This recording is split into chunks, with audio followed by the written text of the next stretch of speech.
¿Qué tal, amigos? Les saluda Graciela Chagoyán en este lunes con un nuevo programa de Somos Emprendedores. Y en esta ocasión estoy muy contenta porque tengo aquí a una querida amiga, Yolanda Medrano. Bienvenida, Yolanda. Hola, Graciela, muchas gracias por invitarme a tu show, que estaba esperando con mucho anhelo estar aquí contigo. Sí. Y yo también quería que Yolanda viniera porque Yolanda tiene una organización que se llama Healing Hearts, o en español, Sanando Corazones. ¿Es así? Correcto. Yolanda, excelente. Bueno, su misión es muy emocionante, pero quiero que nos platiques acerca de Healing Hearts, de Sanando Corazones, sí, lo que haces y cómo ayudas a las personas, o cuál es el propósito hacia la comunidad hispana, Yolanda. Perfecto, pues muchas gracias una vez más por invitarme hoy, Graciela. Y lo que quiere hacer Sanando Corazones, o nuestra misión, viene siendo básicamente queriendo estar ahí para la persona que está afligida, la persona que no puede encontrar su propósito en la vida porque ya sea que carga mucho resentimiento en el corazón o por una tristeza o un trauma que ha afectado en su vida y no saben cómo lograr o cómo perdonar para poder seguir su vida adelante. Está compuesta tenemos terapistas, tenemos life coaches, tenemos personas que practican energía, tenemos personas que hacen tratamientos con imanes. Queremos tener diferentes clases de ayuda para esta persona porque muchas veces van al doctor y tienen depresión, tienen ansiedad, se les da una enfermedad que lo que sucede, Graciela, que la persona, si no tenía depresión, porque ya tiene esa palabra en la subconsciencia, ahora ya ella misma piensa que está deprimida. Sí. Hay muchas otras técnicas que se pueden usar que no tiene que tener el medicamento. Simplemente estamos ahí para hablar con las personas que necesitan un oído, que necesitan a alguien que los escuche. Excelente, Yolanda, eso, bueno, me parece algo muy bonito porque vemos, y me incluyo, porque uno nunca termina de sanar. A veces sanamos una parte y de repente nos pasa algo y otra vez, ¿verdad? Claro. Entonces sí, es un constante estar en contacto con esa parte bonita que tenemos, recordarnos, ¿verdad? Que somos valiosos. Claro. Y a veces las personas no lo escuchan y no se sienten valiosos, así que o a veces pasan unos traumas tan grandes en nuestra vida que no sabemos cómo levantarnos, especialmente aquí en Las Vegas, en esta tierra que a veces tenemos nuestros seres queridos o familia lejos de uno, y hay personas aquí en Vegas que no tienen a nadie. Te voy a dar un ejemplo de una ayuda. Tuve una señora que estaba mirando por mi basura. Yo vivía en el norte de Las Vegas y estaba un día ya viendo por la basura y estaba buscando algo que iba a poder colgar en su trailer. La quise invitar a comer en la casa y era muy temprano y ella olía alcohol y me dijo que estaba tomando tan temprano porque pues había perdido a toda su familia en Luisiana. Fue una de las que sobrevivió Katrina y ella había perdido a su mamá, a su esposo, a su hijo y a su papá. Tuvo que mirar los cuerpos de su hijo flotar cuando ella estaba en un árbol. Así que me puse a platicar con ella un poquito más, dejar que se desahogara, y resulta que ella era enfermera en Luisiana. ¡Wow! Tenía una profesión que, claro, mostraba demasiada compasión con las personas. Le pregunté por qué no lo estaba haciendo ya, y se rió y me dijo: Yolanda, no tengo ni una credencial, ni un seguro social, ni un lugar donde yo de veras puedo agarrar mi correo. Tomo $40, una conversación de 1 hora para oír su problema, y ahorita ella está trabajando en UMC Hospital. ¡Wow! Eso es algo tan simple. No lo digo para decir buen trabajo, Yolanda, no. Lo digo porque es muy importante que las personas que están en la calle, que uno los mira que están viviendo en la calle o que se miran perdidos, o hasta personas que tenemos casa. Claro. Que ya ves que a veces uno está sintiéndose bien apachurrado por las cosas de la vida.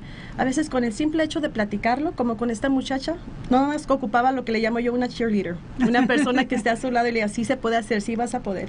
Y sí es lo que eso es Sanando Corazones. Las personas que vienen a vernos son personas que están buscando un aliento, una manera de que alguien lo suba. Excelente, qué bonita historia, porque bueno, es muy satisfactorio poder escuchar esas historias que tienen, pues, no un final porque no es el fin, pero sí un proceso en donde ella está ahorita ya en otra posición, ¿verdad? Pero como mencionaste, no solamente para las personas que no tienen casa o que no tienen trabajo, que de alguna manera podemos pensar que son las más afectadas emocionalmente, no, todas las personas en general, no importa nuestra posición económica, podemos tener problemas, bueno, no problemas, sino situaciones, heridas que traemos ahí, que no hemos sanado y que nos permiten poder vivir más felices, poder convivir con las personas de una manera saludable, poder apreciar más la vida, poder avanzar más en nuestros negocios, porque pues, Yolanda, como sabes, aquí el programa Somos Emprendedores, y para los emprendedores también pasamos mucho por esas situaciones, porque como emprendedores nos enfrentamos a diferentes cosas, a diferentes obstáculos, y a veces cuando eso pasa nos damos cuenta que hay algo dentro de nosotros, miedos, inseguridades que no sabíamos que estaban ahí, ¿verdad? Sí. Entonces esto es para todos. Qué bonito, sí. Yolanda. Es poder sacar ese miedo, ese temor de poder ser emprendedor, porque todos tenemos la dicha y la posibilidad de ser emprendedores. Y una cosa que me dijo Graciela y nunca se me va a olvidar y se me quedó muy bien grabado, no estamos aquí para darles un pescado, una ayuda a la persona. Nuestro ser, nuestro propósito aquí de cada uno de nosotros es enseñarlos a que ellos puedan pescar, a que ellos por sí mismos puedan agarrar las cosas. Pero siempre toma un poquito de tiempo que lo agarre uno de la manita y decir, mira, sí puedes. Y después soltar y dejarlos que sigan adelante. Así es, qué bonito. Mira, hasta se me enchinó la piel, Yolanda, porque yo estoy muy de acuerdo en el apoyar a las personas, pero no solamente para solucionarles un problema temporal, sino, como dices, sí, solucionarles un problema temporal, pero al mismo tiempo tomarlos de la mano, guiarlos para que ellos solitos puedan agarrar su camino y ellos solitos puedan pescar para ellos mismos. Y así con cada persona, imagínate que cada persona empezara a aprender a pescar. Y si tú tienes una persona que está apachurrada, que no piensa que, ay, yo no puedo hacer este negocio, no es posible. Luego tiene la familia, que siempre la familia es la que siempre, ¿qué te estás dejando de esas cosas? No vas a poder, tú no puedes. No, Sanando Corazones está aquí para cada uno de ustedes, porque nosotros somos los que le estamos diciendo, sí puedes, si eres capaz, si tienes el cerebro, tienes la actitud, la personalidad, la sonrisa, y sí puedes hacer lo que todo en tu corazoncito y en tu mente sea posible. Porque recuerda que una cosa, Graciela, que estamos bien equivocados nosotros los humanos, es de que amamos las cosas y usamos a las personas, en vez de amar a las personas y usar las cosas. Aquí lo que queremos hacer en Sanando Corazones es, empiézate a amar a ti mismo primero, creer en ti mismo primero, para que de esa forma tú puedas ser el emprendedor y poder amar a los demás y ayudar al mismo tiempo. Excelente, qué bonito, pero más que nada más palabras bonitas, soy testigo de que Yolanda tiene una pasión auténtica, genuina, por llevar todo esto a nuestra comunidad, a la comunidad hispana. Así que yo recomiendo 100% esta misión y la apoyo. Healing Hearts, porque además conozco su integridad y sé de su corazón. Gracias. Yolanda. ¿Participas con alguna otra organización? Sí. ¿Cómo estás soportada? ¿Quién te apoya? ¿Qué necesitas? Mira, el apoyo, bendito sea Dios, viene de todos y necesitamos a todos. Ahorita estoy trabajando con un muchacho que se llama Brandarius Johnson, que tiene University of Ambition, Universidad de Ambición, no de ambición del dinero, ambición de ser quien tú necesitas hacer, quien es tu propósito, ambición de agarrar lo que tú quieras en la vida y no darte por vencido. También estoy trabajando con Lance Parvin, que tiene una fundación de martial arts, y lo que queremos es de que para que una persona se sienta que sí es capaz, tiene que estar segura de sí mismo, ya sea como se para, como sienta y sentirse que puede protegerse. Estamos queriendo hacer algo y buscando a jóvenes que estén sintiéndose que no pueden ser modelos. Yo los quiero. Sanando Corazones está buscándolos. Estamos buscando modelos porque buscamos la belleza interior. Una belleza interior. Y lo que vamos a hacer, acompañada con Brandes, con University of Ambition y con Lance, estamos queriendo tomar fotos haciendo el bien al prójimo. Yendo y a las casas de convalescentes y a los hospitales y dando palabras de encomio, y estos chamacos que se sienten que no están bonitos, están preciosos, y eso es lo que nosotros estamos queriendo, les subir la autoestima para que puedan hacer lo que quieran en la vida. Claro, porque más que nada es acerca de cómo nos sentimos y lo que reflejamos, ¿verdad? Eso nos hace ver bonitos, resplandecer. Excelente, Yolanda. ¿Algún teléfono a donde te puedan contactar? ¿Cómo pueden comunicarse contigo las personas? Miren, voy a dar mi número de celular. Es área 702-927-3184.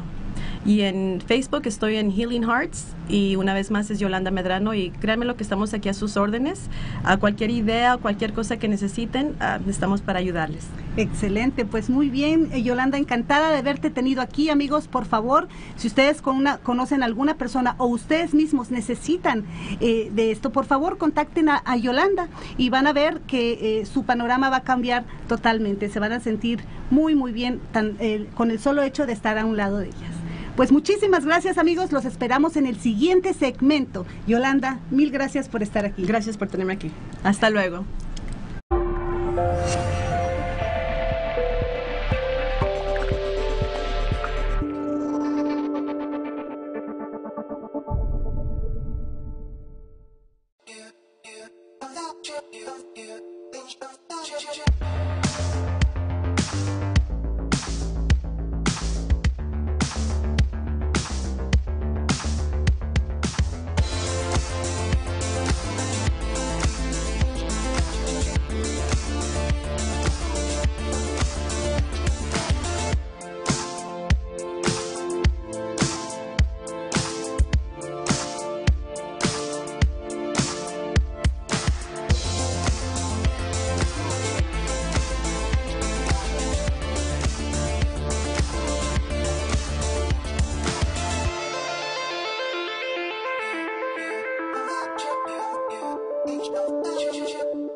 Welcome to the Unlive. Johnny Stewart and Friends. Slithering Idiot Show. I Yelling Bruce. Guy Dawson Show. 702 Rocks. Danny Vegas time.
¿Qué tal, amigos de Somos Emprendedores? Este es nuestro segundo segmento y todavía estoy emocionada de haber tenido aquí a mi amiga Yolanda. Y cada vez que nos juntamos, pues hay mucha emoción, mucha pasión por las cosas que hacemos. Así que vamos a seguir con el tema de este programa, que es un poquito diferente a lo que hablamos con Yolanda, pero que de alguna manera pues tiene que ver, porque recuerden que los emprendedores no solamente se acerca de negocios, sino también de las emociones y todas esas cosas. Pero en este tema, en este día, vamos a hablar del tema de la importancia de ahorrar para el futuro o para la jubilación. A mí me apasiona mucho hablar de esto porque como emprendedora, en mis inicios, nunca consideré empezar a tener una cuenta aparte de mi negocio para el retiro. Yo cuando empecé pensaba que mi negocio iba a ser lo que me iba a proveer financieramente para mi jubilación o para mi futuro. Esa es la idea que yo tenía y es la idea que tienen muchos emprendedores. Con el tiempo me di cuenta que mi negocio, aunque pudiera ser muy exitoso, no estaba garantizado a tener éxito para la edad de mi jubilación o la edad de mi retiro. Y bueno, una prueba fue en el 2008, cuando yo pensaba que las cosas estaban yendo muy bien. La vida me sacudió y la economía me sacudió tremendamente. Entonces aprendí que no es solamente tener un negocio, tener los ingresos de un negocio para nuestra jubilación o para nuestro futuro, sino que es importante tener a la par de nuestro negocio, ya sea un negocio tradicional, un negocio de multinivel, o incluso si usted es un empleado que tiene un empleo, es importante tener una cuenta por separado, independiente, en donde usted tenga la disciplina de poner dinero y que con el tiempo pueda acumularse a la par del negocio. ¿Por qué? Por lo que pueda suceder con nuestro negocio. Así que yo aprendí a golpes, pero aprendí y empecé a hacer esto. Y he visto una gran diferencia porque me he hecho la disciplina de separar esa parte del ingreso que yo tengo de mi negocio para mi futuro, para mi jubilación. Porque, de nuevo, como me sucedió a mí, le sucede a muchas personas y creemos que nuestro negocio va a ser exitoso para siempre. Y aunque así fuera, un plan de retiro para los emprendedores debe de estar ahí si es que usted quiere tener más tranquilidad financiera en su futuro y no solamente depender del ingreso de su negocio. Si el negocio tiene éxito, excelente. Y si no llega a tener éxito en un futuro o por alguna razón ese negocio ya no está ahí, pues entonces usted se preparó con tiempo y tiene su cuenta de retiro para poder tener una jubilación tranquila en el aspecto financiero. Y algunas de las excusas que yo me ponía y que las veo en los emprendedores hoy en día están empezando su negocio, de nuevo un negocio tradicional o un negocio de multinivel. Y no, Graciela, no puedo ahorita empezar a ahorrar para mi jubilación porque todavía falta mucho para mi jubilación. Además, estoy empezando y tengo muchos gastos. No me queda para ahorrar para mi jubilación. Pero también otra excusa es cuando ya está teniendo éxito el negocio, cuando ya estamos teniendo ganancias, ahora tampoco tenemos el dinero para ahorrar porque ahora tenemos muchos gastos.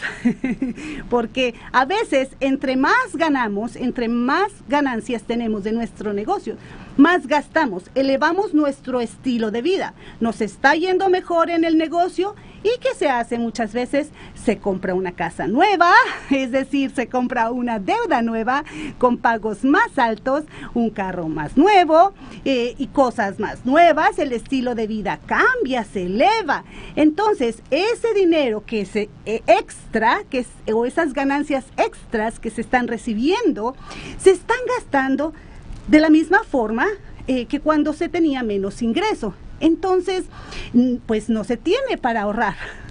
Además, en nuestra cultura, desafortunadamente, no nos enseñan a pagarnos a nosotros mismos primero. Es decir, de nuestro dinero, ya sea de un empleo, de un negocio tradicional, de un negocio de multinivel o de cualquier tipo de ingreso que usted tenga, separar una cantidad para usted, pagarse a usted mismo primero, y que ese dinero pueda ser puesto en una cuenta o en un vehículo en donde ese dinero se acumule con el tiempo.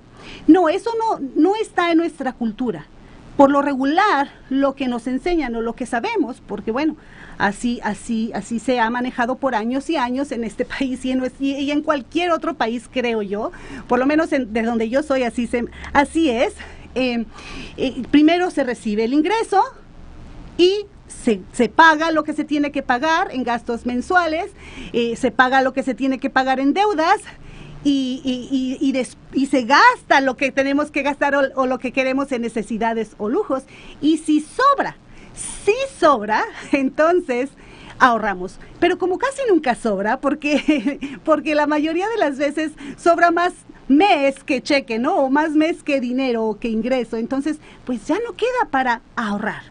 Entonces, es muy importante, por lo menos desde mi perspectiva como profesional en finanzas, y entender que como emprendedor, un negocio es independiente de una cuenta para el retiro. Y debe de ser, la cuenta de retiro debe de ser debe de estar dentro del plan financiero del emprendedor, así como se hace un plan para el negocio. Bueno, dentro de ese plan financiero en el negocio debe de estar un plan para su futuro también, por cualquier cosa que pueda suceder, porque a veces decimos, no, yo nunca me voy a retirar, yo voy a trabajar hasta que el cuerpo aguante, yo voy a trabajar hasta que muera, a mí me encanta trabajar, y saben que sí, a mí también me encanta trabajar, quisiera trabajar hasta que el cuerpo aguante, pero a veces no consideramos que el cuerpo algún día ya no va a aguantar tanto trabajo,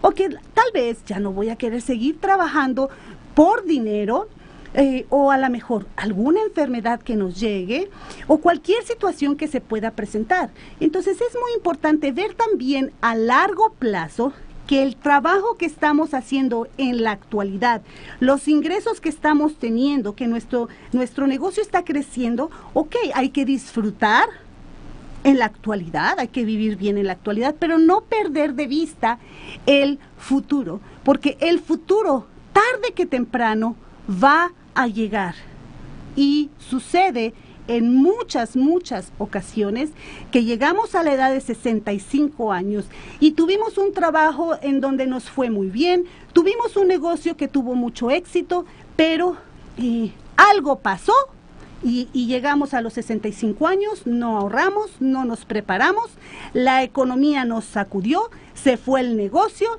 y aquí estamos sin nada. Y sí, tenemos las memorias de lo exitoso que fuimos, pero la realidad es que cuando estamos en la edad del retiro es cuando más vamos a necesitar tener tranquilidad financiera y tener una reserva, porque bueno, pues las enfermedades llegan, o no solamente las enfermedades, sino uno quiere disfrutar de los años dorados, uno quiere disfrutar de su familia, de sus nietos, viajar, no sé, 1000 cosas.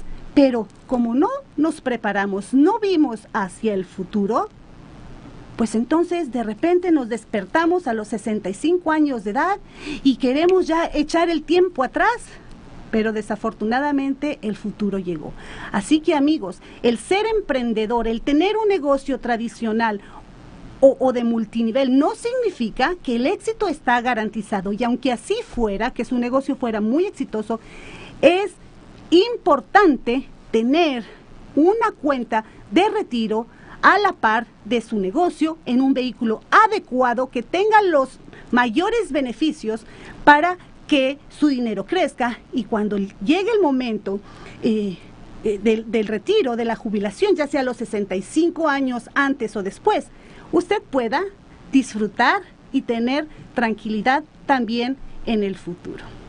Y en el siguiente segmento vamos a hablar acerca de cuánto se necesita para poder jubilarse tranquilamente. Así que no te lo pierdas, no se vayan, está muy interesante la información.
Welcome to the Unlive. Johnny Stewart and Friends. Withering Idiot Show. Are Yelling Bruce. Guy Dawson Show. 702 Rocks. Danny Vegas time.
¿Qué tal, amigos? ¿Siguen ahí? Porque cuando hablamos acerca de ahorrar, hacemos la graciosa huida. Así que espero que se hayan quedado porque en este segmento van a aprender a calcular cuánto es lo que van a necesitar para su jubilación, así que no se vayan. Y como dice mi amigo Ángel, mi compañero de trabajo, Ángel Vázquez. Ángel, te mando un saludo muy caluroso. ¿Su jubilación es un sueño o una meta? ¿Sabe la diferencia? Porque muchas veces nuestra jubilación es solamente un sueño. Soñamos con una buena jubilación, soñamos con poder retirarnos algún día, de no trabajar tan duro, soñamos con tener suficiente y deseamos que así pudiera ser. Ese es un sueño, pero una meta es algo que se planea, que tiene una estrategia, que tiene un plan, que tiene pasos a seguir, es más tangible, más definida. Algo que se puede seguir, y un sueño pues nada más está en la mente como algo que se desea que pudiera pasar. Así que su jubilación ¿es un sueño o es una meta? Bueno, vamos a empezar a calcular. Si quiere aprender cuánto va a necesitar, tome papel y lápiz o su calculadora o su teléfono para saber cuánto va a necesitar para su jubilación y por qué es tan importante empezar a ahorrar inteligentemente lo antes posible. Entre más joven, mejor. Y aquí van a ver por qué. Ok, lo primero que tenemos que hacer es saber a qué edad se quiere uno jubilar. En este país, por lo regular, es a los 65 años, aunque muchas personas se jubilan antes o se retiran antes o después. Escoja la edad en la que usted quiere jubilarse. Pero vamos a tomar aquí en el programa la edad general de los 65 años. ¿Ok? Ahora, lo que tiene que hacer es pensar con cuánto va a vivir usted o cuánto quiere recibir usted mensualmente cuando llegue la edad de la jubilación. Vamos a decir que se jubiló a los 65 años. Entonces, ¿de qué va a vivir? Pues de esa mensualidad, ¿verdad? ¿Cuánto quisiera recibir mensualmente? ¿O con cuánto usted se sentiría tranquila financieramente cuando ya esté jubilada? Tomando en cuenta que a lo mejor ya su casa está pagada, que ya no tiene deudas, que ya no tiene tantas responsabilidades económicas, ¿verdad? Y que usted quiere tener, aunque sea lo básico, y a lo mejor un poco más, o la cantidad que usted quiera. Yo voy a poner el ejemplo de $2,000 mensuales, es decir, recibir una pensión personal, ¿ok? O una mensualidad de su cuenta de ahorro mensual de $2,000, solamente $2,000 al mes, ¿ok? Eso es lo que a lo mejor puede cubrir los gastos básicos de una persona que ya no tiene tantos gastos. Ya tiene la cantidad, escoja usted la que usted quiera. Ok, vamos a hacer el ejemplo con 2,000. Ahora, calcule los años que va a vivir o que quisiera vivir o que quisiera recibir ese dinero mientras usted vive. Vamos a hacerlo por 20 años, es decir, que usted viviera de los 65 a los 85 años y que recibiera su mensualidad de su cuenta de ahorros personal por esos 20 años. Los va a recibir mensualmente, $2,000. ¿Cuánto necesita para poder recibir $2,000 mensuales por 20 años? Entonces multiplique 2,000 por 12, que son 12 meses, y nos da una cantidad, en este caso, de $24,000 al año. Si usted puso una cantidad mayor, pues entonces la cantidad anual va a ser mayor. Si puso menos, pues va a ser menos. En este caso, $2,000 por 12 son 24,000. Ahora, multiplique $24,000 por 20 años, que son los que calcula que va a vivir. O son los que calcula que usted quiere recibir esos $2,000.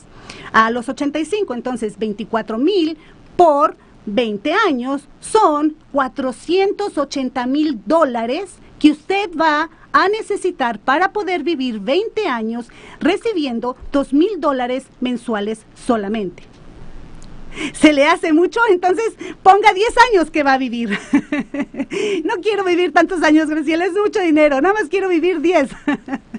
Pues entonces calcúlelo por 10 años, $2,000 por 12 meses, 24,000 por 10 años, da un total de $240,000 que usted va a necesitar para vivir solamente o para recibir $2,000 mensuales por 10 años. ¿Cómo va a ser para juntar esas cantidades de dinero? ¿Tiene algún plan? ¿Tiene algún vehículo? ¿Sigue esperando acercarse a la edad del retiro para empezar a ahorrar? ¿Sigue considerando que ahorrar para el futuro, para el retiro, no es importante? Amigos, esto es algo para despertar en este aspecto. La mayoría de las personas no tienen ahorrado ni la mitad de este dinero.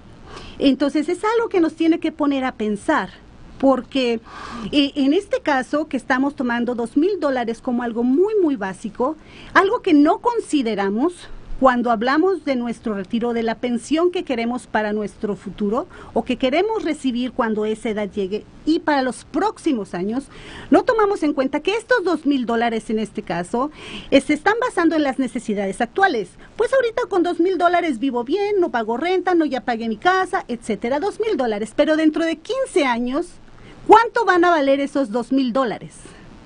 ¿Ya calculó usted el costo de vida que sube, los precios que suben? Porque si a usted le falta retirarse 10, 15, 20 años, ¿de verdad va a ser suficiente $2,000 para que usted pueda estar tranquila? Y además, durante los siguientes 20 años, 15 años o 10 años, ¿le alcanzará? Si los precios suben y su mensualidad es solamente fija de $2,000. Entonces no consideramos la inflación, amigos, no consideramos estas cosas. Por eso es tan importante la educación financiera en cuanto a la planeación para la jubilación. Sea usted empleado o sea usted una persona de un negocio tradicional, una persona de multinivel, es importante tener esta información, acercarse a un profesional que le pueda ayudar a hacer un chequeo financiero y ver qué cambios se necesitan hacer para poder empezar a separar una parte de su ingreso y poder ponerlos en un vehículo adecuado con los beneficios que tienen algunos vehículos en la actualidad para que usted pueda lograr su meta financiera a futuro. De otra manera, señores, estamos soñando con tener un futuro financiero mejor. Estamos deseando que nos vaya bien en nuestro retiro, en nuestro negocio, para poder estar bien en un futuro financieramente. Pero eso es solamente un sueño, lo cual está muy bien, pero para poder alcanzar esos sueños se necesita tener una meta, se necesita tener algo específico, se necesita sentarse con un profesional que le ayude a ver cómo le puede usted hacer para poder llegar a esa meta financiera, hacer un chequeo en sus finanzas, ver qué cambios y hábitos se tienen que hacer, porque a veces decimos, yo no tengo dinero, a mí no me sobra nada, y no es que no nos sobre, simplemente que el dinero se reparte o se gasta de una manera que a lo mejor no es la más inteligente. Así que yo les sugiero, así como cuando nos sentimos mal físicamente, vamos con un doctor, nos duele la muela, vamos con un dentista, el carro se descompone, vamos con un mecánico, que en esta área se siente con un profesional de finanzas con experiencia, en el cual en quien usted confíe, para que le pueda hacer un chequeo financiero, de nuevo, ver qué cambios y hábitos se tienen que hacer y hacer un plan para que pueda usted lograr esa meta a futuro. Y a la par de su negocio, tenga éxito o no tenga éxito, usted está preparado y va a poder tener una jubilación a la edad que usted decida, pues tranquila, va a poder disfrutar de sus años dorados, de su familia, sin tener la preocupación económica o tener que ir a buscar trabajo a los 65, 70 años de edad, porque no nos preparamos. Y aunque eso no es malo en lo absoluto, sí es triste porque las opciones están ahí. Así que, amigos, es importante ver hacia el futuro, disfrutar el presente y empezar a hacer algo. Y si necesitas ayuda, llámame.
Welcome to the Unlive. Johnny Stewart and Friends. Slithering Idiot Show. I Yelling Bruce. Guy Dawson Show. 702 Rocks. Danny Vegas time.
¿Qué tal, amigos? Les saluda Graciela Chagoyán desde Las Vegas, aquí en nuestro cuarto segmento del programa Somos Emprendedores. Y tengo aquí ya a mi querido compañero Suriel Cruz. ¿Cómo estás, Suriel? Muy bien, otra vez, como siempre, trabajar juntos y verdad, siempre estar aquí, siempre es trabajar de uno de la mano, siempre es honor trabajar con una persona como tú. Gracias. Además nos divertimos mucho, ¿verdad, Suriel? Sí. Nosotros aprendemos mucho, pero híjole, nos reímos y nos divertimos mucho. Eso lo hace más llevadero el trabajo. Sí. No, me encanta tenerte aquí, Suriel. Pero en esta ocasión pues estamos hablando acerca de la importancia de ahorrar para el retiro o para la jubilación. Sí. Porque muchas personas no le dan esa importancia, Suriel. Sí, es cierto. Y sabes que en el último segmento hicimos la cuenta, calculamos a ver cuánto vamos a necesitar para el retiro. Tú eres una persona muy joven, 19 años, es un emprendedor muy joven, pero con muchos deseos de salir adelante, de hacer una carrera, de tener una carrera exitosa, pero estás consciente de que no solamente es el ingreso de tu carrera, sino también la educación financiera y ahorrar por separado, sí, ¿correcto? Sí, verdad, porque a veces lo que pasa, ¿verdad? Como en el otro segmento dijeron, ¿verdad? Que tú dijiste es que muchos emprendedores ganan sus cantidades grandes en negocios tradicionales y o redes de mercadeo, ¿verdad? Pero a veces se lo gastan tan rápido que no ven lo que va a pasar en un par de años. O en el futuro. O en el futuro, ¿verdad? En el futuro, que a veces los emprendedores, ¿verdad? Como los que tienen esos tipos de negocios, no ven hacia futuro, solamente de mediano plazo. No estoy diciendo que es malo. No. A veces no fuimos enseñados así. Exacto, ¿no? Sí. Que queremos mostrar que estamos teniendo éxito, Sí. entonces pues estamos ganando Sí. bastante dinero Sí. y compramos más cosas, nuestro Sí. estilo de vida se eleva, ¿no? Sí. Y ganamos más, Sí. pero también gastamos más. Sí. Entonces quedamos como antes, Sí, al como final de empezamos, cuentas. como cuando empiezas, Ujú. ¿verdad?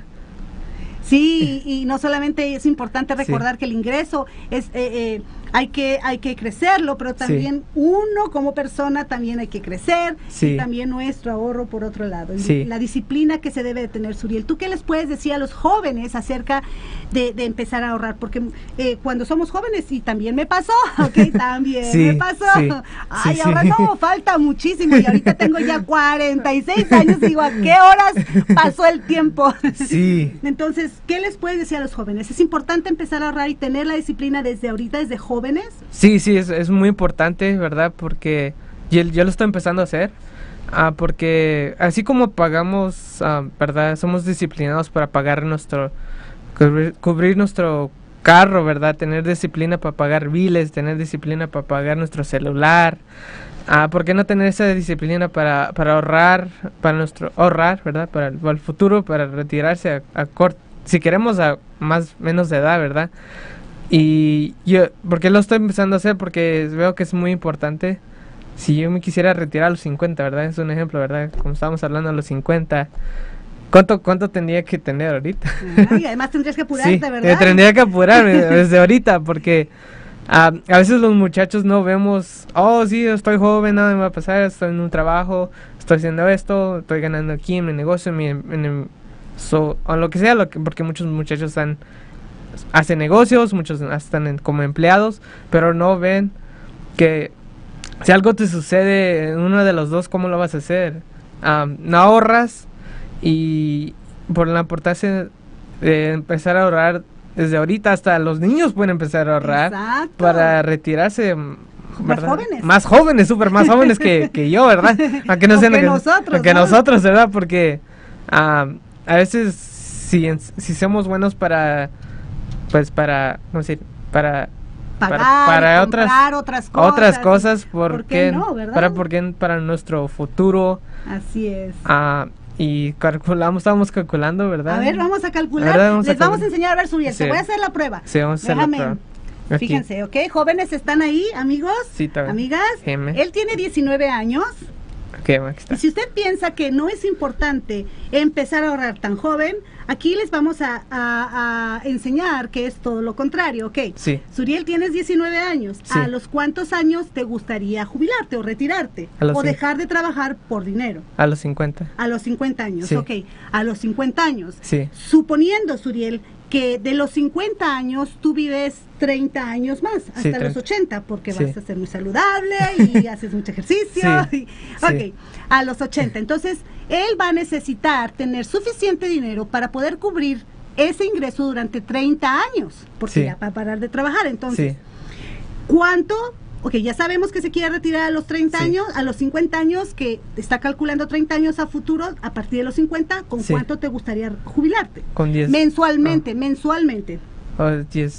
$10,000. 10,000. Ok, $10,000, bajita la mano. Se Bajita. escucha mucho ahorita, ¿verdad? Sí. Pero tiene 19, 20, le faltarían 30 años. $10,000 en 30 años, en Ajá. realidad no va a ser tanto. No. Pero vamos a dejarlo por $10,000 al Así, mes bajita cuando la- bajita la mano, Sí. cuando él tenga 50 años. Sí. Entonces, ¿cuánto va a necesitar para poder estar recibiendo una pensión mensual de $10,000 por Sí. los próximos 30 años a partir de los 50? Sí. Ok, entonces vamos a hacer, fíjate, Suriel, 10,000, ok, $10,000 por 12 meses, nos da un total de $120,000 que él va a necesitar.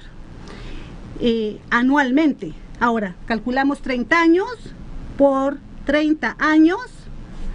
A ver, Suriel, nos da un total de $3.600.000 que vas a necesitar tener para poder vivir y recibir $10,000 durante 30 años a partir de los 50. Suriel, ya estás empezando a ahorrar así, ¿verdad? Sí, por eso está empezando a ahorrar y por eso entré en nuestra carrera, ¿verdad? Pues es la razón que está en nuestra carrera de servicios financieros, sí, ¿verdad? Entonces, fíjate, 3.600.000 es lo que Suriel va a necesitar para poder estar recibiendo esa cantidad. ¿Cómo le van a hacer, millennials? Sí, ¿verdad? Si usted quiere menos, pues calcúlele menos. De todas maneras, es bastante dinero. Sí, eso. Entonces, es importante no empezar a ahorrar inteligentemente desde jóvenes. Sí, es muy importante desde ahorita, ¿verdad? Claro. Y hasta los niños pueden, pues, más los niños. Así es, amigos, amigas. Esto, los números no mienten. Es muy importante poder empezar a tener la disciplina, ¿verdad? Sí. No importa si ahorra mucho, si ahorra poquito, si ahorra $1 al mes. Lo importante, Suriel, es tener la disciplina, la constancia. Así como hacemos todos nuestros pagos a tiempo, pagamos nuestras deudas, pagamos nuestros biles, nuestros gastos. Sí. ¿Por qué no tener la disciplina también de ahorrar lo que sea? Lo importante es desarrollar el hábito. Sí. ¿Sí, Suriel? Sí. ¿Cómo ves?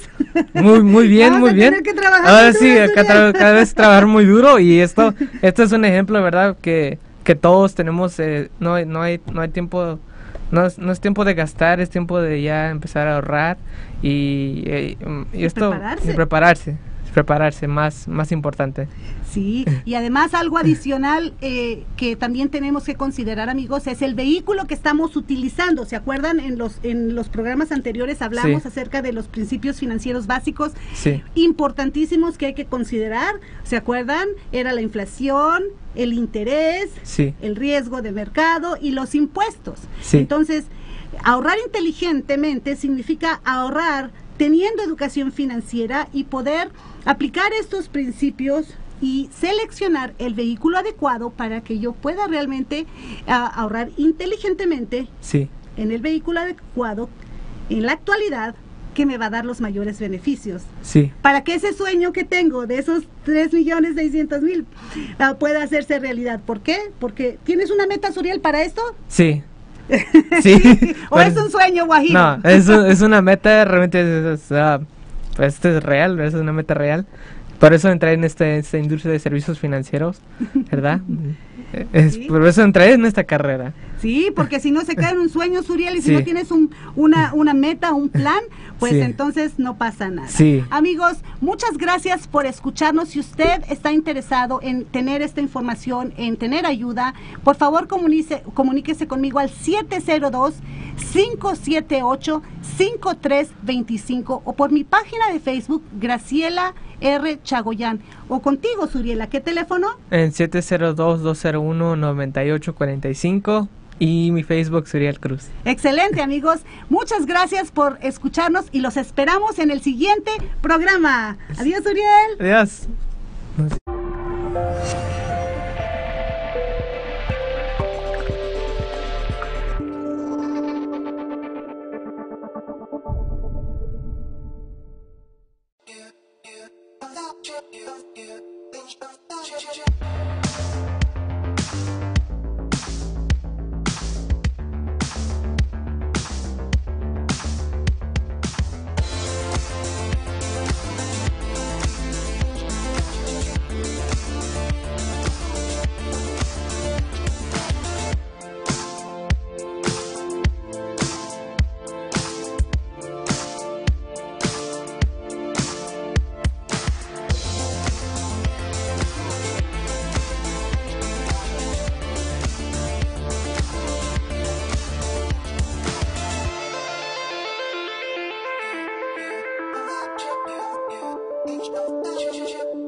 Welcome to the Unlive. Johnny Stewart and Friends. Slithering Idiot Show. Ari Ellen Bruce. Guy Dawson Show. 702 Rocks. Danny Vegas time.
Good afternoon, everyone, and welcome to Real Talk on the WCOBM network. I'm Melissa Wiggins, your host, and I am here today with a very special guest. His name is John Paul Uvier. If I got that correct. Pretty I hope I close. did. Pretty close. And he is so extremely accomplished. He is a former professional ballroom dancer, and he's also had over 15 years experience being a physical fitness trainer. So we welcome him to our studio today. Delighted to be here, Melissa. Thank you It's for great being to- here, John. It's Thank a pleasure. You. Thank you. Thank you. Tell This our is viewers great. a little bit about your background. I had the pleasure of reviewing your website, and you have a very extensive resume. Can you talk about that a little bit? Absolutely. I was a scoliosis. I had severe scoliosis growing up, and I was told at a young age that I wouldn't walk or perform normally in life. And I developed exercise programs for myself to get myself in shape, and was able to parlay that into taking care of myself, and then was able to get into being a ballroom dancer, which I'd wanted to do because when I was growing up, Gene Kelly and Fred Astaire were my idols. And the reason is because they always got the girl. Okay, that's really a good the reason. I got the girl in the end. And I thought if I could be a Whatever guy who gets could, you there. whatever gets me there, right. I figured if I could be a guy who could dance, maybe I could get the girl. And I got the girl. Okay, So great. I got lucky. And I have 2 wonderful kids and 2 dogs and 2 cats. So I have quite the family. And then I was able to parlay that into ballroom dancing. And then some friends of mine were working and asking me if I could help them physically do physical fitness things. And I did. And then I parlayed that into working with older adults. So I specialized in working with adults who are 80 to 100 years old. What do you think the adult special needs are? I think the most, that's a very good question. The most important thing that older adults need to understand, and really in today's world, that's not necessarily chronological in age, it's really habitual in age. If you're a person who sits at a desk, or you're in the car a lot, or you're on the, she's nodding her That's head. most of us. and you're on the phone a lot and you're doing things. Well, what happens is anybody who's out of school, we develop bad habits. The thing that adults need to most understand is that when you take control of the habits of your body and understand what your body is doing when you're doing what it is you're doing, you can start to get your health back. For instance, if my shoulders are really tight, if I have a habit of having really tight shoulders and I'm bent over and I'm on the keyboard or I'm in the car or I'm on the phone, you eventually wake up that way. You go to sleep and you wake up and your shoulders Been there, are done that. And then eventually your shoulders don't relax and you get up and they do this and this becomes this, becomes this, becomes this, becomes this. So if you take all those habits with you when you exercise, because exercise is a physical fitness activity, if you take tight shoulders with you when you exercise, you will reinforce tight shoulders. I see. So what most adults do, and here's where they get themselves in trouble, is we go and exercise and think that we're going to help ourselves, and in fact we're recreating and reinforcing the very habits that got us in trouble in the first place. So you have to know how to exercise. There's a right way to There's do it. a right way to do it. So the good news is this, dear viewers, here on this wonderful radio show. You can take care of your body, pay attention to what your body is telling you first. Our whole society is, we're reinforced to not listen to our body. And we're reinforced to stay a little longer at work and we'll give you a bigger paycheck and that kind of thing. So the trick is pay more attention to your body as opposed to not listening to your body. We tend to numb out to get the job done. Right. And that becomes a habit. And then all of a sudden the doctor's saying you're stressed out, you need to relax. And we say, well, I don't think I need to relax. And then you go on vacation. You True. come back and you go, I didn't realize how stressed I was. Right. So we educate the youth out of ourselves. You start to be aware of your body, mindfulness, meditation, eating well, rolling your shoulders around. There's 1,000 different things you can do, but that's where you start. We talked a little bit about if it's ever too late to get started. What advice would you give to someone who's in that mindset that it's a little too late for them? It's not true. It's never, ever too late. My specialty in working with older adults is 80 to 100 years old. This is where I've been working for the last 20 years. And we've turned all that in at the Wizard of Youth company, wizardofyouth.com, shameless plug, back to children with the understanding that if you know how to take care of your body like you learn how to take care of your teeth, as you get older, you keep your teeth, you keep your health. It's never too late, and it can feel that way, and I mean that quite literally. It can feel that way. You can actually feel really bad, but just like if you watch a good comedy and you laugh, you feel better when it's done. Absolutely. It's kind of the same thing with exercise. You feel better afterwards. You feel more energetic afterwards. You don't always feel good. So if I was to give you a piece of advice, or you take one thing away from this, give yourself permission to not feel good, and then go and do it anyway. That's good advice. Thank you. Talk about Real Talk Youth Impact Program. When did you first meet Cherie Cornell, who's the executive director of the program, and how are you currently involved, if you are involved in the program? I am involved in the program in knowing what it is they do, but this tonight with our talk down at the center there, it'll be my first official one, and I've gone through her, through Farmer Jen, one of the local organic farmers here in Vegas. And so I'm not terribly familiar with what she does, other than I'm a big fan of the not-for-profits that take care of the children, which is just amazing. We have a not-for-profit ourselves, and we take care of schools with exercise equipment, another side of what we do. At fitnessforcharity.org, another shameless plug. If you guys need exercise equipment of some kind, we take old, used exercise equipment that people no longer need, and we re-gift it to those that need it. So we act as the intermediary. So it's never a charge. If you have a group and you need something, schools and such. And that is how we're all connected together on that side. We came in through the not-for-profit side and helping children, as opposed to coming in from the exercise side, which I'm talking to you now. You're also an author. I'm an author. I saw something on your website concerning a board game. Talk about that. The Wizard of Youth board game. I wrote a book called The Wizard of Youth for older adults that taught them how to do all the things that they needed to do to stay young. Because that was the one thing I would go and lecture, and older adults would come to me and they'd say, I've got a cousin in Arkansas or Ohio, you pick a state, Midwest, Indiana. Good yes, state. Those Indiana people. Hint, hint. Hoosiers. Yeah, that's right. And they said, can you write this down? So I did. And then my daughter was in class one time and came to me and said, Daddy, can you come and read your book to my class? And I went and read this book for adults, and the children were really interested. So as I'm reading the book, I started changing the adult characters in the book to children characters. Okay. And the kids were looking at it, and they were fascinated. And that's when I thought, like a brick, if children learned how to take care of themselves when they're children, they wouldn't have the same health issues we do because they'd know what to do. Very true. So I decided to turn that into a board game because I'd been... I prayed about it. Honestly, I prayed and do a board game. I'm like, a board game? Okay. So, and then I didn't want to do it, and I didn't want to do it, and I got sick. I got very, very sick. And I drew the board game while I was recovering in bed from like the flu. I was in bed for a week. Oh my goodness. So I tried to get up, and I couldn't, and the Lord said, do a board game. So as crazy as it sounds, sometimes you got to do what your heart says. I did the board game. We went back to the same schools. We played it. The children loved it, and here we are. Now we just did a TV pilot, so now it's a TV show. Oh, possibly congratulations. That's great. Yeah. That's very great. Well, talk about your contact information. If anyone wants to learn about the Wizard of Youth, where would they go to get that information? Yes, you would go to wizardofyouth.com, and there's a contact thing there. I think my email is just john@wizardofyouth.com. Keeping it simple. Keeping it simple. Or you can go to fitnessforcharity.org, and there's the email there. So if you want equipment, if you need something, or if you're going to give away something, you have something in your garage you don't need, and you want to give it to somebody, if we can help, we're more than happy to help. John, thank you so much for being here with us today. I really appreciate your time, and we'll have to have you back. Yes, thank you so much. You're very welcome.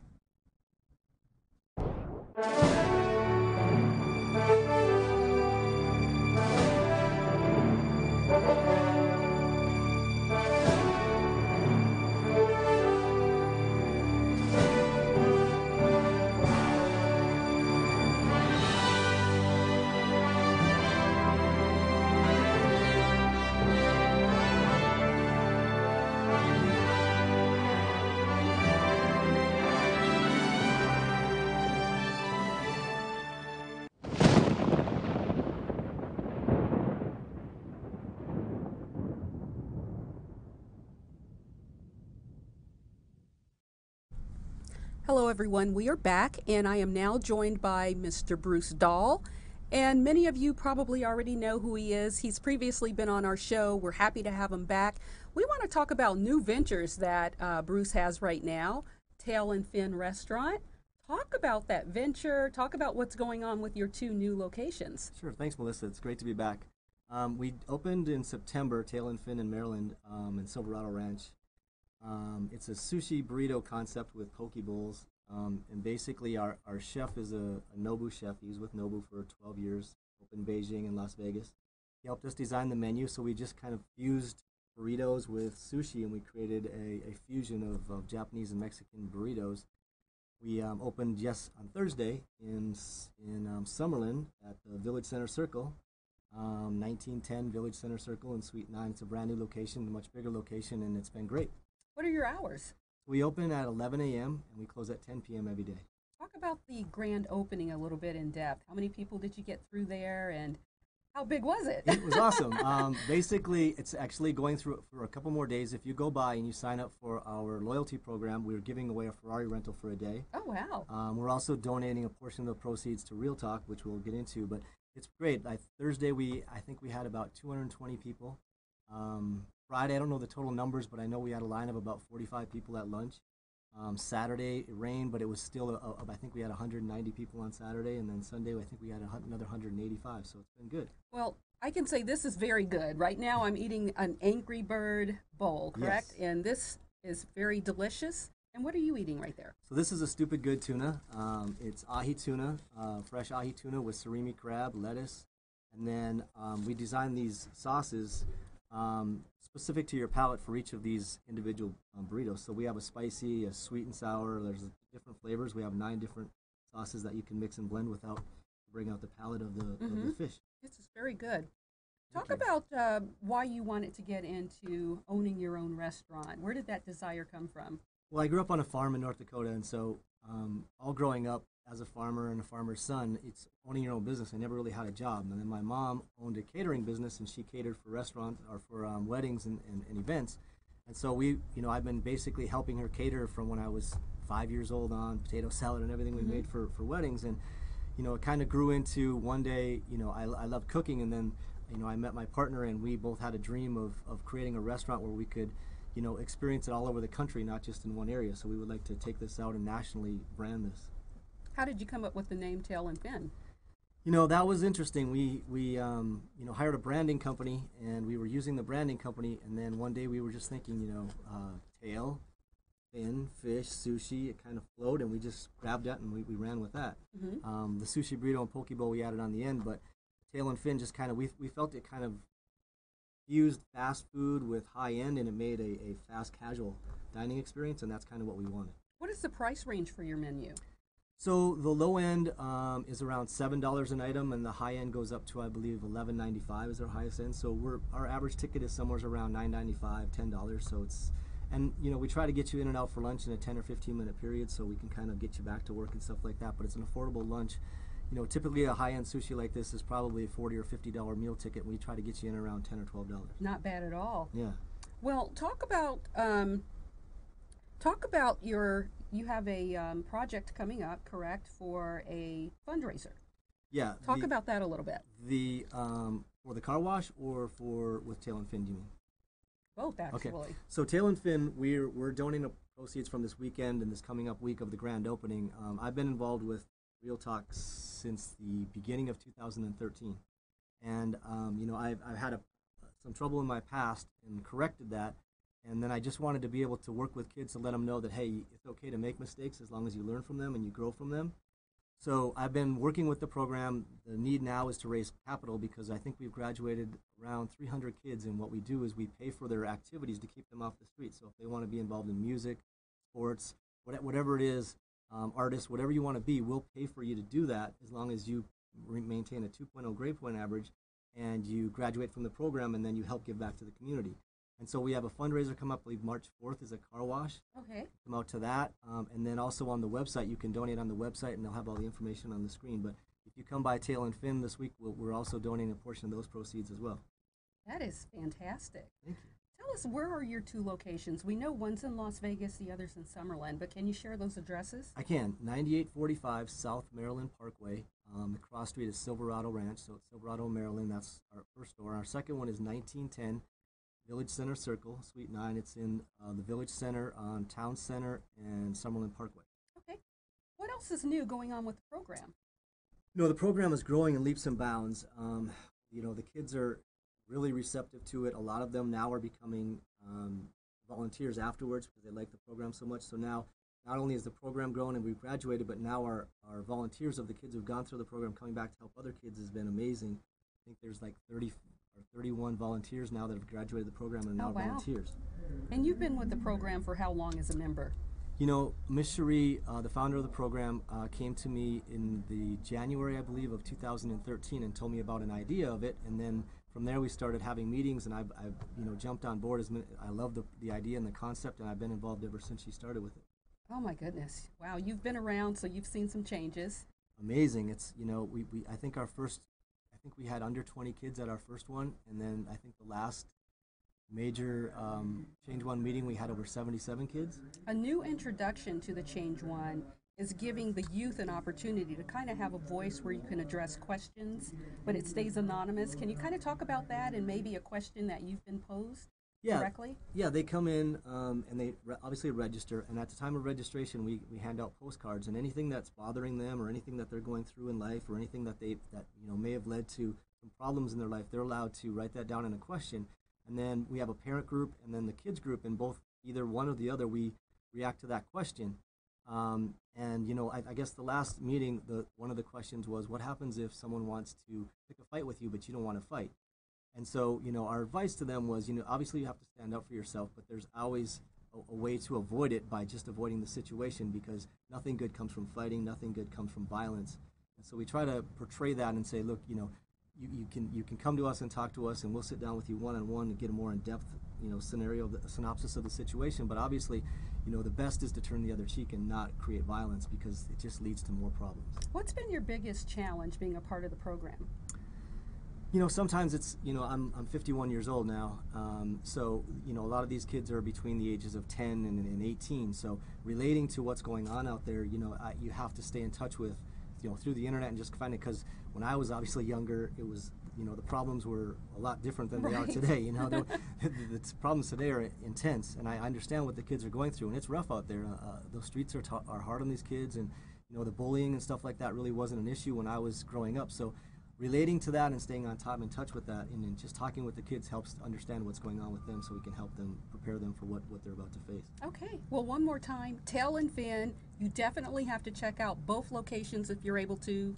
The food is delicious. And Bruce, thank you so much for your time today. Thanks for having me. It was You're awesome. very welcome. Thank you. Thanks, Melissa.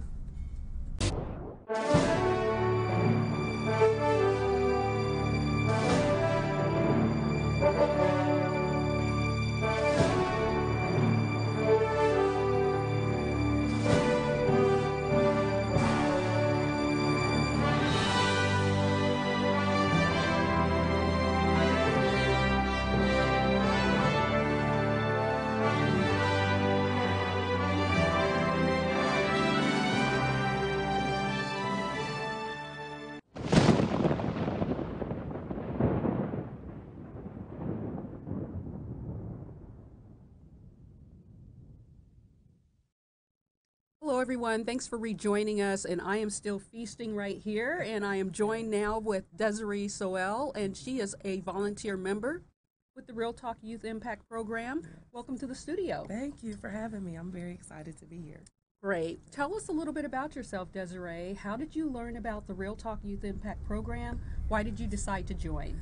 Yes, well, I learned about it. I was actually looking for a way to just change. I just felt like I just really was at a point in my life where I wanted to help someone else and impact someone else's life and really help to change someone else's life. And that's where I ran into the Real Talk program. Okay. Well, describe what your life looked like before you met the program. What kind of decisions were you making? What kind of choices led to the program? Yeah. Well, prior to the program, I would say I led I would just say maybe a fear-based life, or a life that others wanted me to live, and others, I just always wanted to seek approval for someone else, and I just wanted this person to be proud of me, and I just didn't want to disappoint anybody, so I just made some not wise decisions, we'll say, and because of that, that's when I said, you know what, it's time to change and start living for me. Because a lot of times we live for other people, for their approval, for their love. And you have to first love you, and you have to live for you. So what was the mistake that you made that led to your legal problems? Yeah, so my mistake was, you mean the actual incident itself? What was the? Yes. Oh, okay. So I was invited, just by a close friend, to take a trip to California. And so on my way back, I was going to bring I think it was about 5 pounds of weed, 5 pounds of marijuana back. So in between that, I got stopped. And so lo and behold, I actually had over 6.5 kilos of cocaine. Okay. Now, I know you said that because of a lot of different circumstances, you had to stop doing what you were doing, but name that one specific incident when you realized, I need to turn my life around and start doing something more positive. It was so many. I think the biggest one for me was when my son at the time, I think he was 6, and he said, "Mommy, you're not gonna leave us again, are you?" And then it was just like somebody just took a knife and just kind of just ripped it down my heart. And at that point, I just couldn't promise him that I wouldn't leave or that this would never happen again. And then that was when I made the decision to never let this happen again. Okay.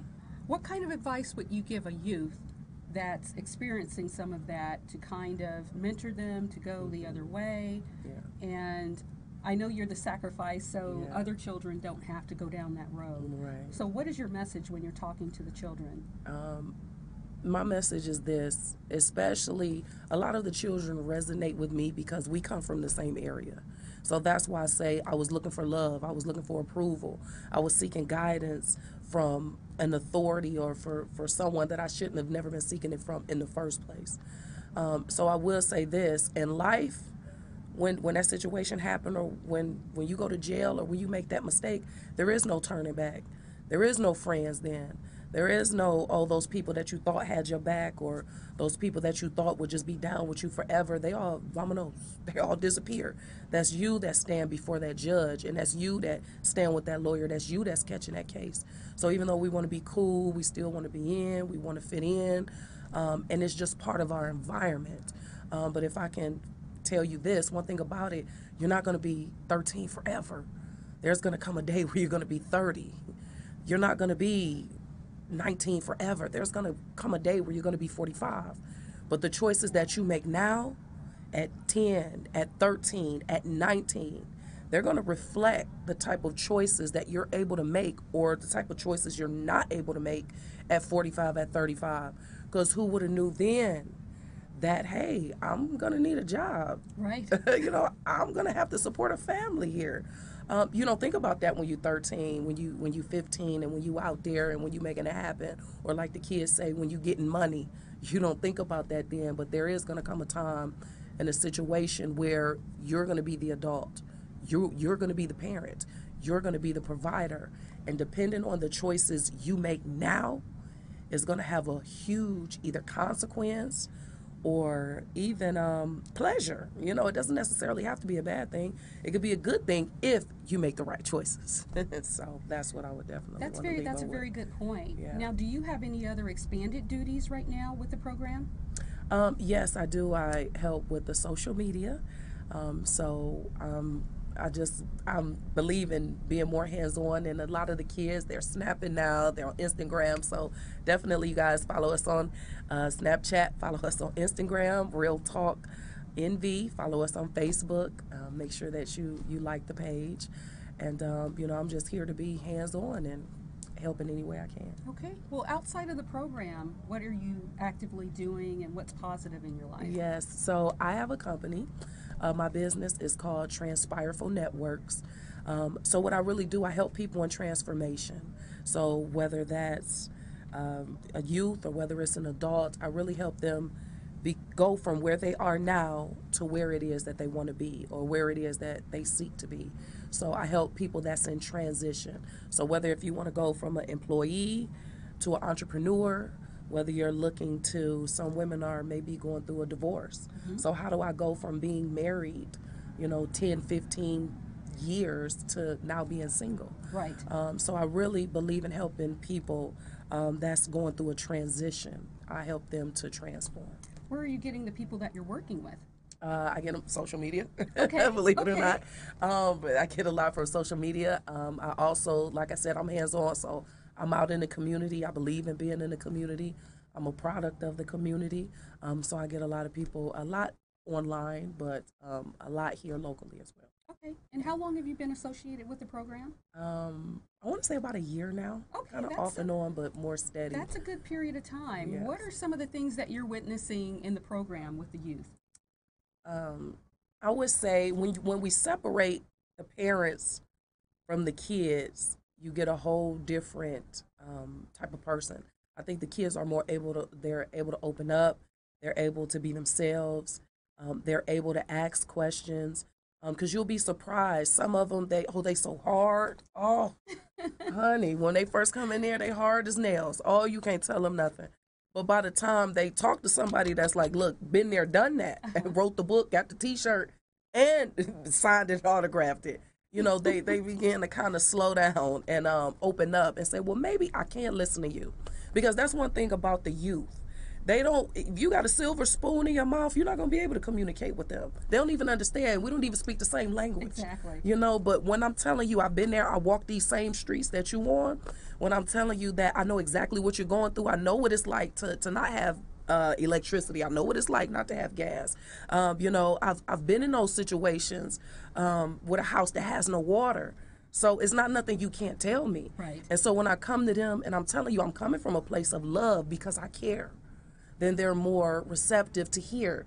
Well, let me just see what she's saying, you know, because they know it all. Right. You know, they Of know course everything. they do. Yeah, they know everything. Kids They, know they're everything 14. today. Yeah, they know everything.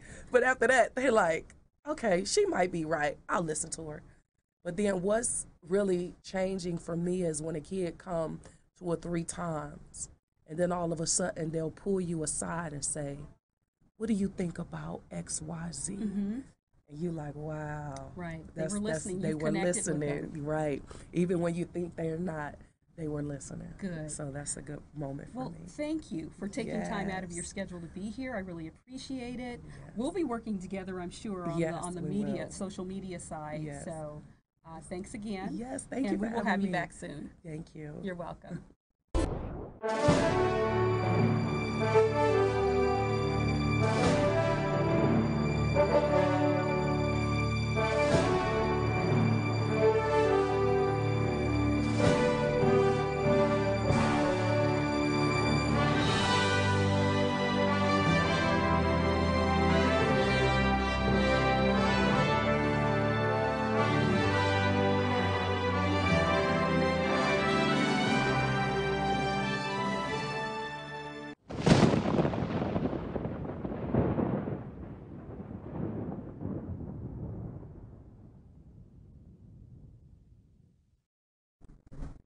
Hello, everyone. We are back for our final segment today, and I am joined by Chris Antonopoulos. Is that correct? That's correct.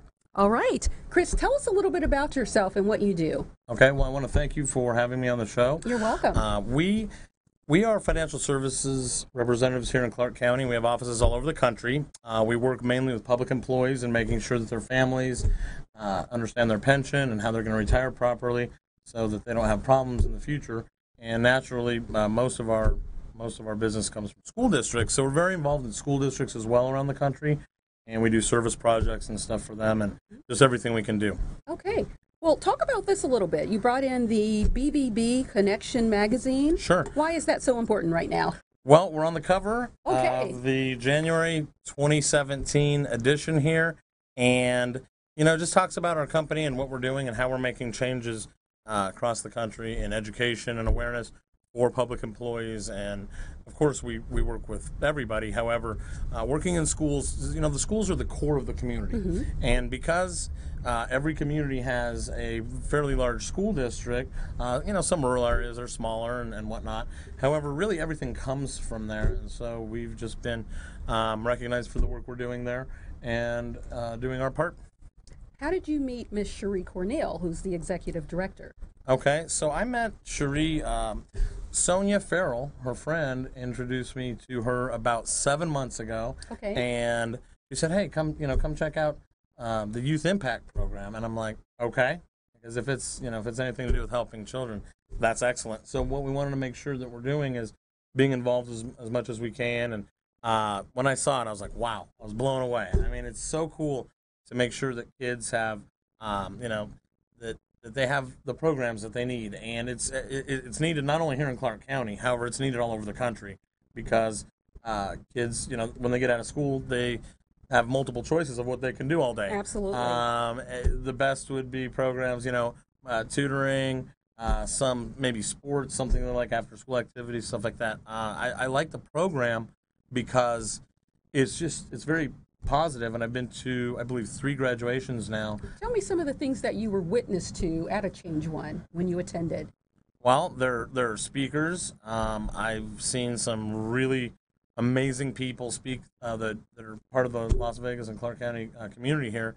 I see kids graduate. I see a lot of growth. I see it looks like a lot of parents and people there that are very interested in seeing the program expand.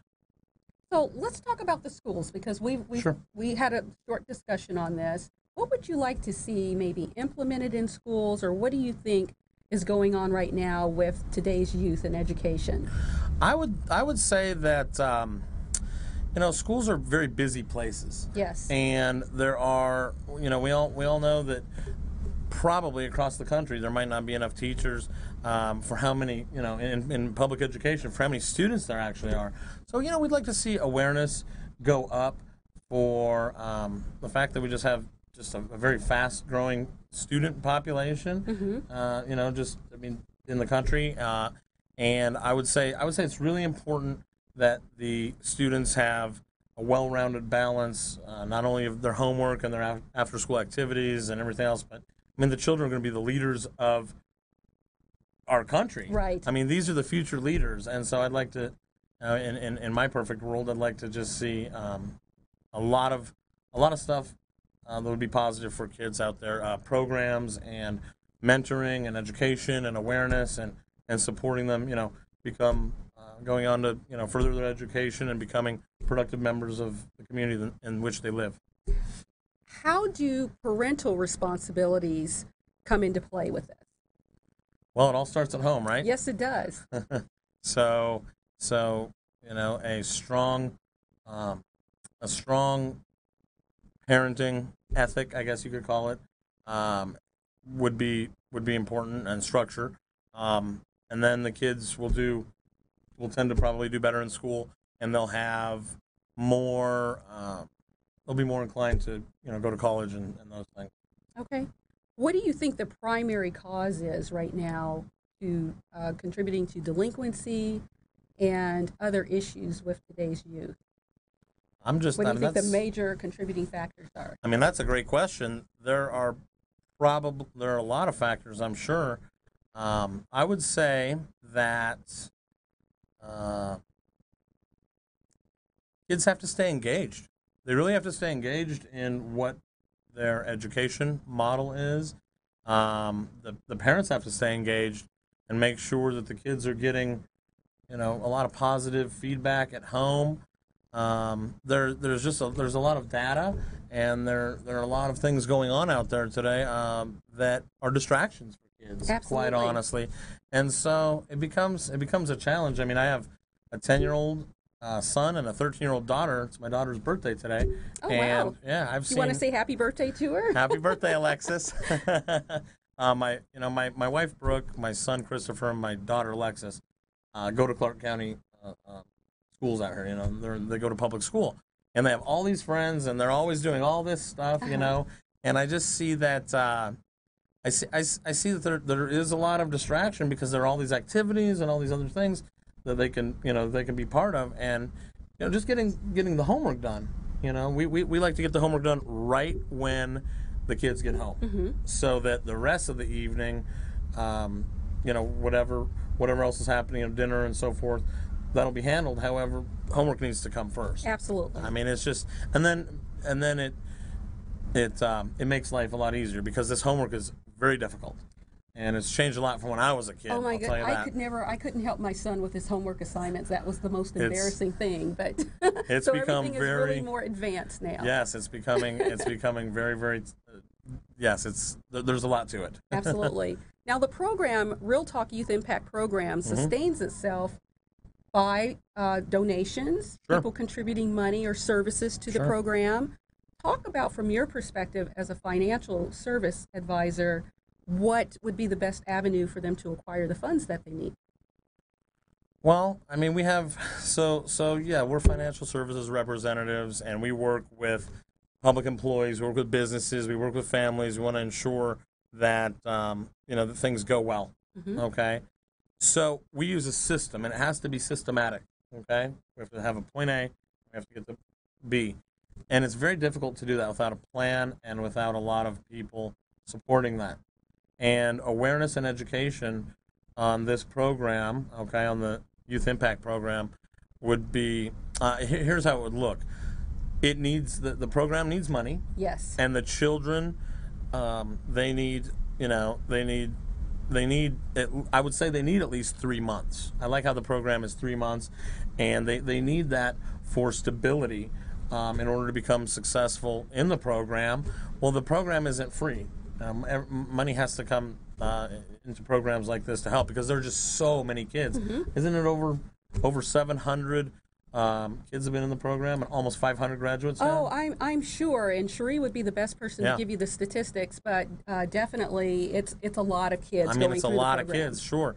And so, Cherie's just one person. Yes. Could you imagine if there were 50 more people helping her just in Clark County here, 100 more people helping her? I'm sure there's a big need here, plus across the country. Absolutely. Well, I want to thank you for your time. I can't Sure. believe that we're out of time. It goes by I quickly. appreciate your coming by the studio today, Absolutely. and we look forward to a time when you can return. Okay. Thank you very much. You're welcome. Okay. Hey there, this is Leading Las Vegas. I'm Danielle Ford, and today I'm talking to a good friend of mine, Erica Zaldivar. She is a counselor, and I wanted to bring her on the show because probably a lot of you guys watched this Netflix show that came out recently, and I did, and I was a little disturbed by it, which is actually the opposite of what I've seen a lot of people post on social media about it. You might know what I'm talking about. It's 13 Reasons Why, and Erica posted something on social media totally, that basically was like all the things I was thinking but I hadn't said. And I was like, can you come on the show and talk to us about that? So thank you so much for coming on. Can you tell us a little bit about yourself and your background? Yeah, well, thanks, Danielle. First of all, I'm really glad that you saw that. I think what I had posted was some talking points, which was really important to me. So I'm a marriage and family therapist intern here in Las Vegas. I have a private practice. It's Inspired to Shine. So I work with families, teens, kids. So this is actually a really special topic for me. So. Yeah, and you see it like all the time. You're not just like some random person watching a Netflix show and then like telling the world that everybody should show their teenagers it, because that's what I'm seeing. Everyone's like, you should make your daughter watch it, and my daughter wants to, because all her friends have, and I'm like, I really don't want her to. Yeah. What are your thoughts on that? Like, if my daughter's 13. What are your thoughts on kids wanting to watch that show? I really think it depends on the family. I think that's the biggest thing is if you know your child better than anyone. And so you know her emotional development and her capabilities and her experiences. And so if you're sitting with her and working with her and talking to her about things, and it can become an educational, thing for her, and she can have a chance to explore her thoughts, feelings, and emotions about it, then it can be something that can be very productive. But if not, if that's missing, then it can actually be detrimental. And that's the scary part about it. And that's what a lot of kids are actually watching it by themselves, or like binge watching it, because it's on Netflix. Making their own opinions. Yeah, and then, they're just stuck with this, it's, all of this emotion about all of these things that are happening, so. Yeah, so we kind of jumped into like why we hate it, but we haven't really talked about specifically what kind of topics it covers and what happens in the show, and I guess without spoiling the entire show, if you haven't watched it. True. Can you talk about like some of the key things from that show that you're were like, red flag, red flag? Yeah, well, I think they had a really good intention overall with why they wanted to create the show. At least Selena Gomez was one of the producers, and I watched a little interview with her of why she wanted to create the show. Was she wanted people to know that these things were important about bullying, suicide prevention, and basically overall human kindness. Of our actions have a big impact on other individuals, and so that it had great intentions, but I think that somewhere along the lines, like, it sort of got misconstrued. Do you feel like it, like, almost, so the premise of the show is that it's 13 reasons why, and it's 13 reasons why this teenager killed herself. And the boy is listening to her audio tapes, and each tape is about a different person that contributed to her suicide? Yes, yeah. Do you feel like, because I do, do you feel like it, one, like, glamorizes suicide, and two, almost gives teenagers the perception that suicide is someone else's fault? Yeah, I think actually all of those things. It definitely glamorizes it in the sense of, like, the character Hannah, who's the person who commits suicide, becomes more famous in her death. Right. And the biggest thing that, that was the thing that I had an issue with, is that all of the kids then internalized, oh, I'm at fault, which, you know, that's not actually true. Sure, our actions have impact on other people, but we can't then blame ourselves. All we can do is do our best. And so I think that was a great thing, that sure, they need to know there should be, you know, accountability held for, you know, where we are in the world and how we interact with other people, but then we can't just, like, blame ourselves and beat ourselves up, and then, you know, all of that stuff that happened within the show, which I know now I'm sort of getting into that, but yeah, that was a big thing. So one thing I totally, like, just kind of imagined a teenager thinking, because honestly, like, the things Hannah went through in the show were terrible. Yes, but absolutely. a lot of kids go through way worse, you know. And to me, it's like a kid could be watching that and going, oh, she went through this stuff, which is horrible, and she killed herself. Well, my situation is way worse than that. Like, I have that times 10. Maybe I should kill myself. Yeah, and that's really scary. And the big thing about that is, I mean, I think the biggest message for teen, parent is, first of all, don't minimize any issue. Right. So, you know, there's no comparison. Pain is pain. Totally. And so, and especially with teenagers, it's very real, and their emotional development, for them, it's their reality. And so that's a big thing for parents. They're like, I don't get why they're so stressed out and all this, but it is very real for them.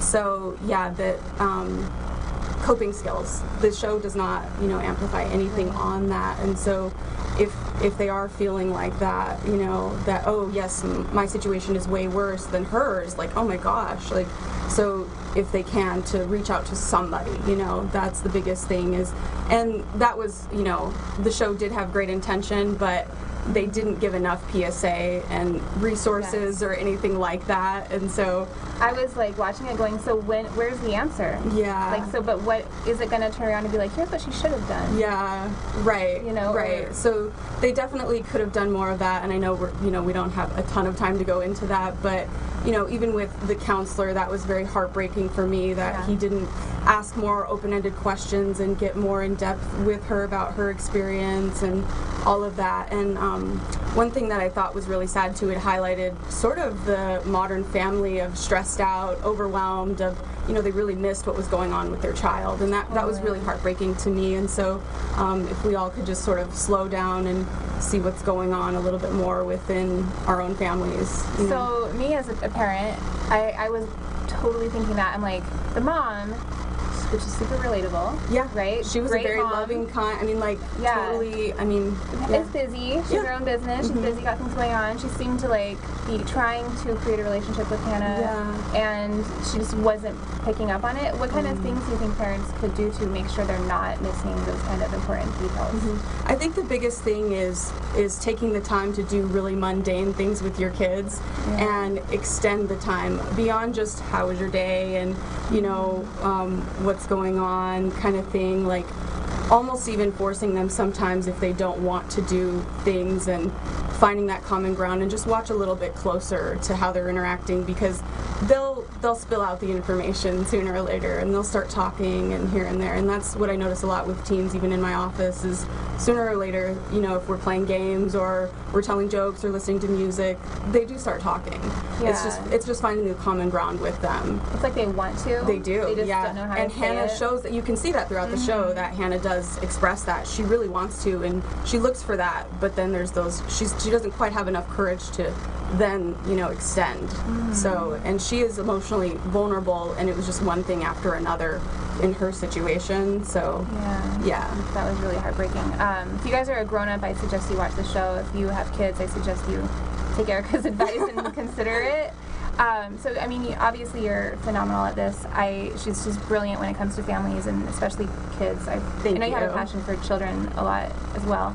How can people here in Las Vegas or anywhere in the world get in contact with you? So Inspired to Shine is my website. I do work with teens, families, couples. I also do wellness counseling. That's actually my biggest passion, is just supporting people with preventing burnout and reducing stress.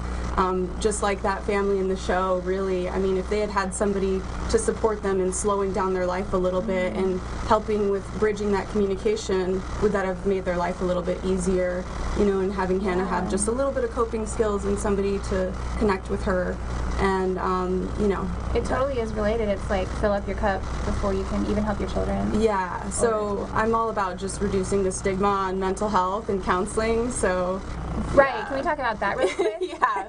So there's a huge stigma, so I just like to look at it as prevention more of just, it doesn't mean there's anything wrong with you, it's just more of just, we're big on like, let's go to the gym and get a trainer, but none of us, you know, well, it's becoming more popular now, and I'm really glad to see that, but just, you know, don't be afraid to hire somebody to help you with anything, just to have somebody to talk to, set goals with, you know, work through whether it's trauma or anything, just somebody on your team. It's almost like just being prepared, because, you know, who thinks that nothing bad is ever going to happen to them? Nobody. Like, something's going to happen. Yeah, life is a roller coaster, right? Yeah, like having someone that knows you already.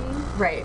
I think is like way important. Awesome. Yeah. So you guys check out Erica especially if you're in Las Vegas, or if not, her website has lots of really good info on it, and you're on social media too. Yes, Inspired to Shine across the board. So awesome. All spelled out. Thank you so much for being on this show today. That was really helpful. And I love everything that you do. Thank you. You guys leave a comment and we'll continue this conversation over there, okay? See you later. Bye. Hey there, I'm Danielle Ford, and this is Leading Las Vegas. I'm here with the amazing guest, Kevin Madison. He's an incredible marketer, and I'll let him tell you guys a little bit more about himself in a second, but what I love about Kevin is he just is like real, right? He just, you guys have to follow him on like Facebook, and we kind of know each other through Periscope, which obviously for that platform you have to be real, you have to be authentic, or else people are gonna sniff you out really quick. Very quickly. Yeah. And one of the things I've noticed about Kevin, although he just kills it online, especially with direct marketing and campaigns and things like that, he's not flashy in the sense of like sharing how successful he is or how great he is. And I think when you really understand the way that online marketing works, especially, you know that the money is kind of comes and goes, and you see these marketers doing these kind of skeezy, sleazy things. And yeah, a lot of. Can we talk more about that? Yeah. So tell us a little bit more about yourself, though, first, before we go into that. Thank you, first and foremost. And I mean it. I've held a high sense of respect for you, the way. And the reason why is from the first event that you did. That's crazy. It's 2 years ago already. I know. 2 years ago, but you did an event, and it was so first class. And the way that you handled it, and the way that you allowed for the guests to, you didn't try to script it. You allowed for the guests to be them, where you gave a full display of what you were trying to do, which was the variety of people in Periscope, how to use it. You were the first, and one of the first that did it the right way as far as taking Periscope offline. So I want to commend you for that. Thank you. I really appreciate you noticing that and saying that. For sure. As far as me, I am a direct response advertising and marketing consultant for title's sake. 15 years I've been in the game of a full-time entrepreneur. You know, you have some people, or a lot of people who say, I've been doing this 20 years or 30 years. it's like, yeah, but like 15, you had like a job, and you were doing, you know, it just really, I'm talking about full-time entrepreneur, 15 years. Right. So I was broke for a long time. I'm very bad at telling my story because most people want to hear this whole story of I was on my couch, destitute, broke. I was walking along the street. I don't have that story. That's what's like sexy online. Yeah. I don't have that story. My story is pretty. It's multifaceted. Cool. I want to hear it. Okay. I'll give you the condensed version because I'm sure you got some good stuff to talk about. The condensed version. Grew up in a small town in Ohio, inner city. Drugs, everything that you could think of the inner city. You've seen some shit. Yeah, I've seen a whole lot. I've seen a whole lot. You're not sheltered. Nah, not at all. So as far as the whole in the hood thing, yeah, I'm like really from the hood, like not the guy who tries to act like he was from the hood just to get credit. Yeah. Nah, I'm really from the hood. Like I don't have to talk about it. Right. So that started being born in that environment, and then having parents the way they raised us, my 3 brothers and I. They gave us the best education, but kept us in the inner city. I think that's awesome. Oh, my dad was genius with it because there were many arguments between my father and my mother about her wanting to move because they had very well-paying jobs, believe it or not. Mm-hmm. In the inner city where we lived, you would not believe. Tell me right now. You would not believe like the positions that my mother and father held and where we lived. You'd be like, why? And I remember arguments vividly between my mother and my father because my dad would say, my boys are staying here so they never, ever, ever forget not just where they came from, but they never forget how most people live. But we're going to educate them in an environment that shows them what you can aspire to live like and beyond. So I went to school with 2 of the richest families in the country, like high school, like literally. So I was around money for 8 hours a day, like obscene money, and then when I came home, I was around crackheads. I'm telling you, the contrast is crazy. I wish I could like literally throw it up so you could see it in this visual display of how unique my upbringing was. But then what got me into this whole entrepreneurial thing, man, I was 22 years old working at General Motors. I'd already went to the University of Cincinnati, stopped going because I just hated school. And yeah, that's typical for entrepreneurs. Yeah, I really, and I don't use hate regularly, or loosely, but I didn't like it. I really didn't like it. I like the social aspect of it. Totally. But as far as and you're like, I'm smarter than all these teachers. Funny you say that, because my art history teacher, I still remember him. The dude didn't teach, man. Like, he talked for 5 minutes, and that was it. Right. And I'm like, yo, now I had a scholarship. I didn't have to pay for school. Mm-hmm. But for people who had to pay for that. You've been pissed, right? Like, pissed. Yeah. But fast forward, we can digress all. Okay. My story, how I became or got into this whole entrepreneurial world, it was 22 years old working at General Motors, got sick of it. To the point where I quit, like on a Friday. Mm-hmm. I was looking at the turnstiles where people like wait like a herd to leave. Yeah. Like the light is red. You're waiting for like the clock to tick. And when it goes at like 7 a.m., it turns green. Like, okay, now you can leave. And I remember that moment, that Friday in June, and I looked at the turnstile. When it turned green, I said, I'm never coming back here. That's how I quit. Good. That's how I quit. And I was in network marketing at the time. That's how I started. And I did okay, but no one told me that, hey, dude, like, this is not going to be easy. Right. Because what you hear when you first begin is... They tell you can make $1,000 next week. Easily. Mm-hmm. But no one told me that it was going to get rough. And, of course, I had a very good shot of instant success where I thought, like, this is how it's going to be. And when reality set in, when people started dropping off, when things started to occur that I just wasn't educated on as far as how business goes, or that industry at least, I found myself, I was broke for 9 years. Broke for 9 years, fledgling, trying to start back up, trying to find, I went to different companies, and this was all during the network marketing phase of my life. And then I fell into internet marketing per se by way of Corey Rudel, who died a couple of years later after I'd met him or became familiar to his teachings. He died in a car accident. But he's the one, his Internet Marketing Secrets, 2014, or 2000, no, it wasn't 2014, 2004. Internet Marketing Secrets by Corey Rudel, or something like that, 2004, and that's when I first really immersed myself in internet marketing. But a year prior to that, I'd already sold an item online, a baseball card, a Nolan Ryan baseball card through AOL Chat. I was on the AOL Chat. I was all about AOL Chat. And I sold a baseball card to a dude who actually cheated me for a Nolan Ryan baseball card. But in terms of e-commerce, I'm like, that was my first e-commerce. Right, that was e-commerce. Yeah. And then, again, make a long story short, I'm sure people can find out more about me, but I don't want to take up all the time on your show. But I got into internet marketing, and I started to learn, still didn't learn code or how to build websites, but I got the idea of how to structure, like conceptualize the idea of internet marketing. And I was bitten by the bug, and that led to me looking at eBay, and then, which I really killed it on eBay, but the biggest come up for me was I made almost $1 million another 18 months off a 98-cent product. That's crazy. I sourced a product that was bracelets. I called them, you can like literally find them still being sold. 98 cents. They were discoballbracelet.com.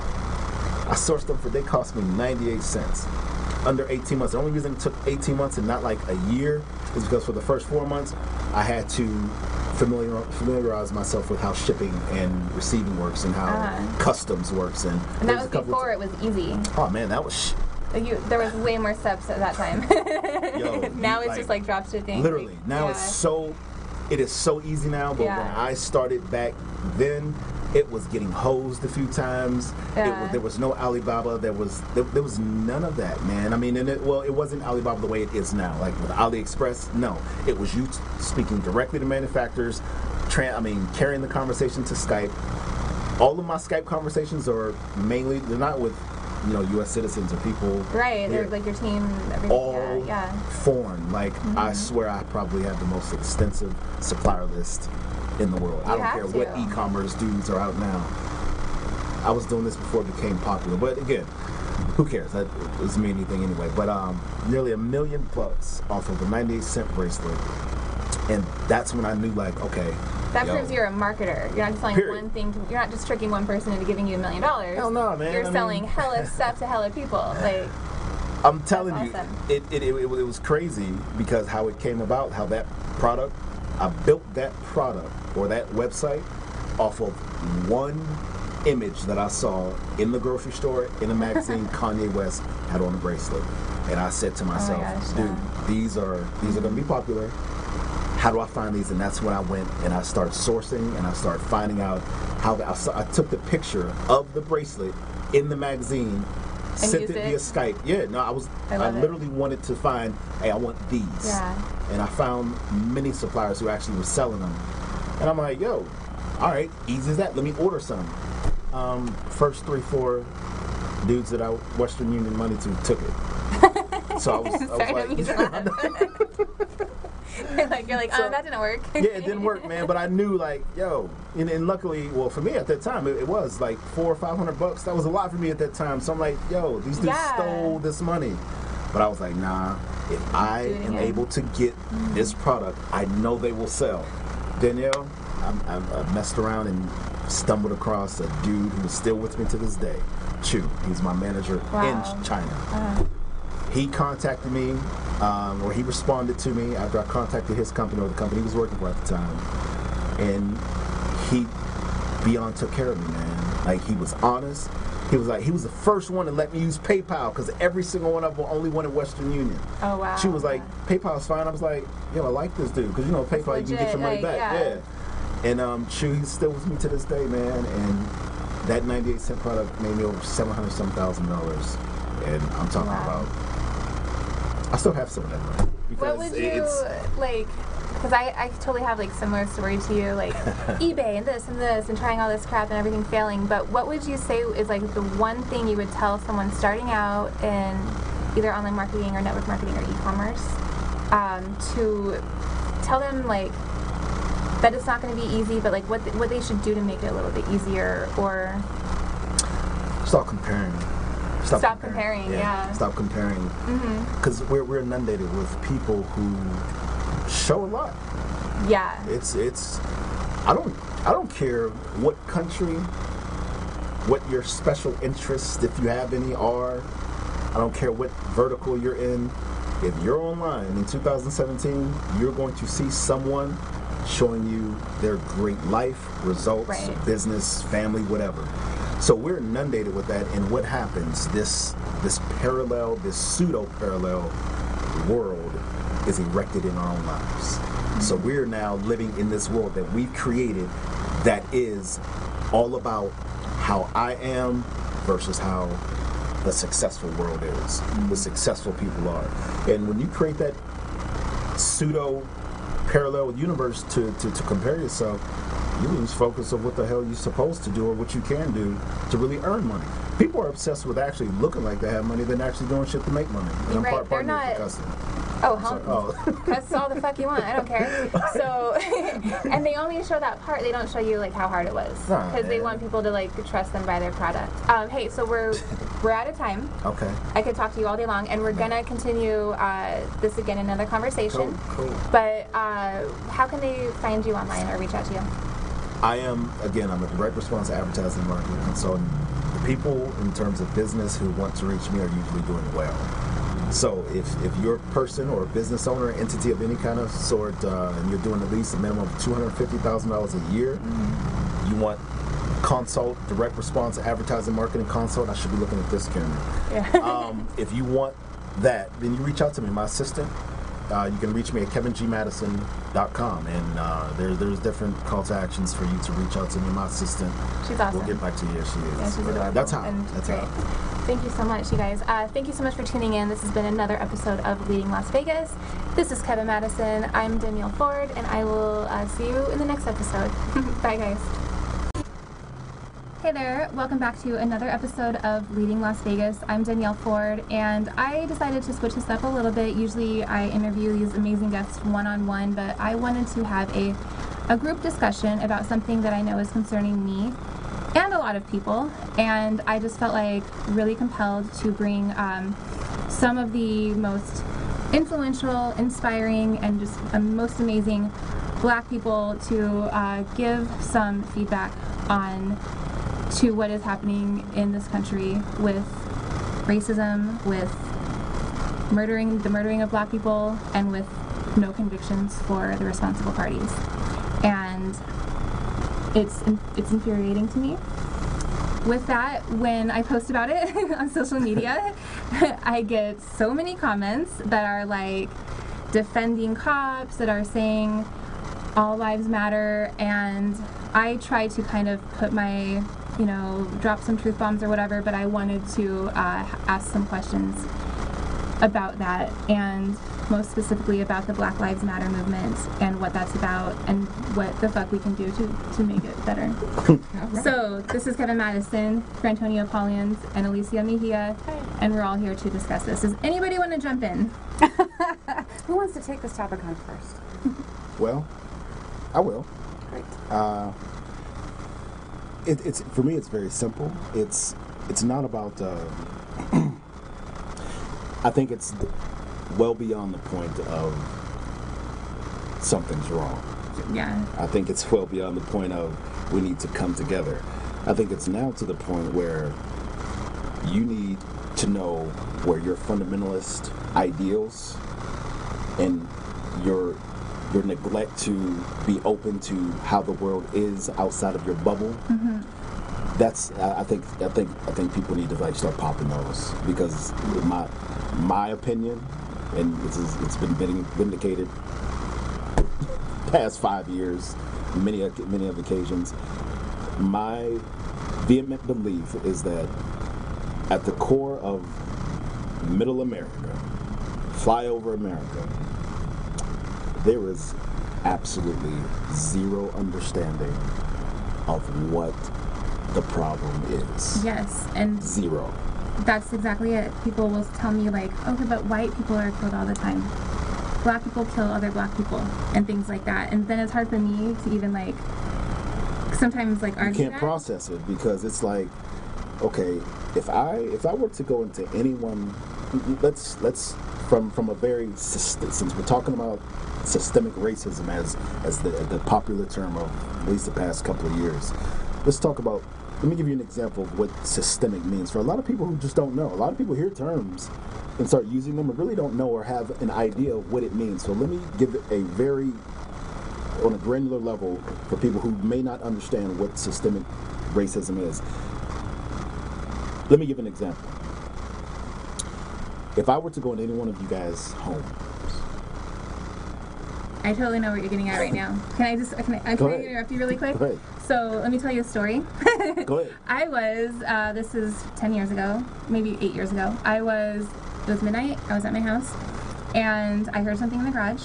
This is long story short, but I went to the door and I grabbed a glass frame, because I'm like, what the fuck is that? And this man walks into my house, staring straight at me. And I go, get the fuck out of my house, right? And he left. Now, I just told you that story, but that was not how he told the story for a couple years. Wow. My story was, so then I was standing and I walked over, I grabbed a frame, and I stood there, and this black man walks right into my house. And I was like, get the fuck out of my house. Okay? And so a couple years later, I realized, why am I always saying black man? If he was a white man, I would not be like, and this white man walked into my house. You know, like it's almost like I'm conditioned to say that, right? And is that where you were going with? Because it totally triggered that. It's I'm glad it triggered it. Similar setup, kind of, as far as someone coming into your house and you just assuming that, being that it's a black man, that I should point that out. Yeah. Mine is more so just direct, man. Like if I go into you guys' house, okay, violate your family, violate and take everything in your house,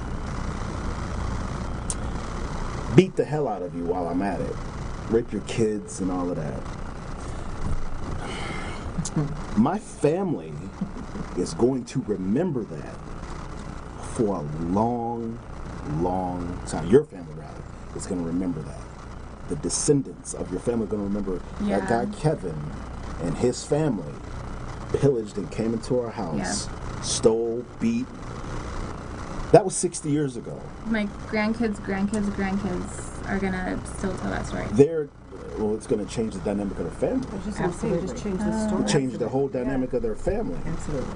Just because, I don't think, again, systemic racism, I don't think people grasp what that really is. Systemic meaning from the origin or from the place where it is most powerful, it permeates it's systemic. Like that, it's built for a reason. The system is built and designed for you who are a second-class citizen to not thrive, but to be our slaves, to be our workhorses. Fast forward, okay, now you guys are free. But really, were you? No. Yeah, because then there were laws put in place that continued to serve the dominant culture, particularly around the financial benefit that was gained by our labor, free labor, and then really cheap labor. Now that we're missing that, right? And so once the system of, and I want to just back up a little bit and talk about the slavery that took place on these shores with Africans who were stolen and brought here to America. Other people, I often hear people say, well, other races and ethnicities were slaves as well. There is not another race of people in this country that were brought over here and put into chattel slavery. And so again, when you don't really have a clear definition of what you're talking about, it's easy to try and homogenize things. And dismiss it. Right? Yeah. So chattel slavery means that not only are you my slave, but anything that comes from your womb, your offspring, from now until eternity, belongs to me. So hence the reason why her last name is hers and mine is mine. Madison is not my last name. Absolutely.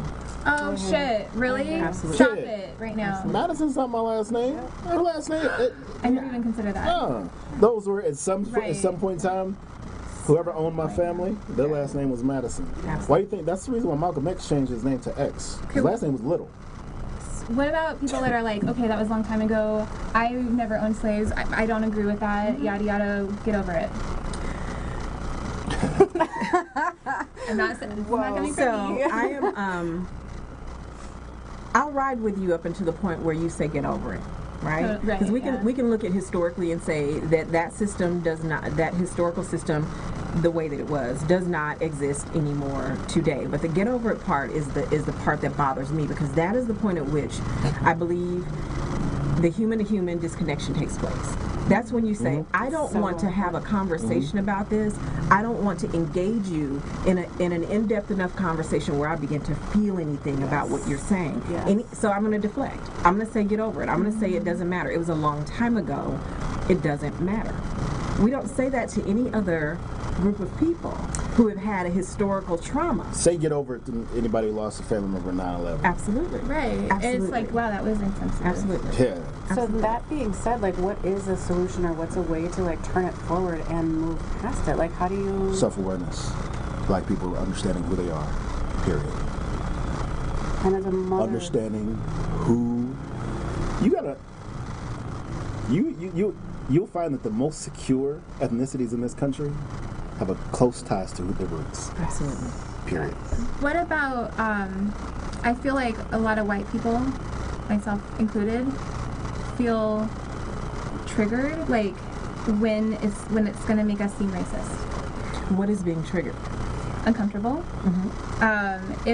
If for some reason you tell me that I'm saying something wrong on social media or something, it's like I don't want to look at it because I don't want to look at that I might be racist or that I might have that feeling. I'm like, it's just I'm not racist. I'm not talking about it. I'm not in it. But you know, we are kind of culturally just brainwashed from our childhoods. Yeah. So the first thing I would say is stop expecting to have this conversation and be comfortable about it. Right. That's the very first thing I would say. get comfortable with being really uncomfortable. If you are sincerely interested in engaging in the conversation around racism, be prepared to be uncomfortable. Be prepared to be introduced to some concepts that may be completely outside of your, everyday data sphere. Every day that we've grown up until this point, we tap danced around it. I never had this conversation with my 4th, 5th, 6th grade teachers, 8th, hell, not even high school. And I went to a Catholic, predominantly white high school.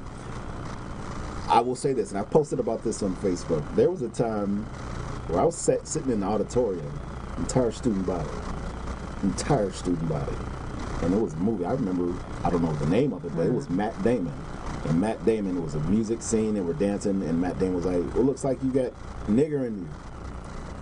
The entire auditorium laughed. I'm talking about these dudes that I played. Are your friends? All of them that, like, bro, and I turned, and all of them laughing. And I'm like, oh, okay. But see, what they didn't understand is that my mother and father were straight G's. Like, my dad, my mother taught me before we even went to that school. You know what's up, right? You know what it is when you go here. You know why you're going there. Act accordingly. They're going to say some shit. They're going to do some shit. But you have my permission as your mother and your father. That's the reason why I didn't get in fights in that school. For one, I let it be known I will smack the shit out of you do anything stupid. And coming from a boxing background, it was very easy for me to say that and know that I'll hurt you. So I stood behind that bravado for a long time, but really what it was my defense mechanism, because at any given time, if I was in the bathroom or if I was by myself, if they really wanted to, if they really wanted to, they really could have did something to me. So me having that bravado and saying that was really my defense mechanism to the utmost, because to be quite frank with you, there was space. Plain and simple. And there was, and now I don't want people to hear this who went to that school. I'm not going to say the name of it, because it was a good school for a lot of reasons. But in terms of diversity, in terms of awareness, to whereas, hey, we do have black students, so laughing at that kind of, or even playing this kind of a film, it's not okay. It's not okay, especially when you see the whole student body laughing and not one administration member of the administration says anything. Not one comes up to say, dude, don't worry about that. Nothing. Nothing. But again, I didn't mind because Mama and Daddy prepared the hell out of us. Okay, but this is what we talked about before. Why should parents have to prepare their kids for that? Like, Alicia, your son is mixed, right? Yeah, I have 3 kids. They're all mixed, and And you're like, that's not something I have to be afraid of. Like, that's not something I have to tell my son. Conversations that you have to have. It's completely, and then you just go like, it's such a broad topic, and Well, Three kids? We prepare our children because we want them to come home safely. Totally. That makes that makes sense, but you shouldn't have to, and people don't understand that, and especially now. I mean, circling back to the original topic that we were talking about with the police brutality and the murder of black people. I'm gonna say this: a lot of people ain't gonna like this who are cops, and I'm no disrespect. I'm for one, if you know me, I'm beyond. To even think that I'm racist is stupid. This is my assistant. Like, I love her. You guys can't like, she's white. Yeah, like I love her. And like literally. I thought it was his sister. But like, to be frank, man, I mean, you got some white people who just don't give a shit, man. Like, I'm gonna just tell you flat out, they just don't care, and the ones that don't care are in power. Yeah. Totally. Absolutely. So that's an uphill battle. So when you say I look at her, she has 3 kids. Boys? Girl, boy. The boys. Because I'm a black male, so I can only relate to that experience. But as a black male, when you have 3 or 2 boys coming up in this environment, the thing that you need to prepare them for is to know that, hey, you gonna confront some people who ain't gonna give a shit that you black, man. They ain't gonna give a shit about your struggles. They ain't gonna give a shit about your history. Yeah. You got to be prepared for that, because the more and more I see us becoming familiar with the plight of what has caused this country to be in a position it's in, the more radical I see white people becoming. A lot of them, like, you know what, we got to protect her. Like us versus how are you white and you feel you got to protect yourself in this country, man? I think that's just like, it's so oxymoronic.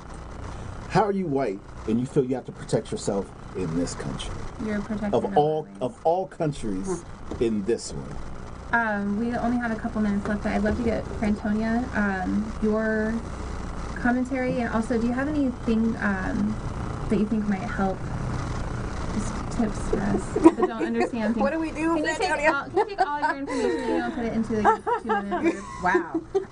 So one thing I wanted to say, I want to kind of piggyback on what Kevin said as we were speaking about Alicia and her children. And so I'll say this in regard to how it affects black women.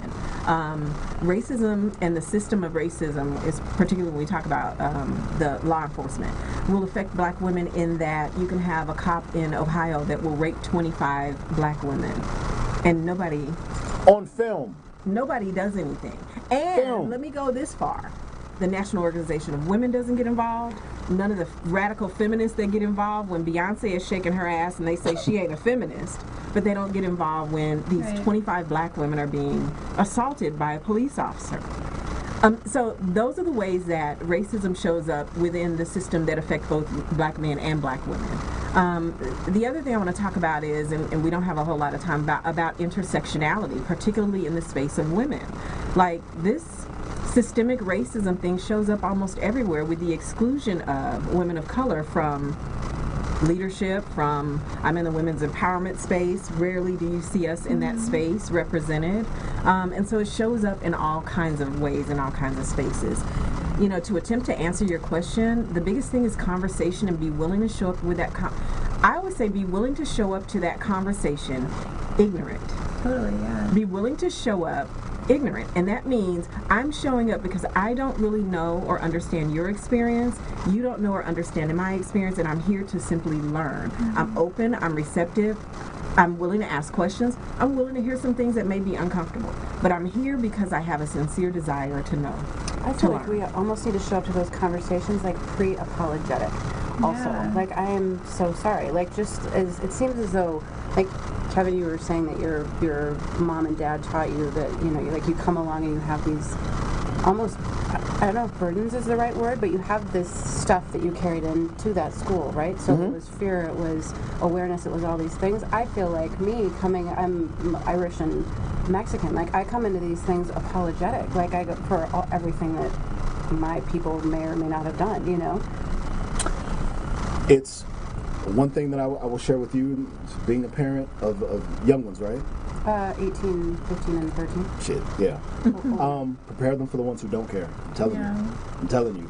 Those are the ones that are the threat. The ones who at least will listen, you can get someone. It's the ones that do not care and will say, and so. Yeah. Yeah, and let me say this.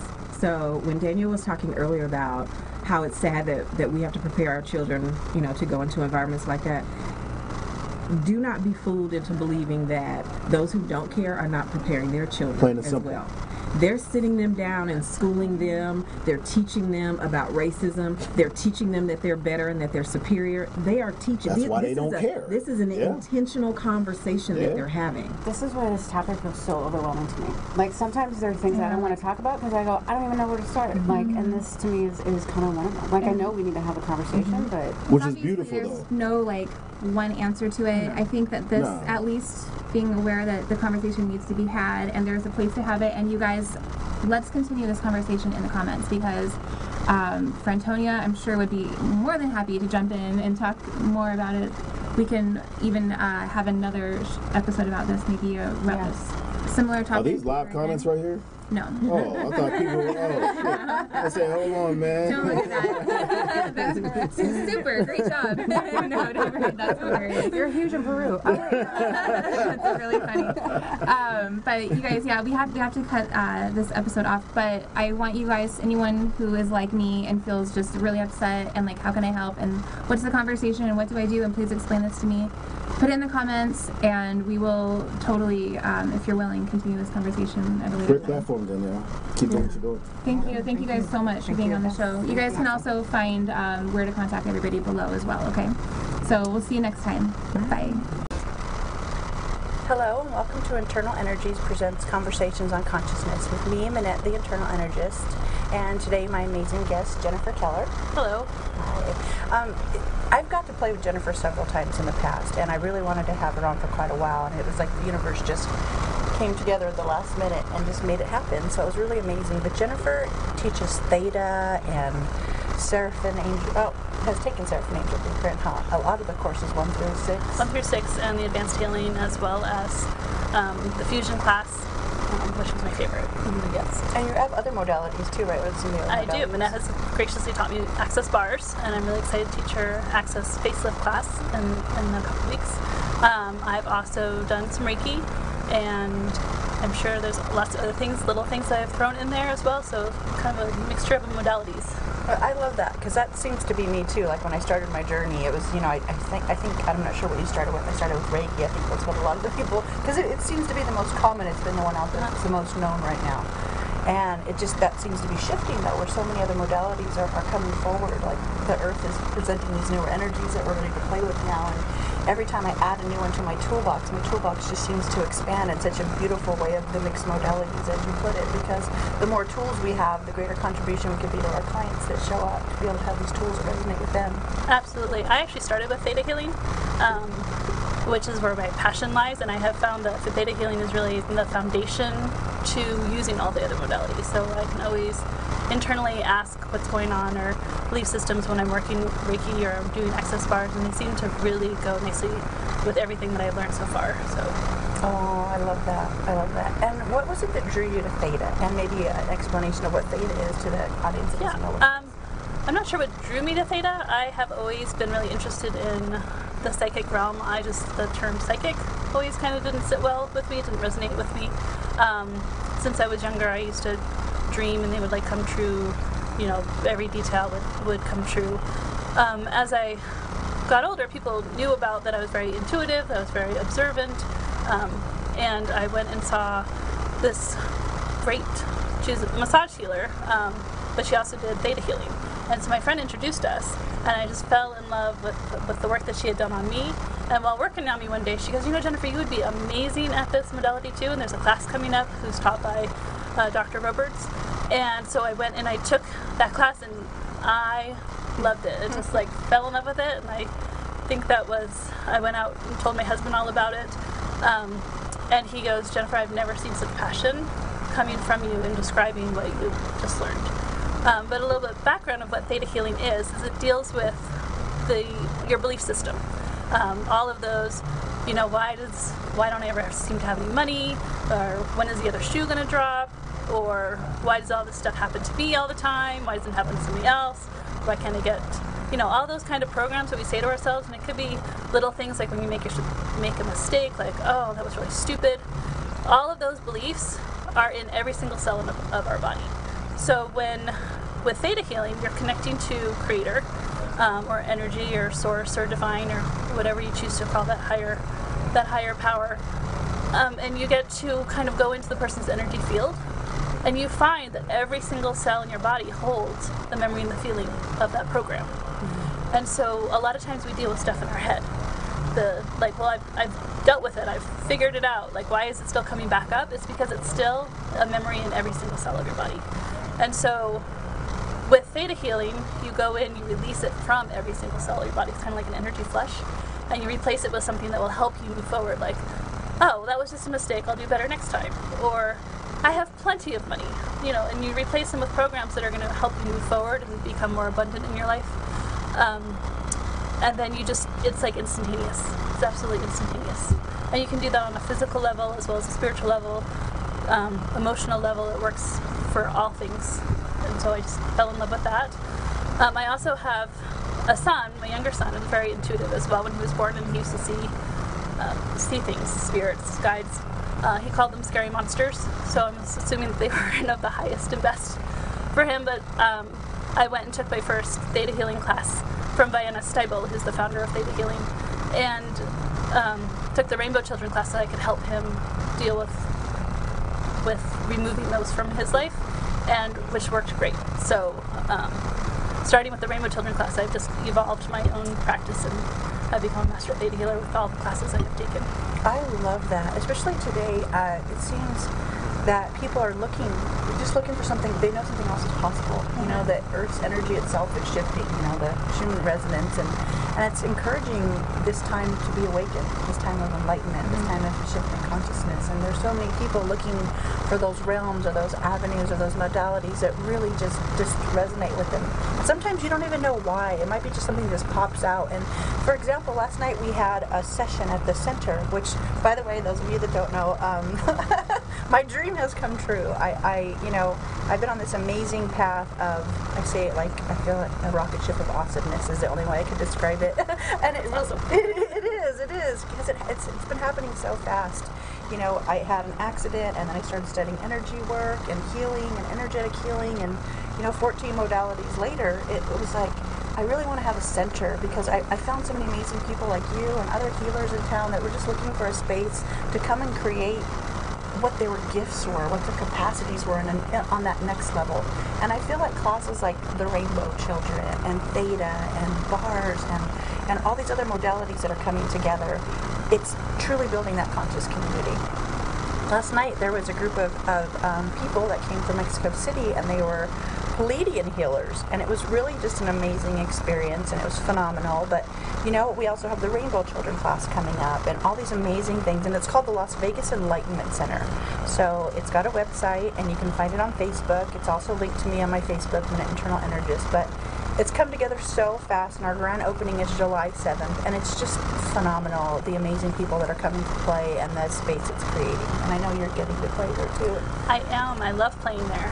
I just love being in the energy. It's only been open for a month, and I think I've been there almost every day. It just seems like. But I love being in that space. And I'm really excited about the Rainbow Children class. So with that class, every child is born with gifts. And unfortunately, as people who were not shifted, we didn't know that they were gifts, and we kind of have squashed some of those abilities out of our children. Or maybe you were a child who knew you had gifts, and it got kind of squashed out of you.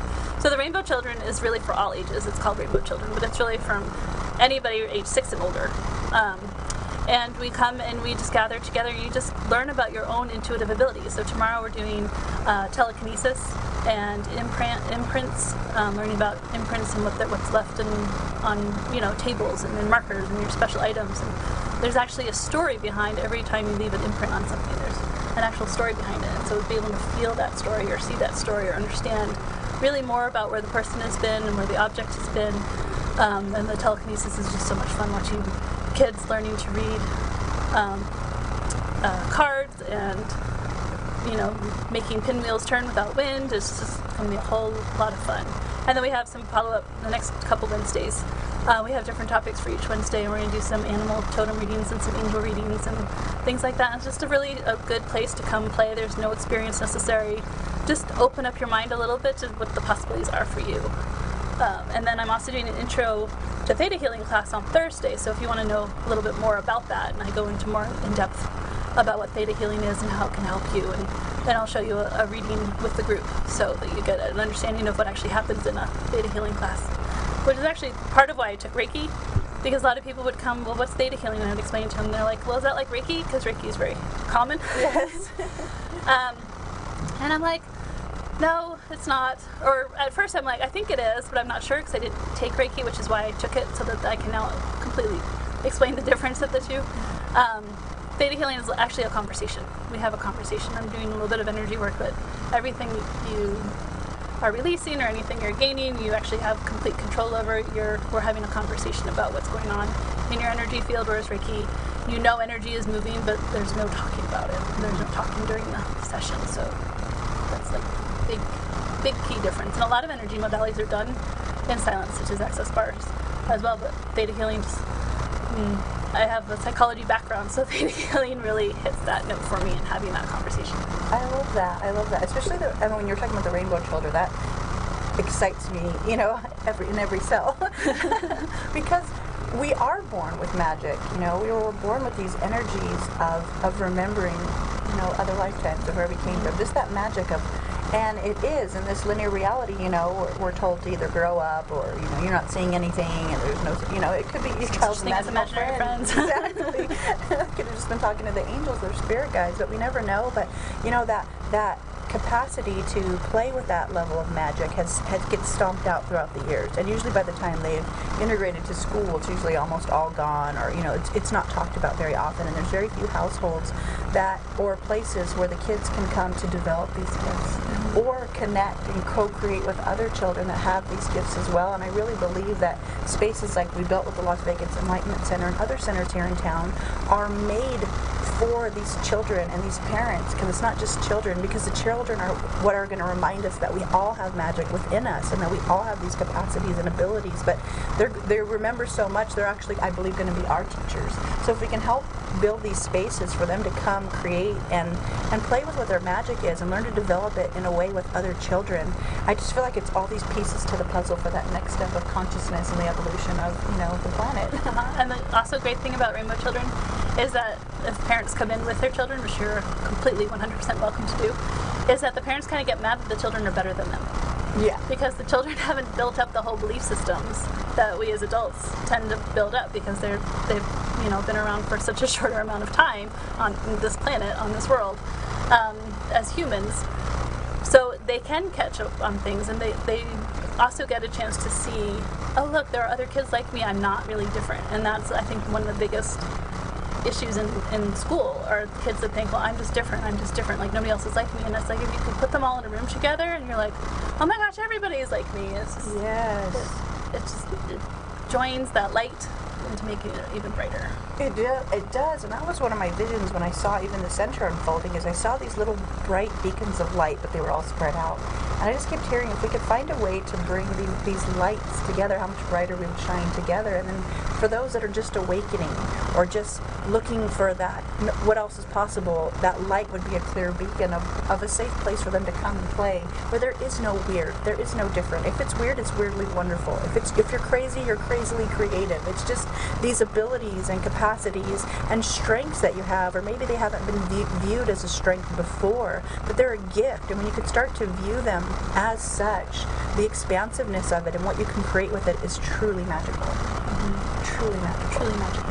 I just love your crazy, creative, and your words are awesome. Because I have come through this too. When I came from that very corporate, linear background, and me, however many years ago, would look at me now and think, she's a little crazy. She's a little weird. And in the beginning, it is, like you said, those core beliefs or programs in our cells. So when I had a resistance to, when someone would say weird, I would feel like a lot of children do now, people do now. Weird is different. Weird, I'm isolated. There's not anyone else out there like me. I'm alone. Have you ever actually looked up the definition of weird? No, I have not. You should look it up. I'm going to, because it actually makes a whole lot more sense when you read the definition. You're like, oh, that's exactly who I am. So then I realized, I was like, you know what? I am weird, and I totally embraced it. And I thought, I'm weirdly wonderful, and I love it. Yes. But just took me to that next level. And I think when we start to use modalities when we're ready, whether it's theta or Reiki or bars or vibrational sound healing. There's so many out there. Find something that resonates with you if you're looking for what else is possible in your life, because when you're ready to choose more, it's so amazing how quick the teacher shows up, or how quick that experience shows up that can guide you to, finding out what else is possible in your life, and to start to create your reality rather than resisting and just surviving this one. Because so many in our life, so many people don't ever get to that point where they're ready to choose, and they think they're stuck, or there's no choices available, and this is just what my life is. And in my point of view, our thoughts create our reality. And kind of like you were talking about in Theta, if they're in every cell of our body, even though we've processed it mentally, there's still something in our body that's not ready to receive that next level that we could be receiving if we were to clear that energy. Because, energy resonates with like energy. So once you're able to clear that and be able to receive, you can truly start to create your reality. And how much more potent is that, to start to create the reality you truly desire, that rather than resisting and reacting and trying to survive in this one, it's a completely different paradigm of living. You go from surviving to thriving, and that's truly what we're here to do. We're here to thrive. We're here to co-create. We're here to create a conscious community where we support each other and embrace each other as the infinite beings that we are. And Jennifer's classes are amazing like that. Like this intro to Theta, I just got to experience one with her recently, and it was very interesting because one of the participants had got up and was really struggling in life kind of, and talked about a relationship that was years ago. And when he was able to clear that, it was so amazing, the aha moments that came where he was able to start choosing something different. Mm-hmm. Yeah, because he was all about, he's like, no, I dealt with that, so I know that's not the issue. And I'm like, it's still there. So, and that's the other thing about Theta, is Theta, or our belief system, if we don't handle it, it comes up in other forms. So we get sick, or we end up with some sort of a cancer, or we just have things that are not diagnosed or not diagnosable by a doctor. If you've ever gone to a doctor and they're like, I don't know what's wrong with you, nothing's wrong with you, then it has to do with your belief system. It has, and very little to do with the fact that you might be feeling ill, but you're feeling the effects of this wants to be released, it's coming up, it wants out. And so it's a perfect time for Theta, or for some energy healing to happen, because you don't want to live your life in that state of being. And some people, like you said, kind of succumb and be like, well, that's just how it is. Whereas they don't realize that they can change. I've had clients that have, one client in particular had a major back issue. He had already had a back surgery. He was looking at getting another back surgery. He didn't want to have another back surgery. He was hunched over, using a cane, had a back brace on. I saw him for a total of 3 months. Within the first month, he did not need his cane anymore. Within the second month, he didn't need his back brace anymore.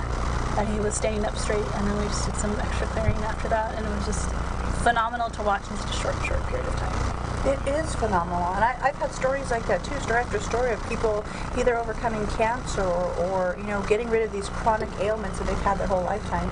And this is by no means applicable to everybody. A big thing about energy healing is you can receive to the level you're ready to receive. Mm-hmm. And there's no other better way to put that than if you're coming in there looking for an instantaneous healing, but in truth you're not really ready to receive that, or you're not believing that you're worth it, or you're worthy and deserving of it, then you're not going to receive it.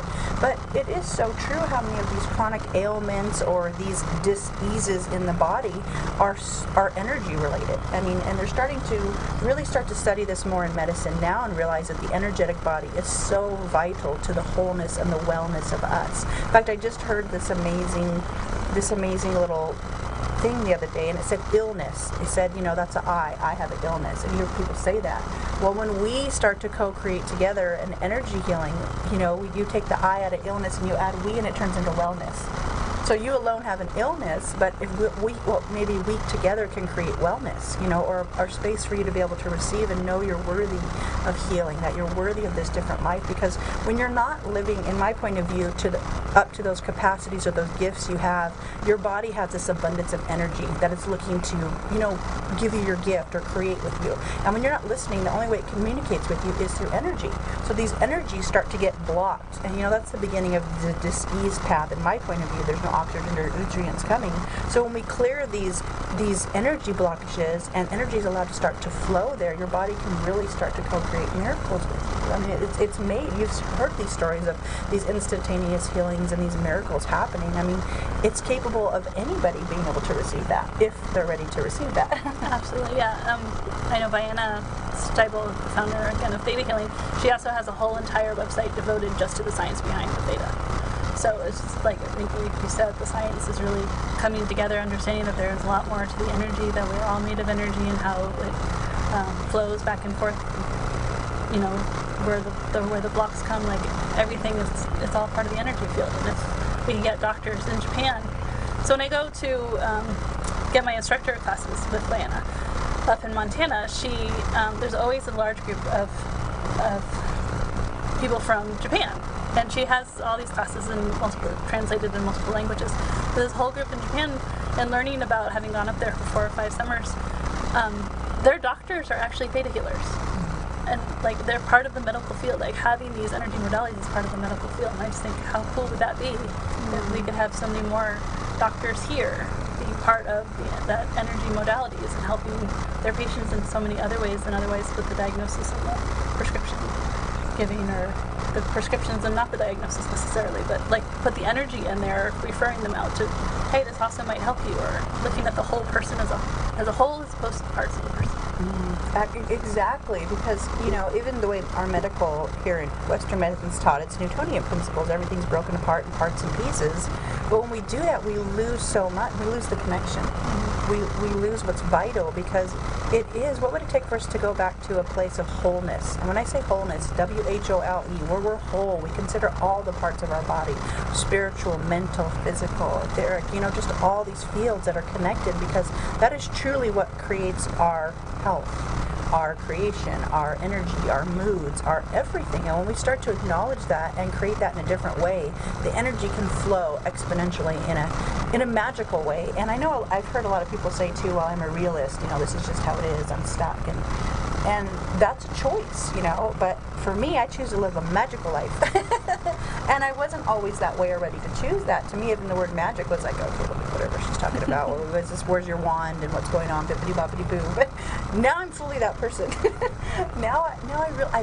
I've seen people's lives shift, and I can't use any other word other than magical, in a magical, exponential way that's just been, you know, in the beginning it was confirmation, and now it's just a knowing, because when you really start to step in your knowing, it goes beyond a belief, and when you know it, it's instantaneous. A belief is something you have to have confirmed, or, you know,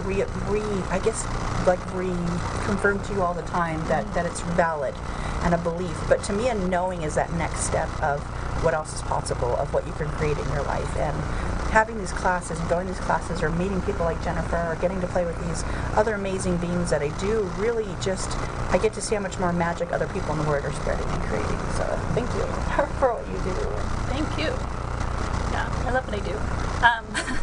I wish I could just do it all, like, that's my dream, and that will come someday, to just do that all the time. Just like you got your wellness center. So now that her wellness center is open, I get to be there all the time. So we're going to just make that happen, and I can practice theta, or I can teach classes, and I can just help in the shift of everybody who comes my way. And she even does little mini sessions. So if you go to LasVegasEnlightenmentCenter.com, you can find stuff about Jennifer, and you can message her. But if you're interested in anything she said and it resonates with you in a way, you know, definitely reach out if you're ready to choose something different, and maybe book a mini session, see what theta's like, or, you know, whatever resonates with you. There's so much out there, but once you start looking, it's really amazing, like I said, how quick things show up. And, you know, me, like I said, on this journey, you know, it was, hey, you know, I went from that corporate world to, you know, more now the energy healing modality, and it's been so fast. I had a show, I became a best-selling author, which, by the way, June 30th is my 4th book's coming out that I helped co-create, and it's called It's called The Energy of Magic. So definitely, if you follow me on Facebook, or you're able to, June 30th, go buy a copy of The Energy of Magic. I'm really excited about this one, because it's just a lot of different people that talked about stepping into your magic, or what magic is, or what it meant to them, or what their journey to living a magical life was about. So it's really profound, and I love these books because they're co-authored, and And I really think it's really necessary and vital to have all these different energies come play together. It's not about me and what I know or any gurus, because we don't require gurus when we get to this place. We realize no one knows what we require more than us. There could be playmates along the way or co-creators, you know, but once we step in there and we have that knowing, a guru is not required, and we realize, wow, we can just come together as conscious beings and all play together and cooperate and not compete, because there is no competition in this world. The only competition in this world is you. So I think once we start stepping out of our each other's way or ourselves, you know, then we can out-create anything that was possible for us in this lifetime. I love creation. Creation is lovely, and I feel like the people that are showing up to play right now are phenomenal. I mean, even people that I've noticed the center's bringing is that people that have never taught before have always thought about, well, I always want to have this class, but I think it was waiting for this space. You know, I think I'm ready to create classes of my own.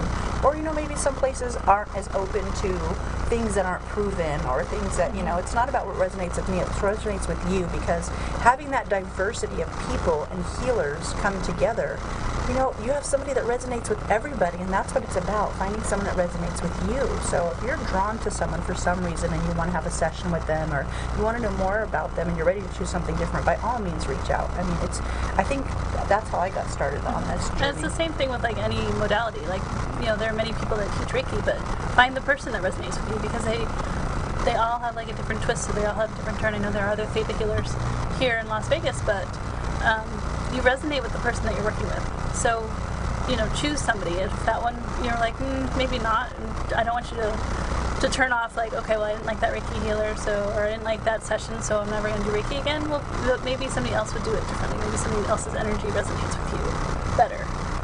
So I leave that, or ask of that, to just keep your mind open, not only to just the different modalities, but to the people, the instructors, the light workers. That there are so many out there. All you have to do is like look. You just have to look. I agree they are there. completely, because with the diversity, sometimes you don't. I mean, even though they're light workers, or we use the words light workers, not everyone is, you know, at the same vibration. Everyone's, you know, creating in these different fields, and every modality is just that. It's an energy. So when you combine it with the person, whoever it may be, that energy is going to come across differently because it's combined with their energy. So if you have a bad experience, you know, by all means, if you're drawn to, reach out again, because a different person is going to utilize the energy in a completely different way. And that's what's unique about all of us. That's why there is no competition, because every single one of us is completely different. Even though we do bars, or we do theta, or we do Reiki, it's going to be completely different from every single person, which is what in my point of view, is so beautiful, that I love about it so much, because there's somebody for everybody. Absolutely. And sometimes you have to mix it up a little. For example, I had a client once where she loved Reiki. She totally resonated with her Reiki healer, and they were working on this one very particular issue, and the Reiki healer was like, I really think you need to go to Jennifer. And in one session, we knocked out what the Reiki wasn't doing, because it was so deeply embedded. And she, like, it's a fabulous experience. So it's just, you know, sometimes you have to mix things up. Every now and then, like, as much as I love theta healing, and I tend to swap with some other theta healers that I know, swap sessions, because I still need to be worked on. I need to take care of myself. I need to do that energy work for me. But then every now and then I'm like, you know what, I think my body needs a Reiki session, or I really think I need an access bar session. And my body, the more you do this, the more you understand what your body is trying to tell you. You're like, this is the kind of energy healing I need right now. This is what I need to do to take care of myself right now. And so you can absolutely love something. It's like, you know, going to the ice cream store and your favorite ice cream is chocolate, but once in a while you want strawberry. It is. It's the diversity and the variety, and that is a part of life, you know, that variety. So, yeah, I love that. Because it is, to me, it's like developing senses. So when you start to develop this, it's like your sixth sense. When you start to develop this sense of what your body requires, it's really just being in connection to the universe, where you feel that attraction of what you're drawn to, and with no points of views or judgment about it, just that allowance. And when you start to allow those senses to develop, it's so great how instantaneously you know things. You know, how you're just, okay, I'm drawn to that, I don't know why, but I'm going there.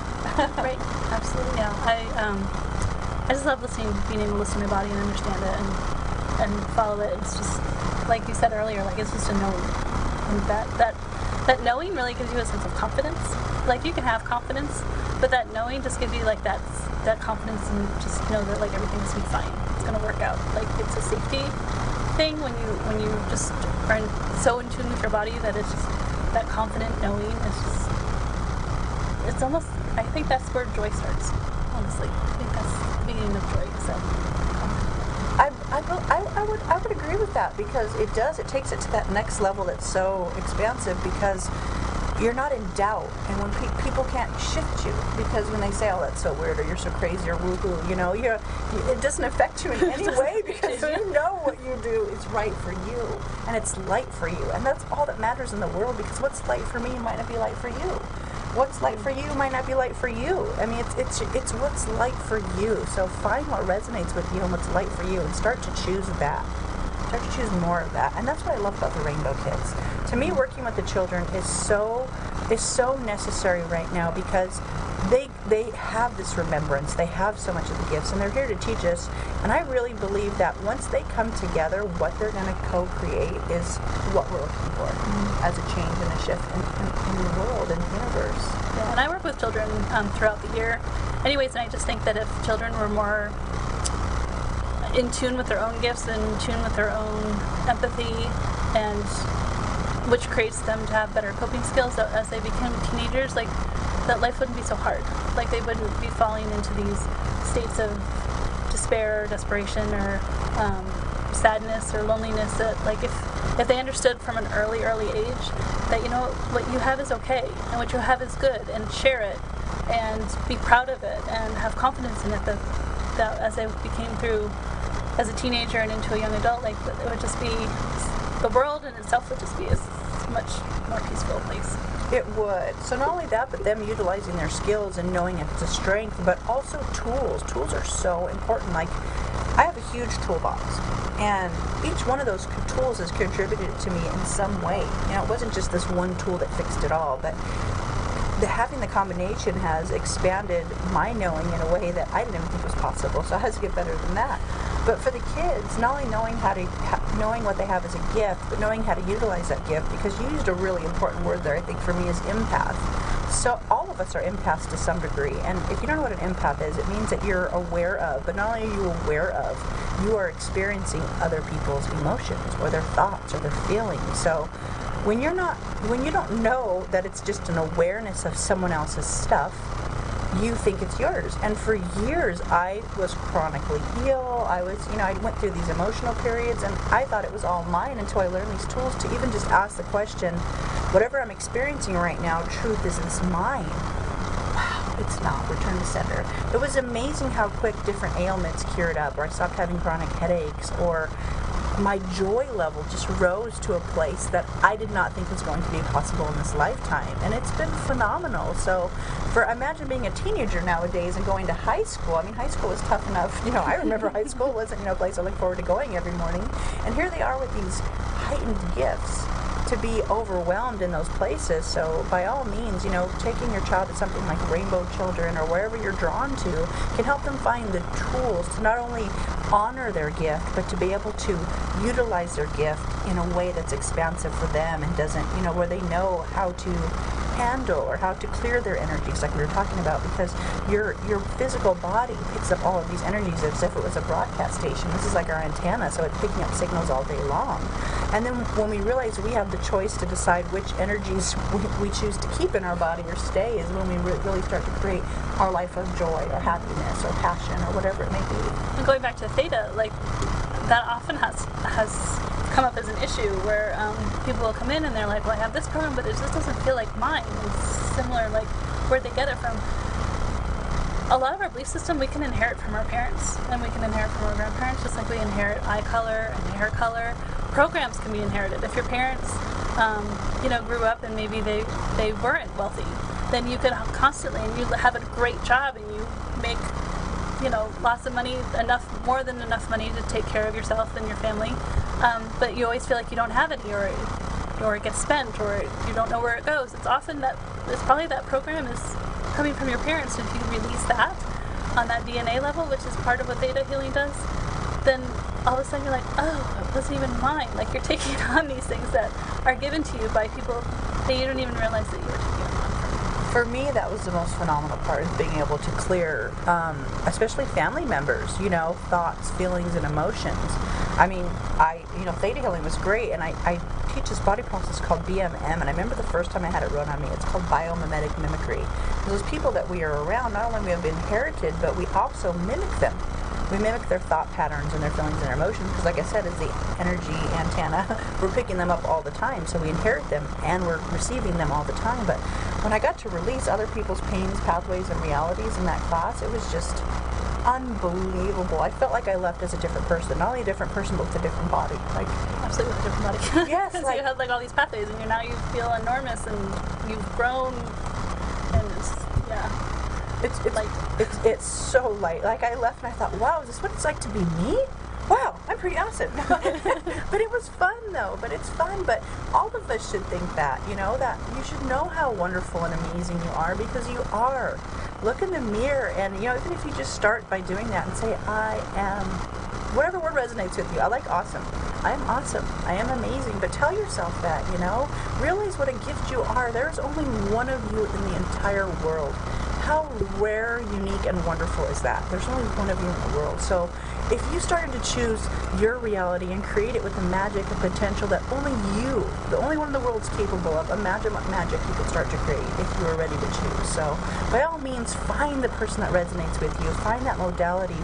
Find that tool. Find that person that you want to reach out to, that you just connect with and you think, this person gets me and this is where I want to start. But take that first step forward when you're ready. If you're ready. You might not be ready this lifetime, but if you're ready, by all means, if you think what else is possible in this reality right now, there's so many wonderful avenues out there for you to find. There's a lot of different centers here in Vegas where we are that have amazing classes.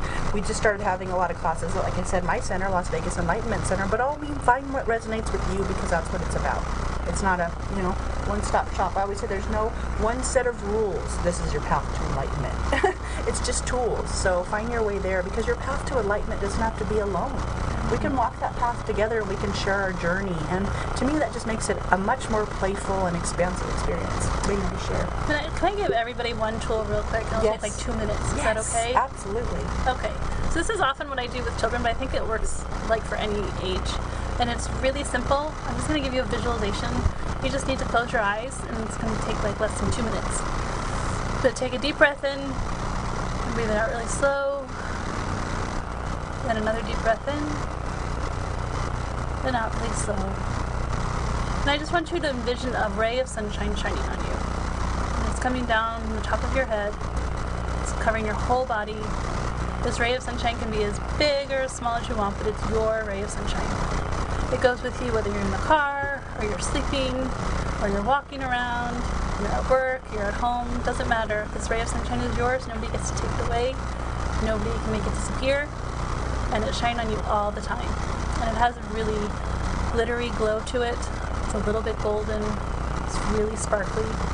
And I want you to imagine all the tiny things that get you stressed out. Anything that stressed you out today or this week. And I want you to imagine all of those things inside a little tiny bubble. And as this ray of sunshine is warming you up and filling you with love and peace, I want you to imagine all those little tiny bubbles evaporating up this ray of sunshine until you can't see them anymore. And so that's the stress at work, or your kids yelling at you, or wanting your attention, or having to make dinner, or running around. All those little tiny stresses are in these little tiny bubbles, and they get evaporated off your body. And as those bubbles float up this ray of sunshine, that ray of sunshine fills in all those holes with just love and peace and calming and joy and rest and strength and energizes you. And when you feel like all those little tiny bubbles have evaporated, you're going to take another deep breath in. And you breathe out really slow, and then you're going to open your eyes. And I will guarantee that the majority of you who just tried that exercise feel at least 10 pounds lighter. And relaxed. And relaxed. How's your better than that?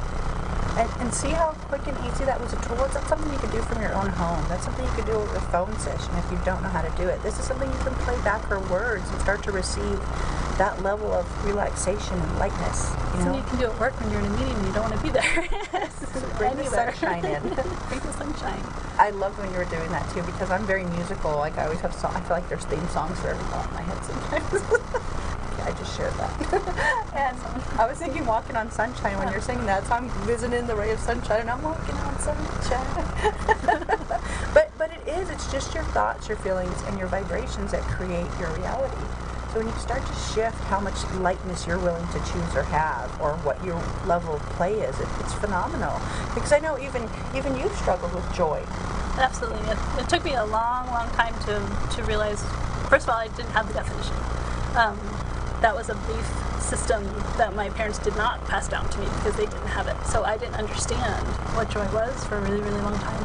And then I had to work through a lot of different personal issues. And then finally, I was like, one day I was just kind of like happy and singing to myself. And I'm like, this is joy. I was like, this whole epiphany of what joy is, where so many people just take that for granted. But again, it's like you don't know what other people or other people's paths have led them. And so that's why it's really important for you to do what calls to you to do.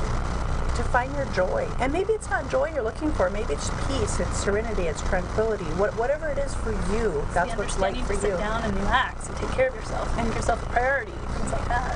Choose you. That's what I'm talking about. And so many of us, even as light workers in the beginning, I gave from a place of lack because I just wanted, thinking I had these gifts, I just wanted to help everybody. You know, I wanted to be there for everybody, but I was there for everybody, but not myself. And when I started putting myself first, which is what we're not programmed to do in this reality, even saying it, you know, a lot of people think that's really selfish. But when I started to choose myself and put myself first, my whole world changed. Not only that, but and I thought in the beginning, I have children, I can't put myself first. I have to do what's right for them first, but it was so amazing. I chose to do it to see, and because it just felt right for me. And then when I chose, it's amazing how much it even opened up my husband and my children's world, because I became an invitation for them to know it's okay to choose yourself. It's okay to choose you. It's okay to, do what's light for you, because when you do what's light for you, you're going to create an expansive amount of light in your life. And that's what we're here to do.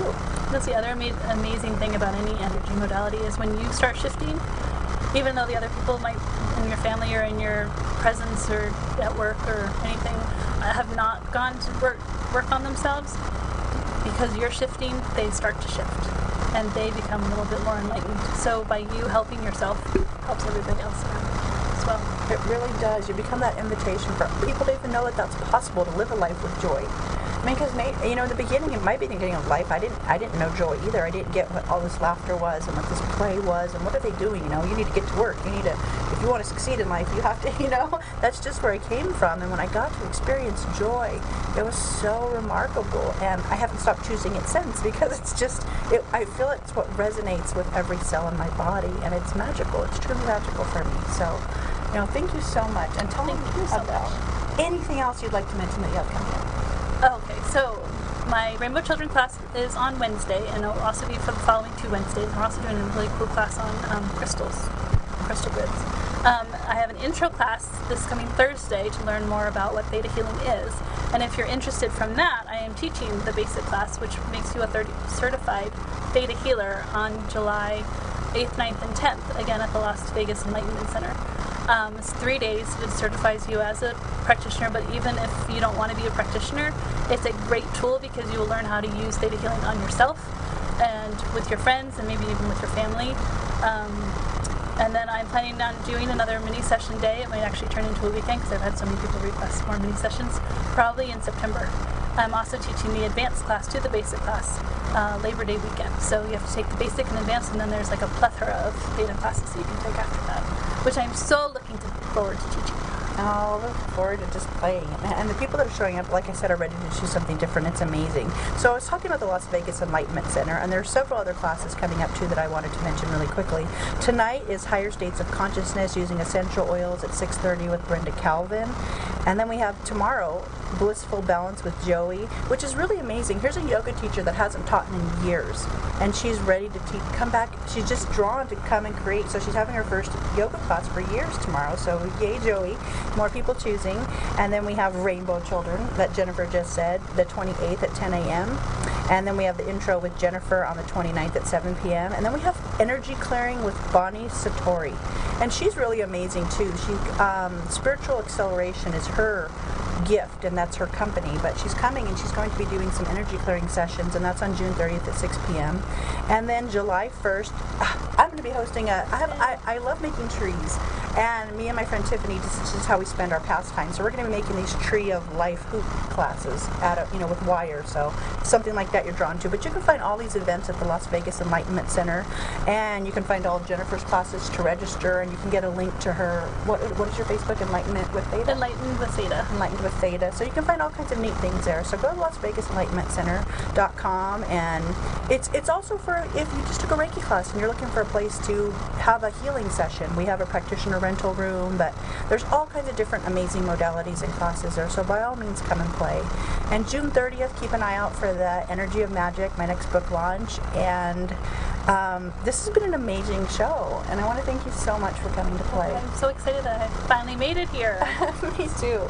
I love talking to you, and I love being in your presence, and I love being in your center, and the energy is like, if I could live in your center, like just roll out a sleeping bag, I would do that, which is just like the highlight of every day whenever I'm there.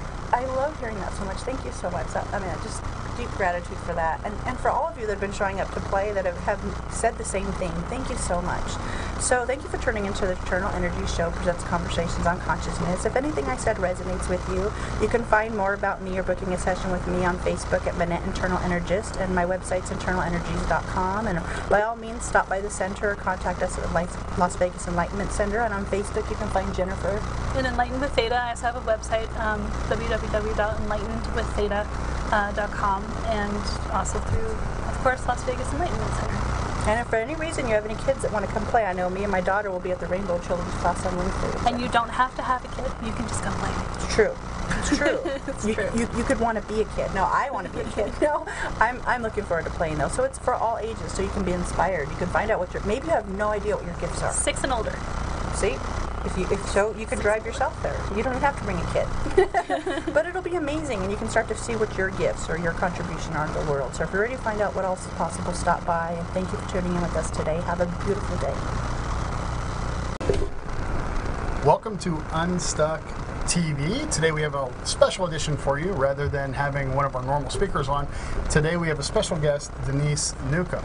Denise was a guest at our last Unstuck Happiness Conference, and we brought her in today just to talk about her experience and what she learned from Unstuck. Welcome, Denise. Thank you. So tell us how you got involved. How did you find your way to our last conference? So a friend of mine, Amanda, she told me about the Unstuck conference. I just recently moved here to Las Vegas and just finding my way around town, and not really quite comfortable with everything, so I was feeling a little stuck in a lot of ways, and she told me about the conference, and I went, and it was absolutely amazing. So tell us about your experience.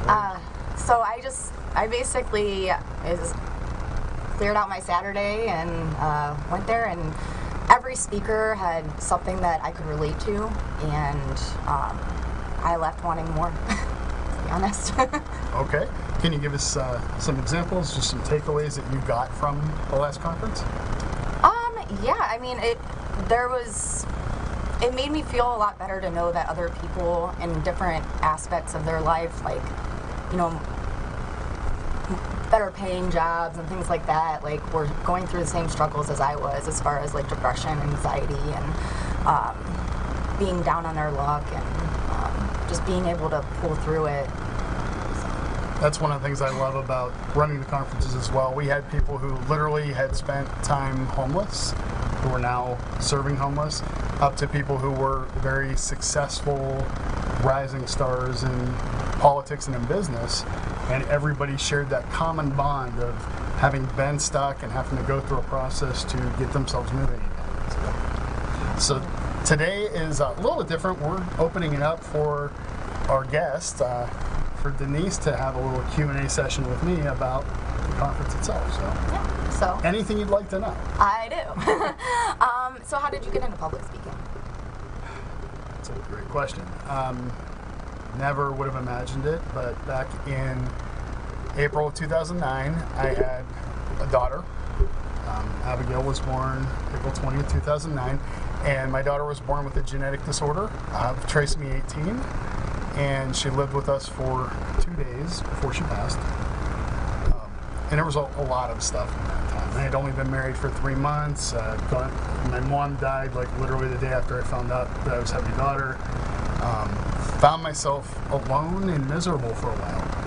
And I actually sat down and started writing. Just all this head knowledge that I hadn't started applying to my own life yet. And I just, for about a week and a half, just wrote down everything I knew about getting myself moving again. And that's how I came up with my first book, Finding Your Happiness. And after that, I had the book, and I'm like, well, what am I going to do with this? And I should start speaking.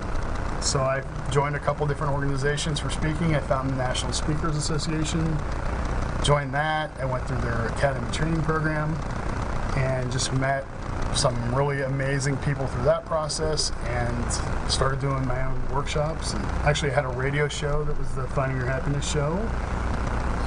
Started doing my own small workshops just based on the book, and that's it. It's not something I ever imagined I was going to do. I never meant to do it. It was literally my own healing process that brought me to a point where I realized that I had something that can help people, and just sharing that. So that's how public speaking became my life. So awesome. So how did Unstuck come about from all of that? Unstuck was another very fortunate accident, you could say. After finishing the training program through the National Speakers Association, my first thought was, well, now I'm going to get out there and start giving speeches, but who am I going to speak to? And I told you, I met all these people who had these amazing stories, and I thought, well, rather than me trying to find people to speak, like audiences to speak to, why don't I just create one, bring together all these great stories that I had, and let's do a public conference. Let's just do an open public seminar. So at the time, I was literally completely broke. And I thought, let's do a public seminar. Let's just get a room, a conference room, and we'll invite all these people. And in my mind, we'd open the doors and thousands of people would rush in, and it would be just this incredible event. Well, it didn't quite work that way. Literally, I had no money at the time. I'm not a gambler, but I do love college football. So I went and made a college football parlay bet and hit for like $600, and I literally had the money in my hands, and I went to put it in my pocket, and I'm like, if I don't do something now, I never will. And so that's when I rushed down to the casino, it was actually New Orleans at the time, rushed down there, and I'm like, what is the smallest conference room you have on the cheapest day? I need to do a conference. And the lady there was looking through it. She's like, I can give you January 2nd a room that holds like 20 people. I'm like, great, I'll take it. We're doing a conference. So here I am scheduling a conference for January 2nd in Las Vegas. And if you know anything about Las Vegas on New Year's, nobody's coming to a conference on January 2nd. In literally a room that would hold 20 people. And so that's how it began. Obviously, that conference did not take place January 2nd. But in the process of filling out the paperwork, I found out that the person I was working with lived in my neighborhood. She was super nice. And I called her. I'm like, look, this isn't happening. I'm going to have to cancel. Well, rather than cancel, we moved it back to March. And that gave me an extra couple of months to work on it. And the first conference happened March of 2016.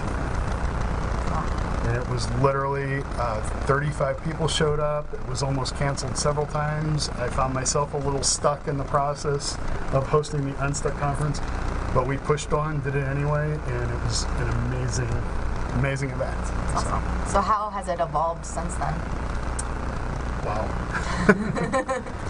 It has evolved tremendously. That first event was literally just, I handpicked a bunch of speakers that I knew had great stories, but none of us had any experience with social media, marketing, promoting events, sponsorships, anything. It was literally, let's get a room, invite all your friends, and I kind of even made a deal with everybody. I'm like, if you guys bring people, I'll split the profits with you, and we'll just have a great day. And of course, nobody did anything because none of us really knew how.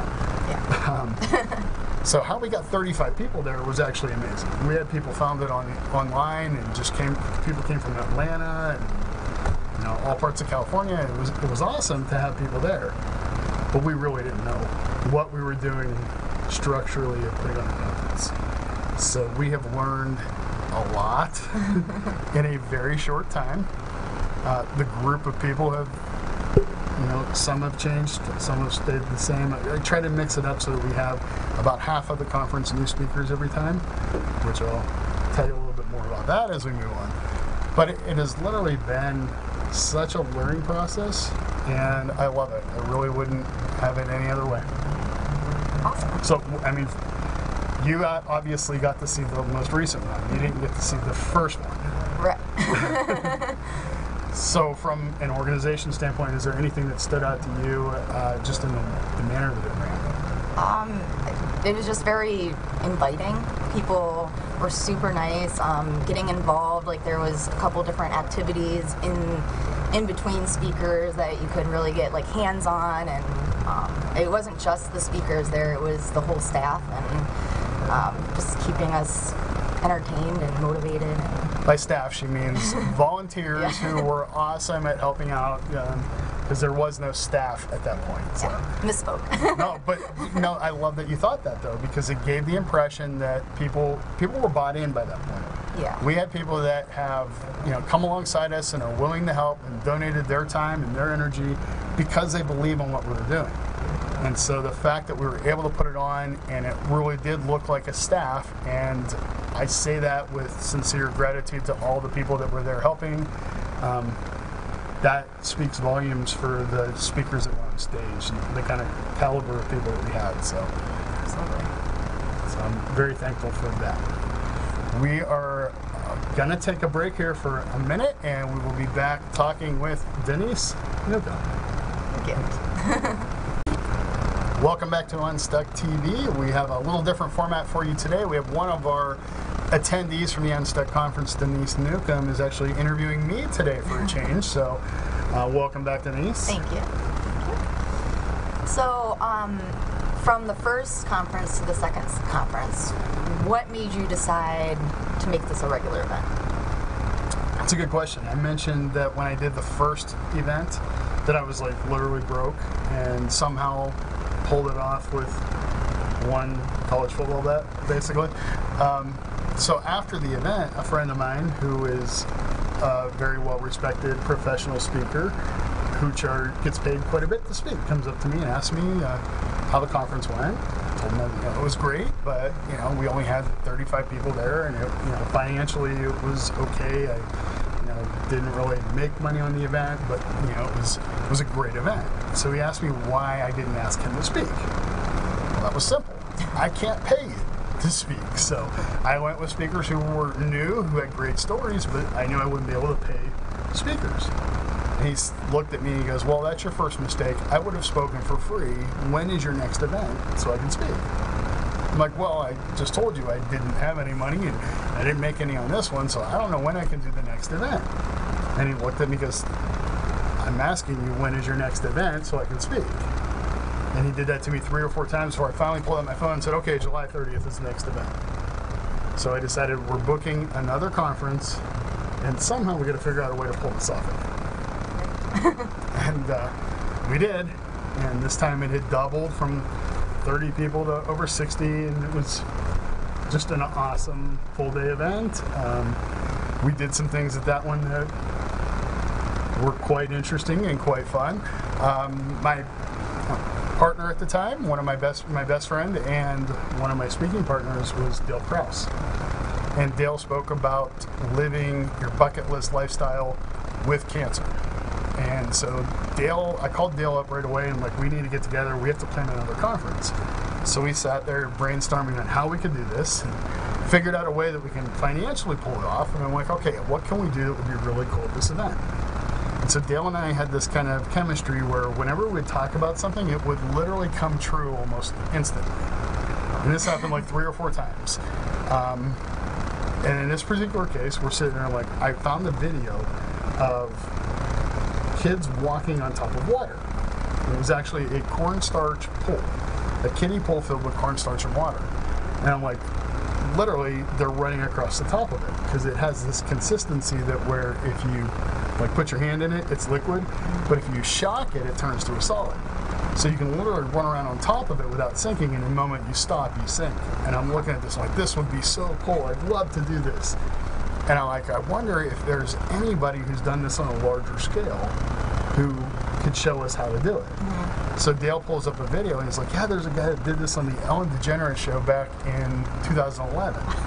I'm like, well, who is it? And he looks and he's like, oh, this guy named Steve Spangler. And I started laughing because Steve was going to be a guest at our local chapter for the National Speakers Association. I'm like, I'm having dinner with Steve in a couple of weeks. So we did it. We actually did the cornstarch pool for the first time at that second conference. It was awesome. It was so much fun. We had a giant tent in the back of the room with people mixing it up all day, and it was just so much fun. Which we then did at the third event, and we realized it's way too messy, way too difficult to do. And since we're doing this next one at the Smith Center, unfortunately we're not going to have the cornstarch pool, but we'll make sure we have some other fun things in mind. But after doing that second event, we decided it was going to become a regular thing. And then actually in September this past year, we lost Dale, passed away from cancer. And literally, well, just to tell you how we decided, on his deathbed I made him a promise that his message would be shared and that we would continue. And him and I had set a bucket list goal to do an Unstuck conference in all 50 states. So this will be our fourth conference in Las Vegas, and after that we start putting them on everywhere else to reach that goal of all 50 states. So other than that, what is your vision for Unstuck moving forward? You know, it evolves on a regular basis. Originally I thought what a great experience this would be for the audience, and then soon I realized that the speakers themselves were benefiting just as much. And having an opportunity to share their story in front of a live audience and capture it on video, and just giving speakers a platform to really start sharing from. Because as a new speaker, it's really difficult to figure out like where are you going to go with your message, how to get started. So we've really kind of developed a niche for helping speakers to get their start. And so I went from the first one begging some friends to the second conference where we kind of had an application process, but it was to now this time I have over 21 speakers on a waiting list of people that want to be part of this conference, because it has become like literally the place to go for somebody who wants to break into speaking. There's a lot of speaker training programs in town, but this is the one that really lets people share their stories and kind of gives a platform. So I'm amazed at the number of speakers that want to be a part of it, which is just awesome. So my vision moving forward is to do enough of these in enough locations to really build a network of speakers that are sharing their stories, sharing strategies to getting unstuck, and just spreading it nationwide.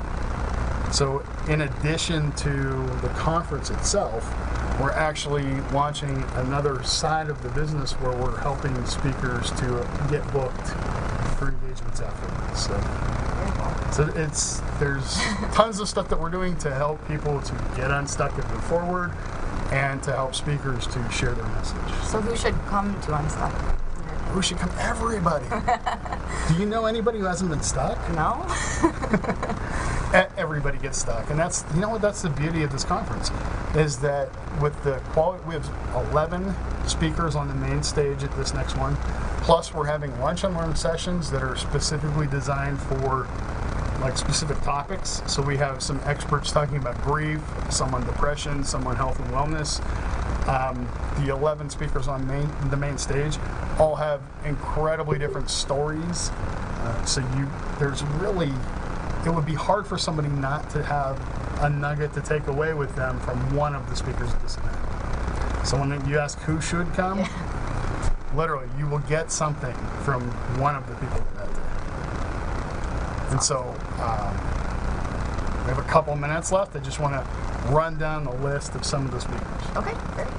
So we have Judy Morio. If you don't know Judy, she is one of the most amazing people. I can't even begin to tell you. I'm just going to let you either go to the website and find out about Judy or come to the conference because she's awesome. Christoph Merrill is awesome when it comes to business development, and he's kind of a hype person, so he'll definitely be able to get the energy going for the day. We have Silo Moses. Silo was homeless for a while, and now he runs Serving Hope Las Vegas and feeding the homeless.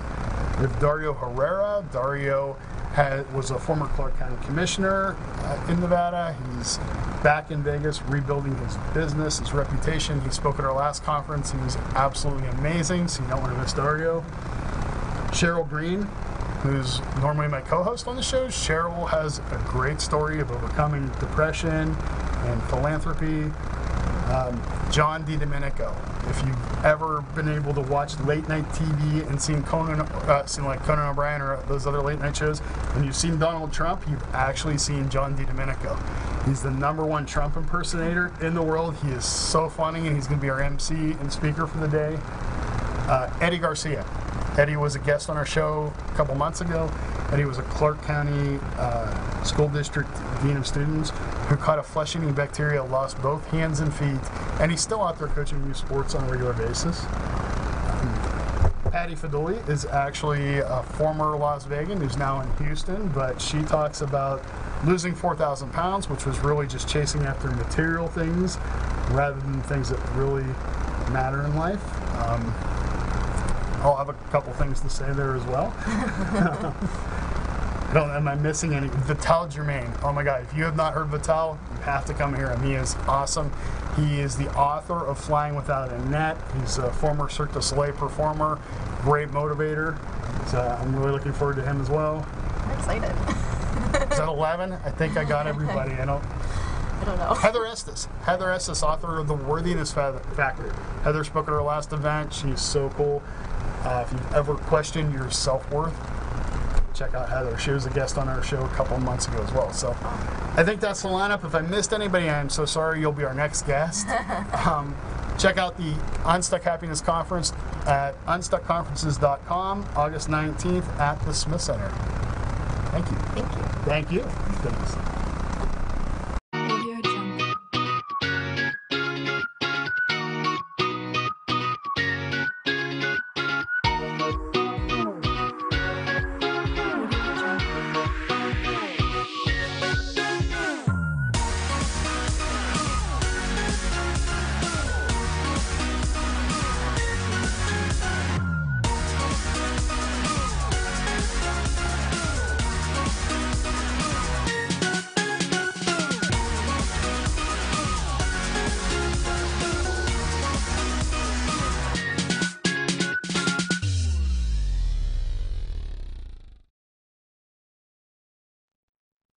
Hello and welcome to Stephanie's Movie Reviews. I am your host, Stephanie Thompson. I'm a member of the Screen Actors Guild in AFTRA, a classically trained singer-songwriter, a vocal coach, and an actor myself. In this show, we review 4 categories of films: action, family, drama, and comedy. Well, before we get to our first film today, I just want to give a shout-out to Amy Kardashian. She is the creator and producer and director of 3 shows here on akexpertstv.com, and she has the World of Book Reviews with Judy Morio, my show Stephanie's Movie Reviews, and Amy Kardashian and the Experts. And she received an award yesterday, Saturday, the Ambassador for Peace Award from the Universal Peace Association, and she was nominated by the Women's Federation for World Peace, and I'm just so proud of her, and I just want to say, Amy, congratulations. No one deserves this award more than you. And I'm so proud of you. And she gave an amazing speech that day. And it was just phenomenal. It was just wonderful to be a part of that. I sang at the event. And it was just really awesome day. So congratulations, Amy Kardashian. And I know great things are coming toward you. So this first film, Baywatch, yeah. Yeah, dude, surf's up. Well, I never got into the Baywatch series, but for some reason I was very excited to see this film, and I was not disappointed, I have to say. Now, Baywatch is, of course, a comedy. It was released May 25th, 2017, and it was directed by Seth Gordon. It stars one of my heroes, Dwayne Johnson, Zac Efron, Priyanka Chopra, Alexandra Daddario, Kelly Rohrbach, John Bass, Ilfina Shadara, and David Hasselhoff makes an appearance as well. Music is by Christopher Lennertz. Now, it's rated R. It's not a film for the whole family to see because it is rated R for language throughout, crude sexual content, and graphic nudity. And the running time is 1 hour and 59 minutes. The synopsis is, head lifeguard Mitch must work together with a new recruit, who's played by Zac Efron, to help stop an evil drug dealer from destroying the bay that he loves. Now, this was a fun movie on a lot of levels because there was great action, there was a lot of fun humor. Now, I'm an adult, so I can enjoy the crude references and the sexual content, but it's not for your child to enjoy. There was a lot of things, to deal with.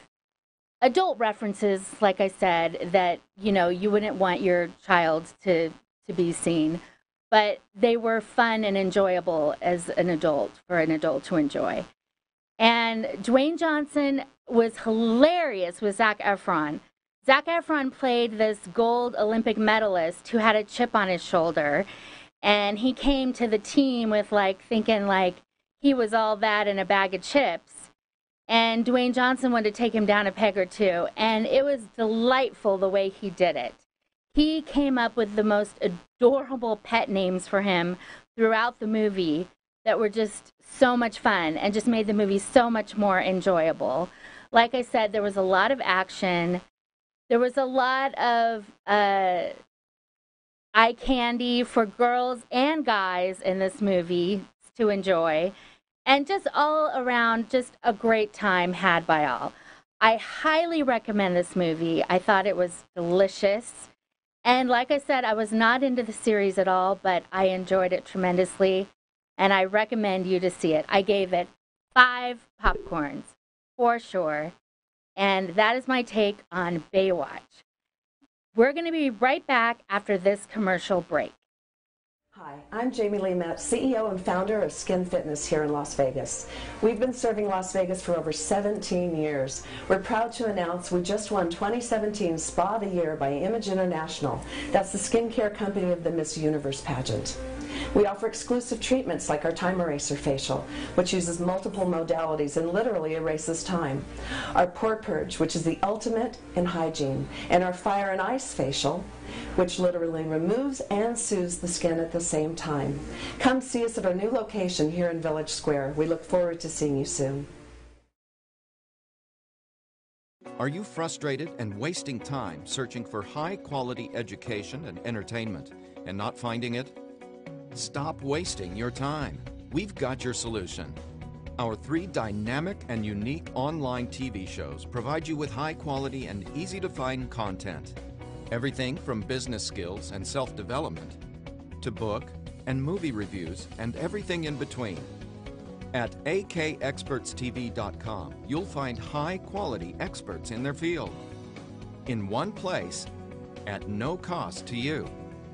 Visit www.akexpertstv.com today. Welcome back to Stephanie's Movie Reviews. I am your host, Stephanie Thompson. Well, this next film, Pirates of the Caribbean: Dead Men Tell No Tales, unlike Baywatch, it is an action film. It's also kind of a comedy, but it is something that you can bring your whole family to see. And when I was in the theater, a lot of people had done that. They had brought their family to see that movie, and for good reason, because it was a good family film to see. It was released May 26, 2017. It's directed by Espen Sandberg and Joachim Roning. It stars Johnny Depp, of course, Javier Bardem, Brenton Thwaites, Kaya Scodelario, Jeffrey Rush, Paul McCartney is in it. He plays a little role, and Orlando Bloom.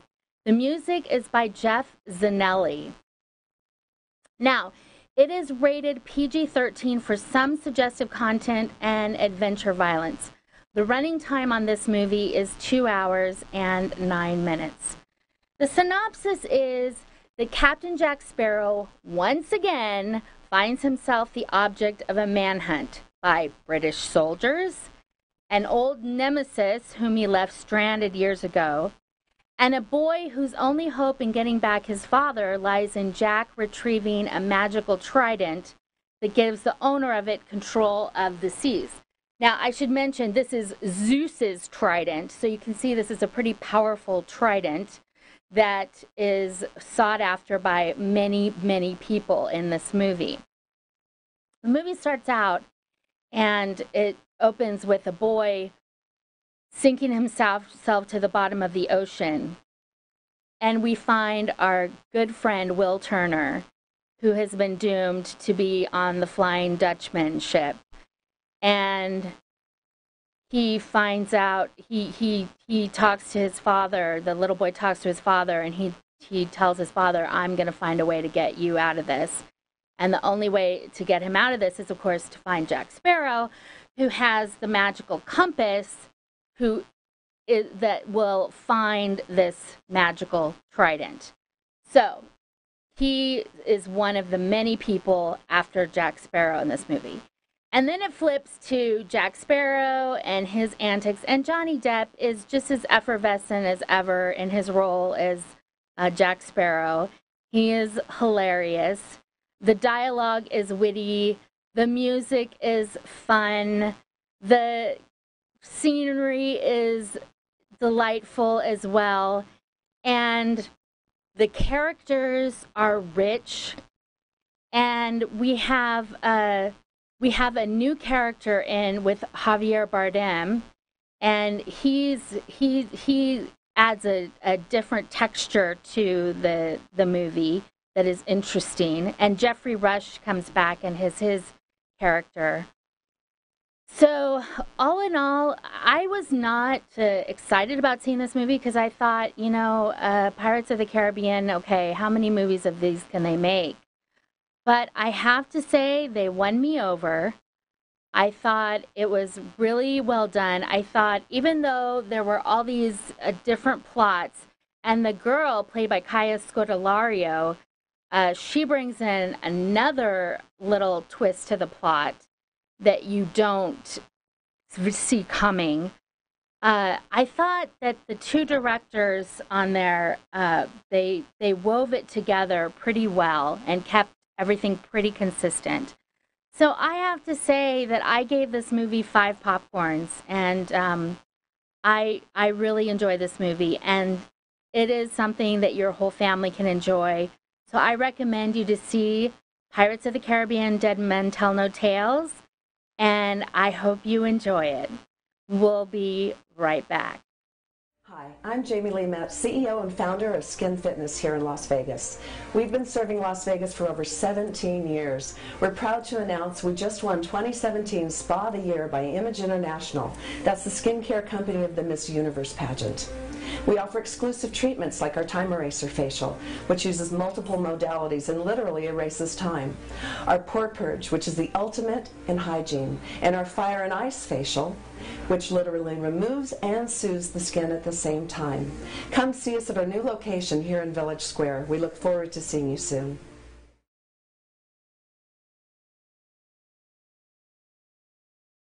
Are you frustrated and wasting time searching for high-quality education and entertainment and not finding it? Stop wasting your time. We've got your solution. Our 3 dynamic and unique online TV shows provide you with high-quality and easy-to-find content. Everything from business skills and self-development to book and movie reviews and everything in between. At akexpertstv.com, you'll find high-quality experts in their field in one place at no cost to you. Visit www.akexpertstv.com today.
Welcome to Unstuck TV, where we get the opportunity to speak with some of the most amazing people who have overcome great circumstances in their lives, and today is absolutely no exception, as we have the marvelous, wonderful Judy Morio with us today. Oh, I thought you were talking about me. I know you did. That's Thank why. you. Oh, and by the way, Cheryl's here too. So showed up. Cheryl, just tell us a little bit about your, what, I guess it's been a couple of weeks since we've done a show, so how have things been? It has. Things have been good. I have the proof of my book in my hands. Yay. And I'm very excited. So I plan to have that out for my birthday, August 6th. Cheryl, this is TV, Yes. not radio. Yes. So when you say in your hands, they can actually see your hands and there's no book there. Okay. Well, you know what? If it was radio, that would have worked great. It's a really small book. Congratulations on getting your book. Thank you. Ready. I'm August 6th excited. is not that far away. I know. I have to send. I sent the edits out today, and I want to have it for my birthday because then I can tell people that they can buy it for my birthday, and I'm going to give a portion to Hearts Alive. The title? Surviving to Thriving: How to Overcome Setbacks and Rock Your Life. Wow. Alrighty. So I'm ready to overcome setbacks You and ready? rock my life. Let's I'm do ready it. to rock. You kind of had an interesting week. I guess it's been Little bit. interesting. I got stuck. You did. I know. So this is Unstuck TV. Oh, I she's got gonna stuck. kick you. I need help getting unstuck now. Yes. So I did. I got permanently stuck. I got married this weekend. So it was awesome. It couldn't have been a better week. So. Your poor wife. I kid. I sympathize with that. Yes. So, but we are here with Judy, who is just really a legend in the speaking world and the motivational world, and thank you. Just a legend. We'll just stick with that. Just a legend. Just are they good stories or bad? That could be. They're good. I don't even know where to go with this interview because every time I speak to Judy, I hear another amazing story. So let's just start with, how are you and what have you been up to lately? Oh, well, I'm fine, and what I've been up to lately is I just bought a different house and remodeled it and painted it and moved in, and so now I'm glad that that's almost all done and I can get back to my real life of speaking and painting and doing those things. But yeah, moved into the new house, and that's pretty exciting because I live in a neighborhood in Las Vegas where we have ducks and geese and running water, like a brook, a spring. People come there and they say, "Are you sure you live in Las Vegas?" And it's kind of nice. Yeah. We're already talking about doing some of our shows from Judy's backyard. Yeah, wouldn't that be great. fun? Yeah. We'll just set up the studio out there, and it'll be awesome because it's such a beautiful area. Mm-hmm. It'll look like Oprah. You know how she sits under the tree with her guests in a chair. Only it'll be better because we have the ducks and the geese in the water. Of course. Can we get the ducks on the show? Well, I'm sure I will. I can make arrangements. Okay, for please. them. We'll get them fitted But the for little turtle outfits. will not agree. No. That damn turtle No. is so fast. Every time I go out there to take its picture, it takes off. Yeah. I thought turtles were slow. No. Someone told me I was slower than the turtle. So that, what does that tell you? No, but life is good. And what I am doing very soon is August 19th, I'm going to be speaking at the Unstuck conference at the Smith Center, and I'm very excited about that. And of course, you know a little about it. A little bit, yes. I am extremely excited to have you speaking at the Unstuck conference, and again, I just don't know what to expect because literally every time she speaks, it's just amazing. So can you give us just a little tidbit of what you might be talking about? I'm going to be talking about overcoming life blocks. And, you know, writers very often talk about how they get writer's block and they get stuck and they can't figure out how to get past it. Well, I think all of us go through life blocks where we get stuck. You know, sometimes we think we want to do more, be more, have more. We want to accomplish more, and we don't know which way to go. We don't know where to go. And basically what it is fear. So we really have to overcome the fear. And how do you overcome fear when you know, you've got a family to feed and you want to do something else other than what you're doing right now, but you don't really like what you're doing. Right. And so, you know, how do you just say, okay, I'm going to stop doing this and go do what I want to do? You can't really do that. You have to find a way to do the things you want to do and take care of your responsibilities at the same time. And I noticed that fear sets in for a lot of people. What do you think is the main cause of that fear for people? It depends upon what fear it is, but I find that most fears are based on the fear of what other people are going to think of us. And that comes down to the fear of rejection. And so many times that's from when we were a child. If we didn't get the attention that we wanted or needed, or the love that we wanted or needed, we'll feel rejected. And so as we go older, we don't want to stand up and speak in front of a group because somebody might laugh at us, and that's rejection. We might not want to reach out to be friends with somebody because we don't want to be rejected. There's so many different kinds of fear that really are based upon that fear of rejection. And so I think we have to get over it. The truth of the matter is that we were created to be whoever we are. And if we will just focus forward, set our goals, and say, okay, here's where I'm going. I'm going to focus on where I'm going. I'm not going to worry about what other people think about it. I'm going to focus on it. This is what I want. This is what I want to accomplish. This is what I want to do. We can get past that fear, because the truth of the matter is, other people really aren't thinking about you. I remember when I was a teenager, I said to my dad, oh yeah, but people will laugh at me. And he goes, honey, people aren't thinking about you. 80% of the time people are thinking about themselves, and the rest of the time they're thinking about what they're going to eat for dinner. So they're not thinking about you. And I was like, really? I thought everybody was thinking about me. Right. So one of the strategies that I speak about in getting unstuck is developing your faith. And that is, religious faith is obviously a huge part of it, but more importantly, that faith and that belief that things will work out. And so it sounds to me like that's very similar to what you're talking about, in that we, as children growing up, we sometimes lose that trust that things will work out because we're made fun of, or that fear of rejection. And as adults, we actually have to train ourselves to literally develop that faith. And it's recognizing the little things that do work out along the way. And another important part of that is just surrounding yourself with people who are positive, who things tend to work out for. And by work out, I literally mean that the old saying, like, the harder you work, the easier it gets, right? The luckier you get. Things don't just always work out. Sometimes it's just a matter of perspective.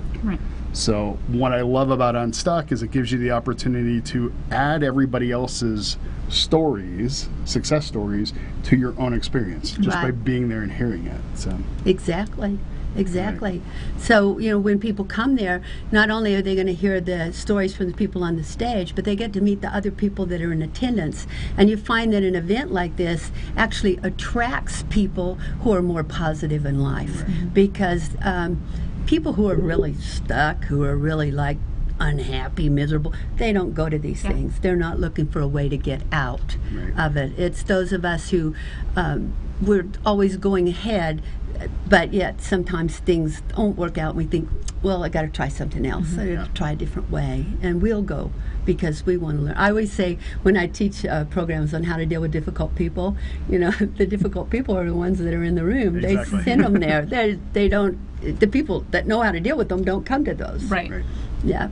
But they don't know that. They think everybody else is a difficult person, and so they think they're there to learn how to deal with everyone else. Yeah, exactly. So I always say to them, I know how to teach people how to deal with difficult people because I am a difficult person, and being one, I can tell you how to deal with me. Right. And it's true. And you don't have to agree. I don't. That idea of perspective it's awesome, because you do have, everybody goes through stuff. And the really successful people are the ones that can keep going regardless of the circumstances. So it is a matter of shifting, changing directions, moving towards something different, rather than getting stuck where you're at. And a lot of times the perspective you take is based on that idea of faith, and you believe things are going to work out. You can see things completely differently in a positive light. This past week, right before my wedding, we got married in Cleveland. And so my fiance and I, we got there, my wife and I guess now, we got there about a week early. And the first night we were there, we went down to the flats in Cleveland. And so we got on one side of the flats and we took a water taxi across for dinner. And she is so positive and optimistic all the time. She looks at me and she's like, oh honey, this is so wonderful. It's just like being on a gondola in Venice. And I'm like, or a water taxi in Cleveland. With that positive outlook, it was just like, it was very nice, but just that kind of energy. But isn't it wonderful like, that she said that? It is. It's so great. That makes her think that you're the prince or a king. That's a whole nother story, whole nother joke, but yeah, we can get into that later. Did we just lose our feed, Scott? No, I think we just need to. Yeah, because I think we need to take a break. Is it time for a break already? I believe it is a break. Yeah. We'll be right back.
Welcome to the Unlive. Johnny Stewart and Friends. Slithering Idiot Show. Ari Ellen Bruce. Guy Dawson Show. 702 Rocks. Danny Vegas Time.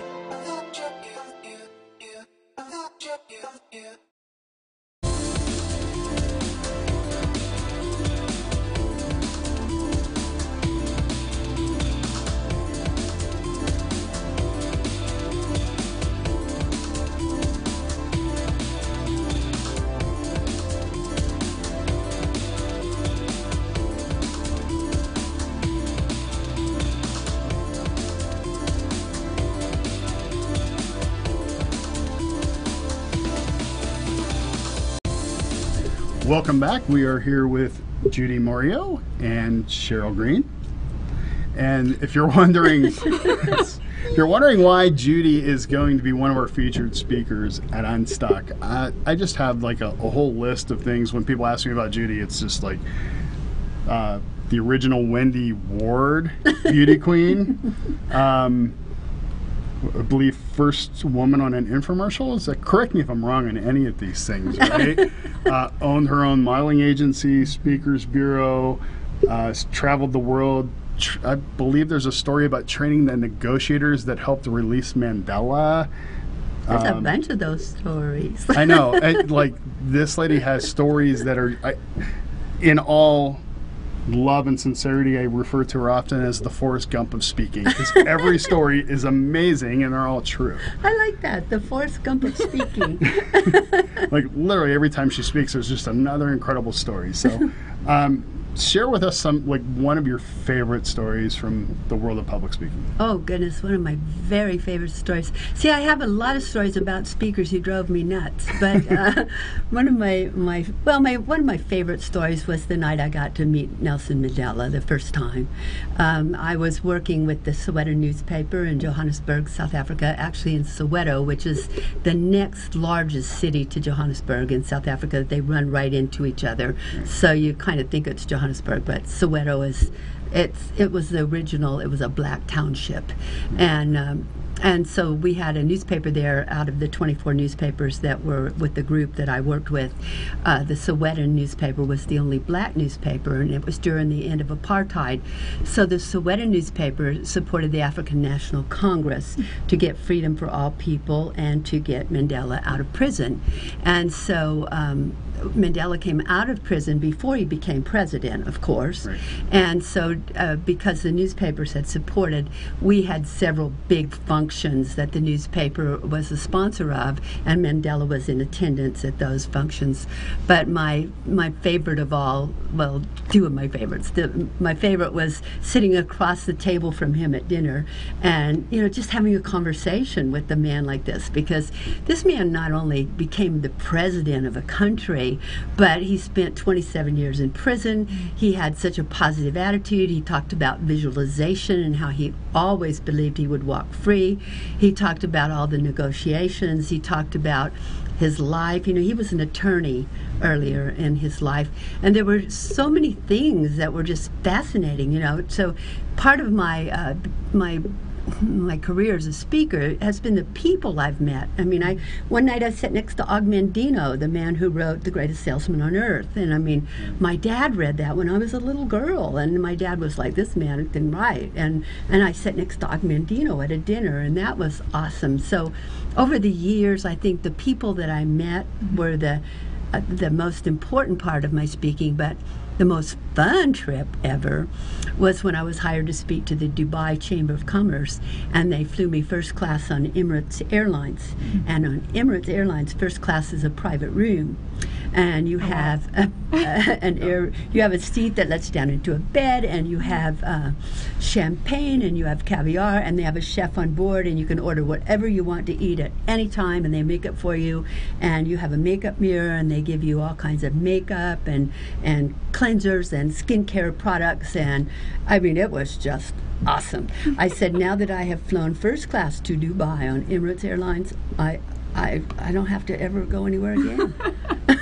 And I think the rest of the story, if I remember correctly, was something like they flew in Thanksgiving dinner people for you. Yeah, they did. They because I had to fly there on Thanksgiving Day. I missed Thanksgiving at home, so they actually flew a turkey over so they could cook it, and then they invited all the Americans they could find that lived in Dubai and had a big Thanksgiving dinner. It was really awesome. So this is the caliber of speaker you're going to see at Unstuck. Nowhere else are you going to go in town where they're flying people in just to have a holiday with you. And Cheryl and I are going to tell stories about how we got to sit next to Judy Moore. Oh, yes, isn't that going to be exciting? Exactly. I'm excited to share a stage with you. It's an honor. This lady, she's also responsible basically for Las Vegas. No. Because are you not?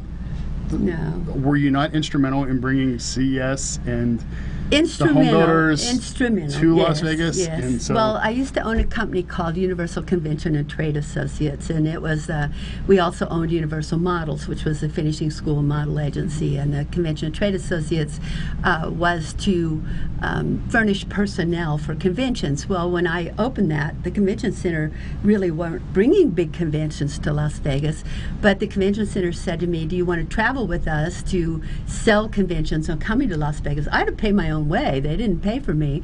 So I said, yes, if, when I go, I can sell my services. So the hotels each sent us a person, and then I went as a subcontractor.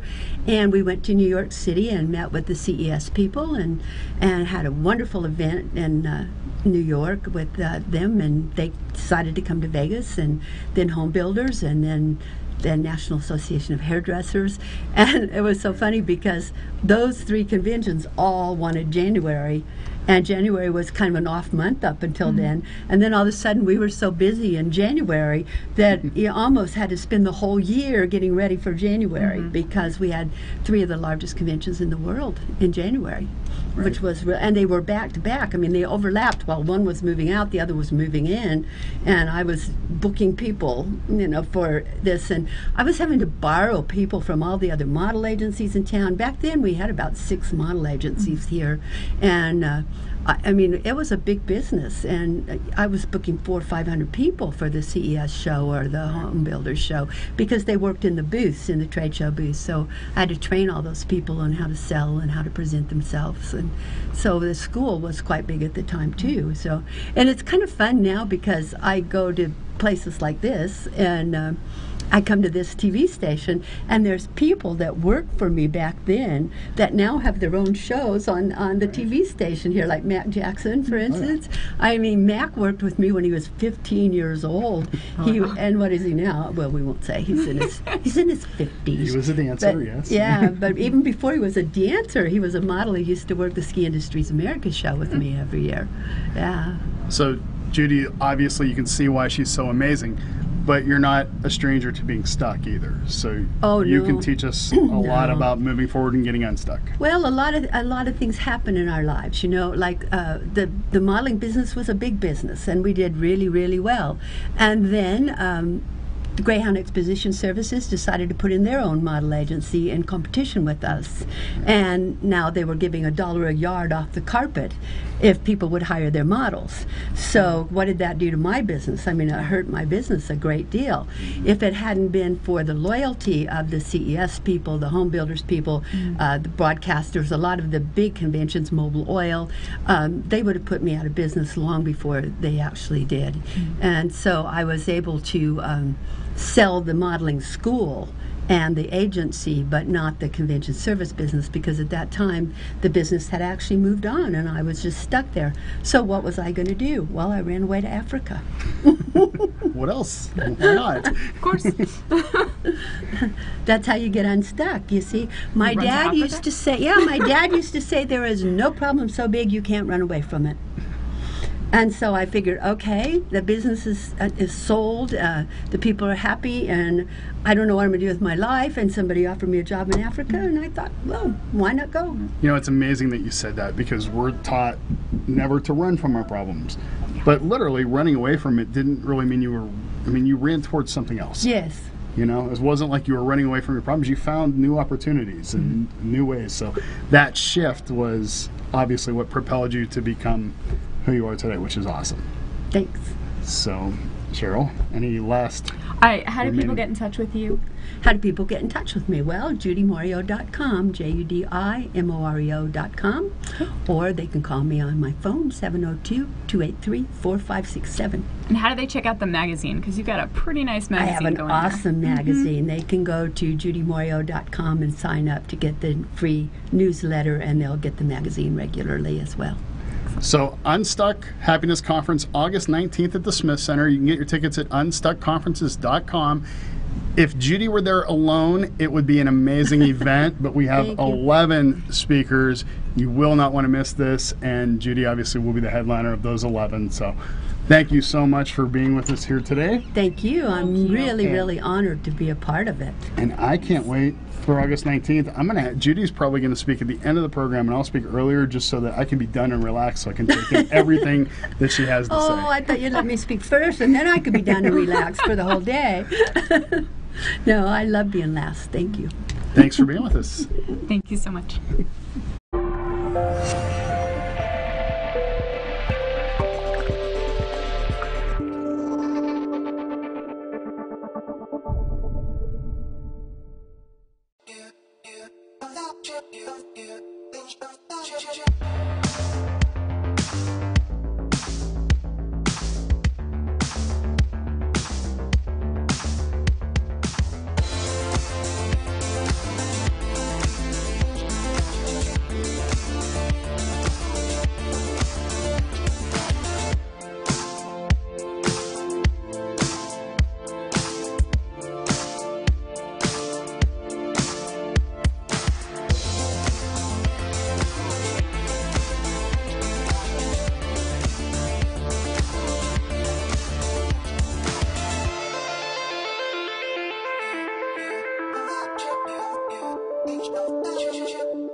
Welcome to the Unlive. Johnny Stewart and Friends. Slithering Idiot Show. Hi, Yelling Bruce. Guy Dawson Show. 702 Rocks. Danny Vegas time.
Gene Woods Racing Experience, named for the racing veteran and 3-time champion, packs big racing action into extremely fast, high-performance karts that let you battle the other competitors side by side, just inches off the ground.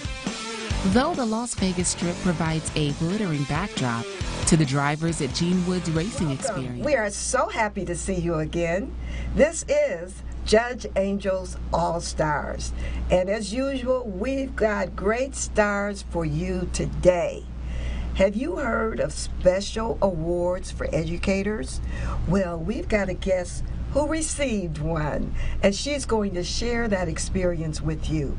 We're also going to talk about what should you do as you near retirement, retire, and is there life after retirement? We'll find out today on Judge Angel's All-Stars. Let's get started with our first guest, who is fabulous. I call her Miss Diva, Miss Kimberly Murray. How are you today, Kimberly? I'm doing great, Judge. Thank you. Thank you for coming. I'm so honored to have you here. And you won a special award with the Nevada school system, is that right? I did. I was presented a Heart of Education Award from this Rogers Foundation and the Smith Center, along with Clark County School District. Oh my God, that's so wonderful. And for those of you just coming to Vegas, getting ready to visit this great city, Smith Center is the heart of our cultural center. So that is a huge, I hate to use that word anymore, but that's a great honor. It is. It's a big honor. Kimberly, exactly what award did you receive? This award is given to educators who go outside the box, educators who spend countless hours doing things to make that special difference in the classroom, out of the classroom, in the community. So it's really about your heart. Oh, how beautiful. Now, this is the 2017 Heart of Education Award, is that right? That's correct. And you were the winner over all the applicants that applied. It starts with a big pool of about 18,000 teachers, and then they bring it down to about 900 finalists, and then they pick 20 winners, and I was lucky enough to be one of the 20 this year. Oh, how wonderful. We are so proud of you. We love our teachers. Thank you. Thank God for teachers. That's why we can read. Exactly. You guys give so much. That is so wonderful. Now, you started with an activity that was very different and unique. What was that? My first job as an educator, I taught early childhood, and they were 3 to 5 years old. And I struggled getting the days of the week. You know, we do months of the year, days of the week. I was singing songs. And every time I said, okay, what day is it today? They say Monday. I said, what will it be tomorrow? Monday. Every day was Monday for them. I said, I'm going to have to do something to help them remember the days of the week. And each day I came up with a theme. And the one that was the most popular was Wednesday. I called it Wacky Wednesday, and I would wear something. Wednesday. Yes, after Dr. Seuss's book, he has a book called Wacky Wednesday. I'd put something wacky on my head every Wednesday, and they always knew. Well, I said, what day is it today? They go, Wednesday. So we built on that, and that has been my staple. I have kept that going for the last 10 years. That every is Wednesday. So beautiful. I think we have some pictures of a couple of your hats that you wore on a Wednesday for Wacky Wednesday. Okay. But that is such a creative idea. Now, how did you introduce the hats to the students? Well, that Wednesday morning, I would just come in with it on my head, and we would talk about it. Some of them were thematic. Maybe if it was close to Cinco de Mayo, I'd have a sombrero. Good. So I just kind of give them a little background on the hats and why I had on the hats and what did they think the hat was all about. So it was an interactive process about how we learn with different regalia, they call that. Oh my goodness. Did any of your students ever try and wear hats on Wednesdays? They started coming in with hats on. They did. And some of the staff and community people would come in and they said, you know what, I found this perfect hat for you. Put it in your collection. I have probably over 100 hats because I never repeat the same hat in the same year. You talk about in your bio online for winning this award, Common Core standards. What do you mean by that? Well, Nevada uses the Common Core standards. That's a curriculum-based set of ways to teach. And we follow those, and that kind of helps keep us all on the same page no matter what school you go to in Clark County. We're all on that same page with the Common Core standards. So I took some of those standards that I normally teach and used my hats or the songs, another fun way to make the learning process a little more exciting for kids.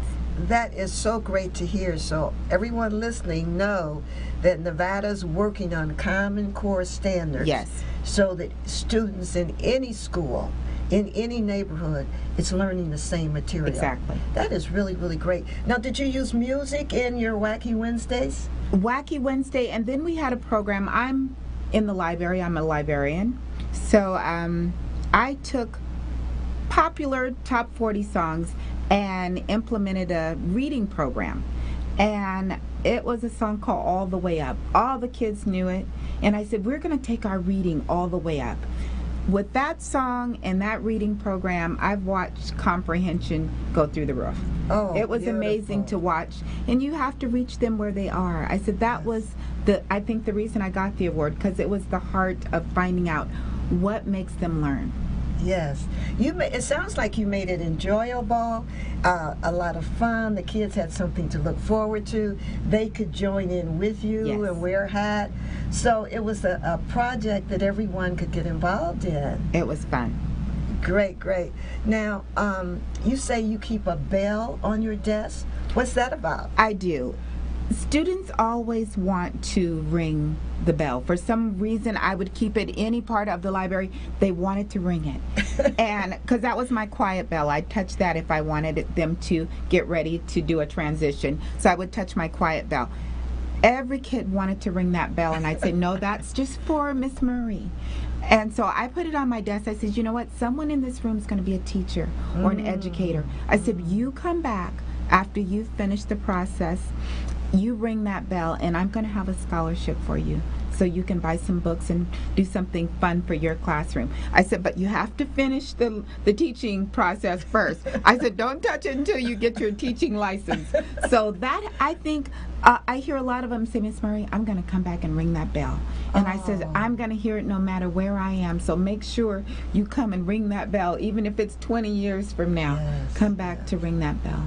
What a great inspiration and motivation that you were giving these young people. And it's letting them know, yes, I'm the teacher, and yes, I'm beautiful and creative, but you are too. Yes, you can do the same thing. Yes. That is beautiful. What was one of the slogans they used with you? I kind of have adopted this slogan just to help them remember my name. So I would say, Miss Murray, who's never in a hurry. Murray and hurry. And that is probably what I'm known for. I never run down the hall. I'm never going in a hurry. And I'm never too much in a hurry to stop and talk to the students. That is so beautiful. Well, I heard something, and they said that when you are in front of students, you shine. Now, that's what was told. They said you just glow when you're in front of the students. I had a master librarian. Her name was Marcia Stafford, and she kind of motivated me to finish my education and become a teacher. She says, I watch you. When you get in front of the students, your light comes on.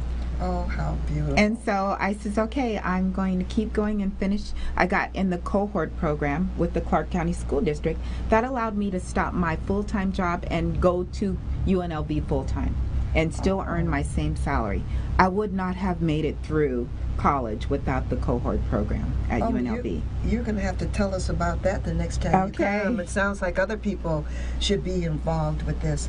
Well, I just want to thank a mutual friend of ours, Tony Hearns for nominating you Yes, for this Heart yes. of Education Award. And obviously, you deserve it. You're worthy. You've worked hard. And you shine when you're in front of students. So congratulations to you Thank you. again for the 2017 Heart of Education Award. Yes. Bless you, and please come back and I join will. us. I will. Thank you. You are just delightful. Thank you. And This we're is our honored to have symbol. you. We put it together like that for your heart. For the heart of education. All right, I receive Thank it. you. Thank you so much for joining Judge Angel's All Stars. All right. See you next time. Okay.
Welcome back to Judge Angel's All Stars. And yes, we have another star. You may just be a star. Contact us and let us know. Today we're so honored to have with us John H. Hudson. And this is his book. It's called Choosing the Right Path. And be prepared. What is that saying? That if you don't plan, well, you yes. plan to fail or something like that. If you don't plan, you will plan to fail. Yeah. It's something like that. It's yes, close I have enough. heard You it. get the Yes. idea. It's important to plan. Our guest today is John H. Hudson. He is the author of the book. John, how did you happen to write this book? Well, it was a very interesting process. I was, as a baby boomer, and I'll talk about that a little more later, but in that cohort, I was at the age when I was thinking about retirement. But I wasn't ready to go home and kind of sit on the porch and watch the grass grow. My feeling was, look, I've done this, and I've been in the area of human resources for over 40 years. And I was thinking to myself, if I am about to do this, I want to turn the chapter in my life. I want to turn a new page. And so I was thinking, well, what would that be like? I know that I don't want to do what I'm doing for another 10 or 20 years. In the area of human resources, I'd done everything. At the time, I was vice president of human resources in a major corporation, and so I just wanted to turn over a new leaf. So I started talking to some of my friends, and I would say to them what I was thinking, and many friends who were my age would say, you know, that's funny. I'm sort of in that same spot. You know, I think I'd like to do something different, but I don't know what. So as I started thinking about that, let me just ask you a couple of questions because you're hitting on so many points that it's a nice narrative, but I want to get more details. You talk about the different careers you've had. Right. What are some of the careers you engaged in? Well, my goodness, I started out as a salesman with an oil company in Ohio, and from there, I went into the consulting business in New York. Because of my area is what's called organization development and leadership development. And so leadership development. Right. And we're going to tap into that one. And I had done a lot in that area.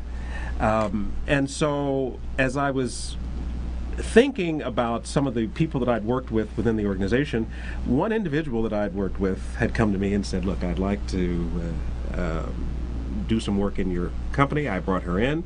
She had a consulting company, and then asked me if I would be willing to join her in her company doing consulting. So I left the oil company, went to New York and joined her company to do consulting there. From there, I had a client in California. As a consultant, that client asked me to come in and join them as the head of HR, and so I did that. And had a good career there, and as a part of that, lived in the Bahamas for 4 years because poor baby. we had a chemicals plant there that I went down to be the head of HR for. I came back to the States from there, and actually how I got to Las Vegas is I joined Alliance Gaming here in Las Vegas. Now, what companies did they own? Because some people don't have that background. Alliance was the situation with Alliance is that it was a new company. It was a startup when I came, and the head of the company was a person. He was a banker in New York, actually, and he had hired a CEO who was a friend of mine. And so they had bought several entities to try to put together. The operations element of Bally Gaming was one of them. Okay, there we go. So that's something people can identify with. It was a part of Bally's. Bally's was a part of their group. Right. They bought these. So you were with the big boys immediately. So you had all this great background. Right. And who did you target this book to? Well, initially it was targeted to me. Okay. Because I was, as I mentioned, going through that phase of trying to figure out what is it that I want to do next. And as I found out that more people were in the same box that I was, who were a part of this baby boomer generation, which is an element of people who were 1946 to 1964, basically born in that period. The baby boomers are changing the world. They have changed it all the way through. I'm one of those people. We're such a large group. It's like we're a mass just moving through. Exactly. And everything is mowed down as we come through and change. That's who we are. And I like to say elevated because of us. Right. And so the real essence was for writing this book is that group is now moving out of the workforce. And as I talked to more and more people, I said, well, if this is how I'm feeling, and I'm finding that a lot of other people have this too, I'm going to try and do something in the form of a book that will help us all kind of make some better decisions, more informed decisions about what that next page, what that next chapter in our lives will be. Now, I have to ask you, because there's so many people watching you today and at a later date who have a book in them. How did you get started to write the book? It was in the mind, in the heart. How did you get that hand moving? You know, it was in the heart, and it was something that was very close to some things that I was feeling. So it was very easy to do that, because it was just a matter of laying out on paper. And because one other area is that because of the background that I have, doing a lot of lecturing, I was with Harvard and Stanford for a while as the adjunct faculty. I did programs there. I'd done a lot of presentation, a lot of writing, and so it became sort of easy for me to do it because I had a message that I wanted to get out. Yeah, yes. Well, so what was your immediate plan? You're looking toward retirement. What was one of the first things you decided had to be done? Well, the one thing that I take people through, and even today I do a lot of coaching with executives and others. people who are thinking about retiring. And so one of the things that I had to do first is to really look at what is it that I really enjoy doing. What should this next page look like? And one of the things that I have people do is a very simple exercise, is to just take a piece of paper and put a line down the middle of the piece of paper. And on one side of that piece of paper, what I did was I listed those things that if I could design my day, how would I spend my time? What sort of things would I like to do? The things that I truly love. And then the other side of that paper, I listed those things that I wanted to avoid like the plague. Didn't want to get involved in those at all. And so as I did that, it helped me get more in touch with what I truly love. And what I love is I love to be with people. I love to be in a consulting kind of role, a teaching kind of role. And that helped sort of inform my choice of going forward. And that's what I have everybody do who works with me. The first thing is to really get in touch with what your real desires and needs are. The second thing that's really important is to decide the lifestyle in retirement that you want to have. What you have to come to grips with is that it's very difficult in many cases to maintain a lifestyle in retirement that you had when you were working.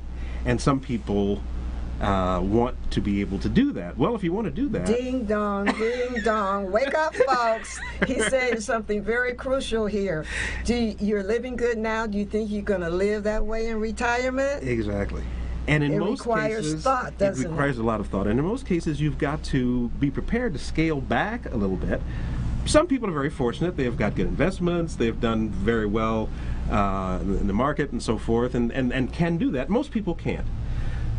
So what I have people think about is, if you look at yourself today, and you look at your surroundings, you've got a nice house, you've got nice cars, you do whatever, that's sort of who you are, and that is your self-image.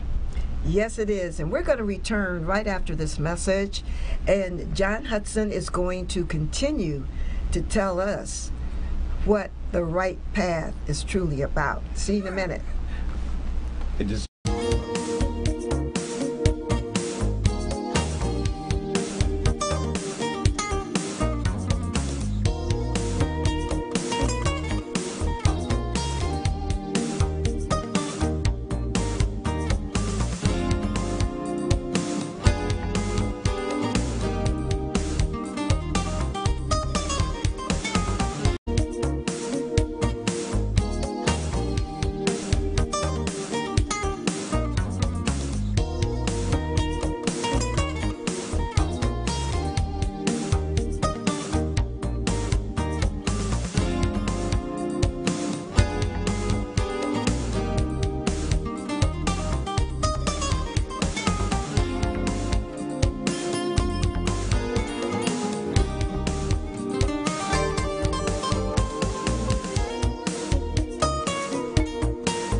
Welcome back. This is Judge Angel's All-Stars, and we are honored to have with us today John Hudson and his book, Choosing the Right Path to Retirement and Success.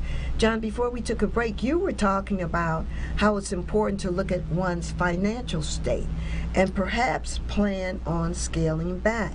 What are some of the things a person could do to scale back their financial obligations? Well, I think to do that in a way that you're comfortable with, you've got to be able to look at what you're willing to give up.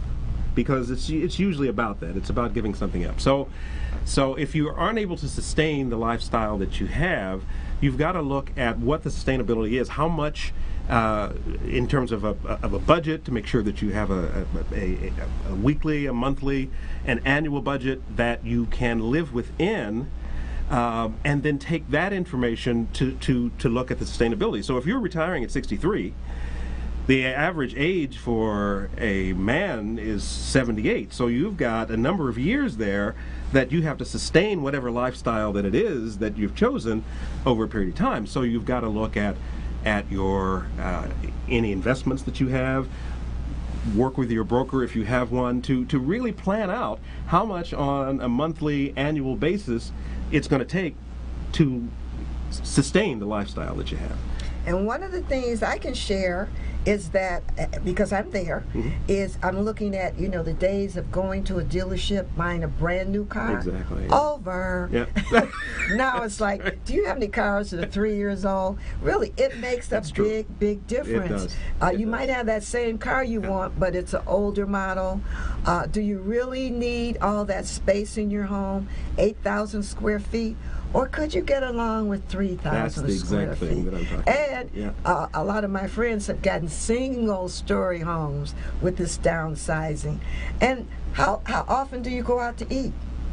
Living in Vegas, it's got to be 5 times a week minimum. That's right. No, those are all, you're exactly right. Those are the types of things that people really need to consider, and not just consider, but to be planful about. Implement. Exactly, because if you don't, then there's a little exercise. I'll talk about it quickly. But when you're contemplating scaling back, and you look at what you have now, there's a term called your self-image. That's who you are.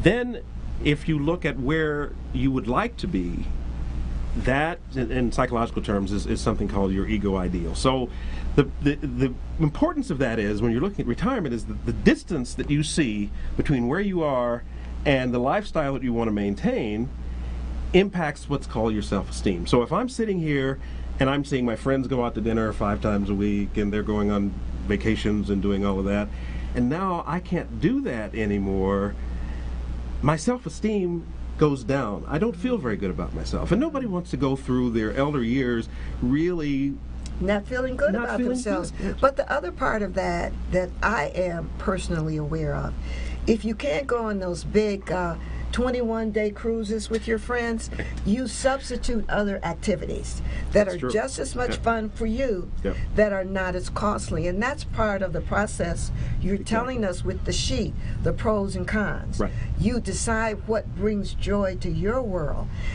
Maybe all of a sudden you become a bowling pro, I don't know. Dancing. But different things, dancing.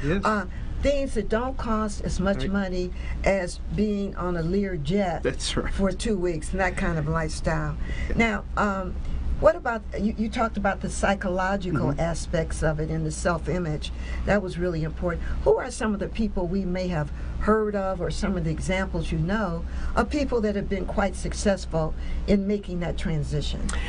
Well, let me talk about that in a couple of ways. The one thing's, when I wrote the book, it was aimed at 2 audiences. It was aimed at corporate America, which was losing all of this talent in these baby boomers that were moving out. And when that happens, there's a severe brain drain, they call it, because you're losing knowledge, and it really will affect the ability of this country to be as productive as it normally has.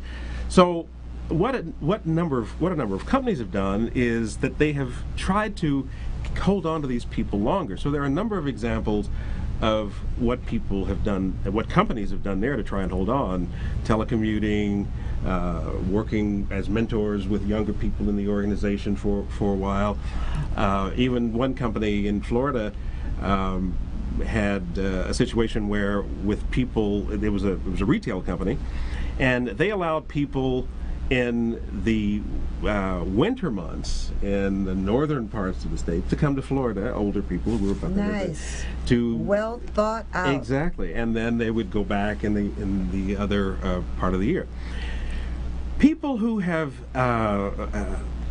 contemplated retirement and have done well, I will use myself, and not that I've done that well, but I'm happy.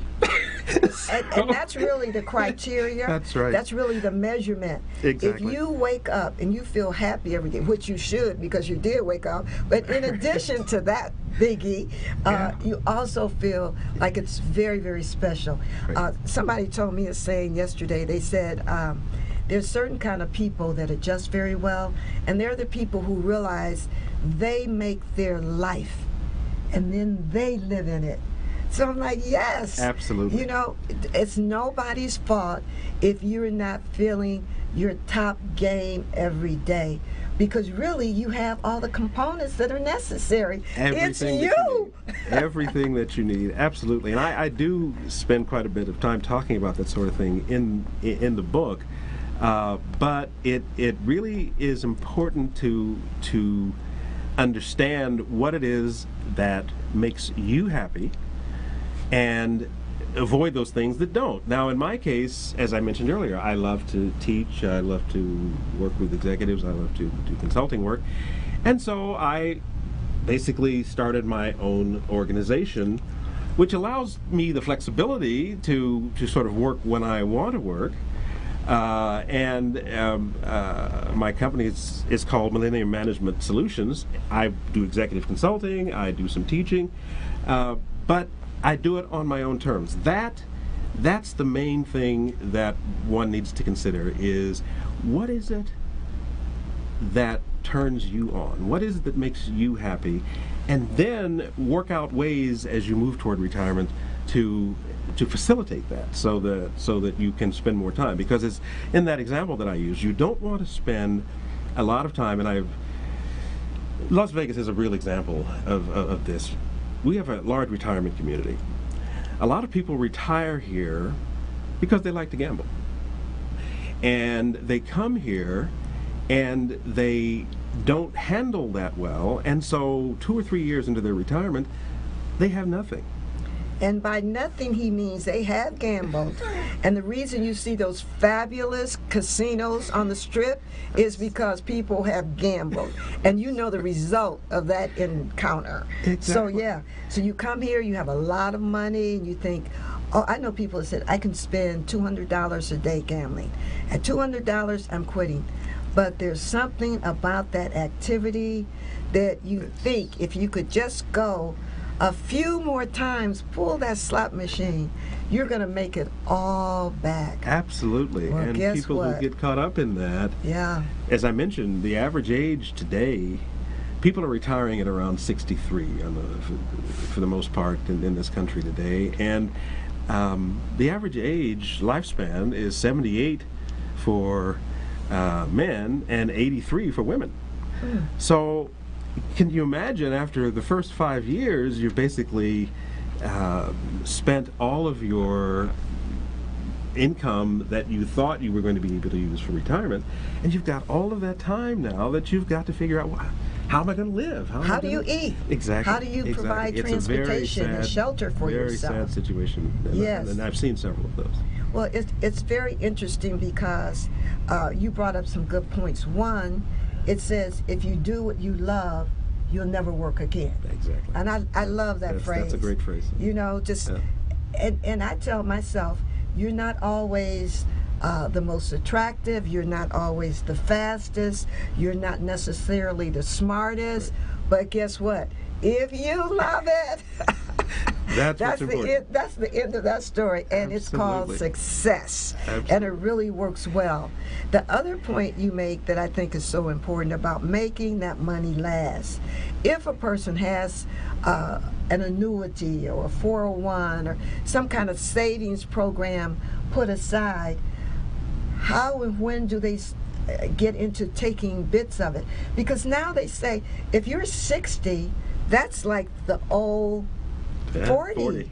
Yeah. You know? Yeah. And that's so true. I met a lady, 80 years old, selling real estate. Fabulous. 3-inch heels, hair done all down her back and shoulders, little tiny waist, and had a walk on her like, I'm like, is she Mae West reincarnated? Beautiful, beautiful. So it's all different now. It is, and it's very individual. That's a very important point. And so there's no formula because it's so individual.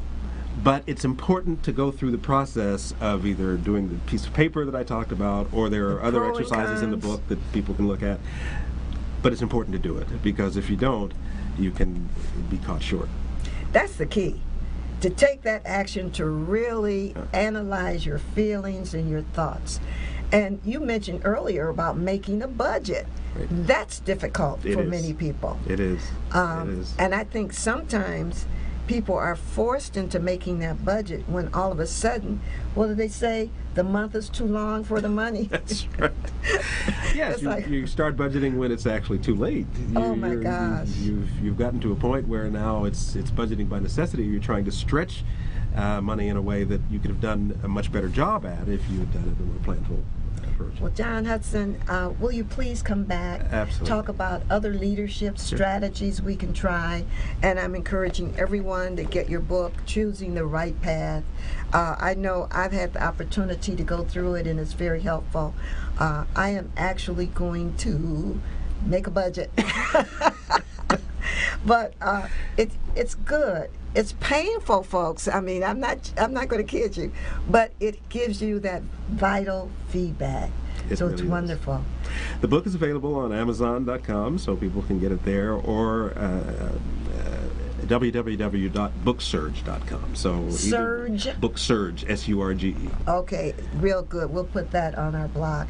Thank you so much, John Hudson. My pleasure. Thank you for having me. Oh, we're so honored. Thank you for coming. See you next time. You'll be back, right? I will indeed. Okay, Thanks. good. Okay. Thank you.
Welcome back to Judge Angel's All Stars. In this segment, we call it You Need to Know. These are bits of information, rules and regulation and laws that are coming about to impact all of us directly. This segment today is about how to improve your credit rating, how to improve your credit report. Well, there's a new law that becomes effective July the 1st, 2017. It's called the National Consumers Action Plan. It's very, very important, and it's for consumers. Thank goodness. Yes, we need to know this. You need to know. This plan, called the National Consumers Action Plan, starts July 1st. And what it's going to do is to exclude and remove civil judgments and about half of the tax liens that have been put on your credit report. Now, a civil judgment, it's like if you had any kind of court case that there was a resolution and it was against you, it was a negative report. Well, these kinds of civil judgments and tax liens are going to be removed from your credit report. Now, this does not include criminal activities, as you can imagine. The three credit reporting agencies are Equifax, Experian, and TransUnion. You've heard of those three.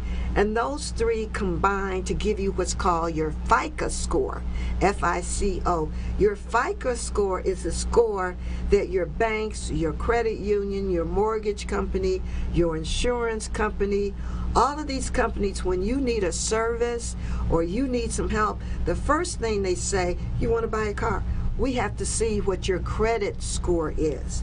So this law, this National Consumer Action Plan, is going to impact that credit score.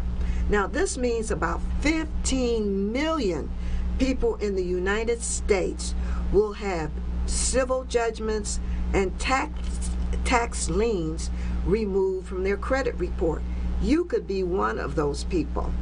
In the past, if you had a bankruptcy, a tax lien, or a civil judgment, it could drag down your credit report for at least, or at the maximum, for 7 years.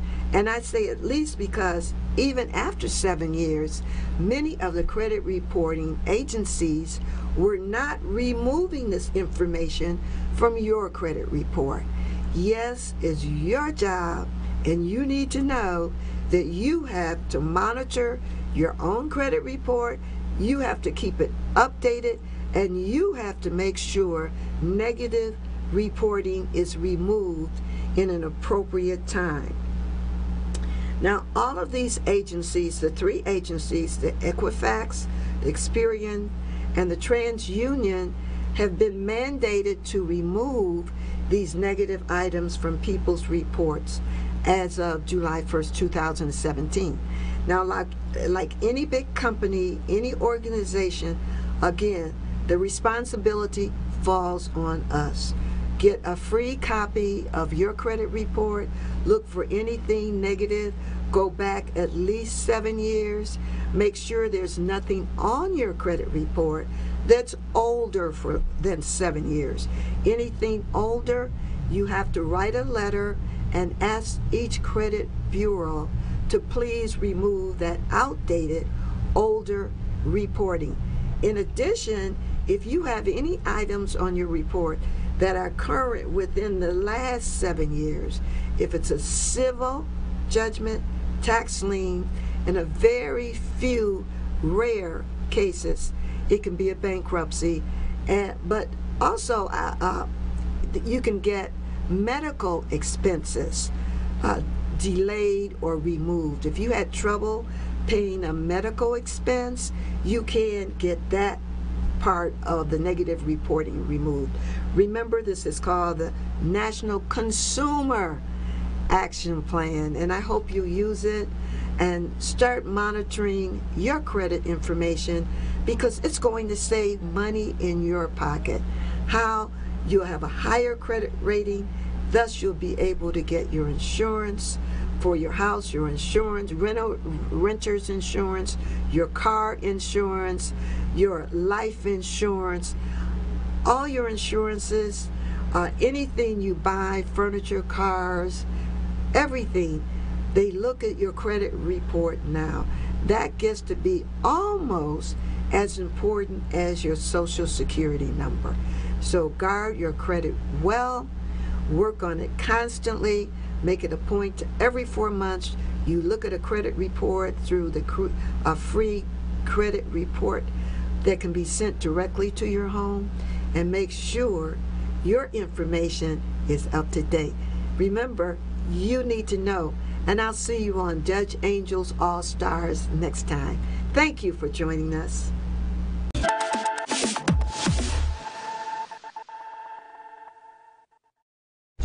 Pow! Denny Vegas time. Denny Vegas world. We are live from Las Vegas, Nevada. The Gene Woods Racing Experience. We're just right off the strip. And like I say every week, go. Don't spend $10,000 on bottle service when you can come to Gene Woods Race Experience, spend $20 and get the best ride in town. The best ride in town. Forget those $10,000 bottle of vodkas. Yep, forget about it. Forget about that. You don't need no shady massage parlor. You don't need shady massage parlor. Yeah, I've got a taxi driver. I've got a taxi driver. Are you teasing me about my friends?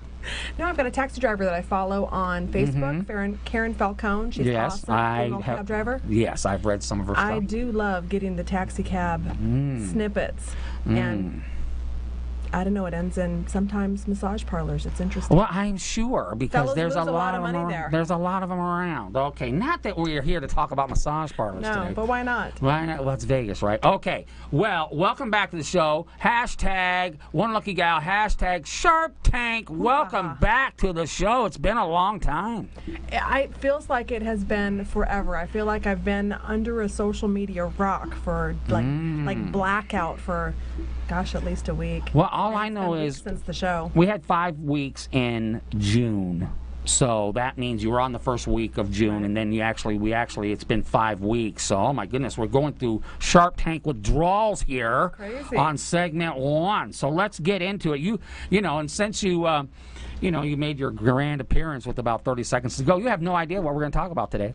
Oh, I got this. Oh, you got this. Oh, it's like riding a bike. You just climb back on. That's right. Squeeze those handles tight and pedal. And someone's calling me. Don't you know? Doesn't the world know? Anyway, let's make our $1 million, because as you all well know, we make $1 million a show. $1 million.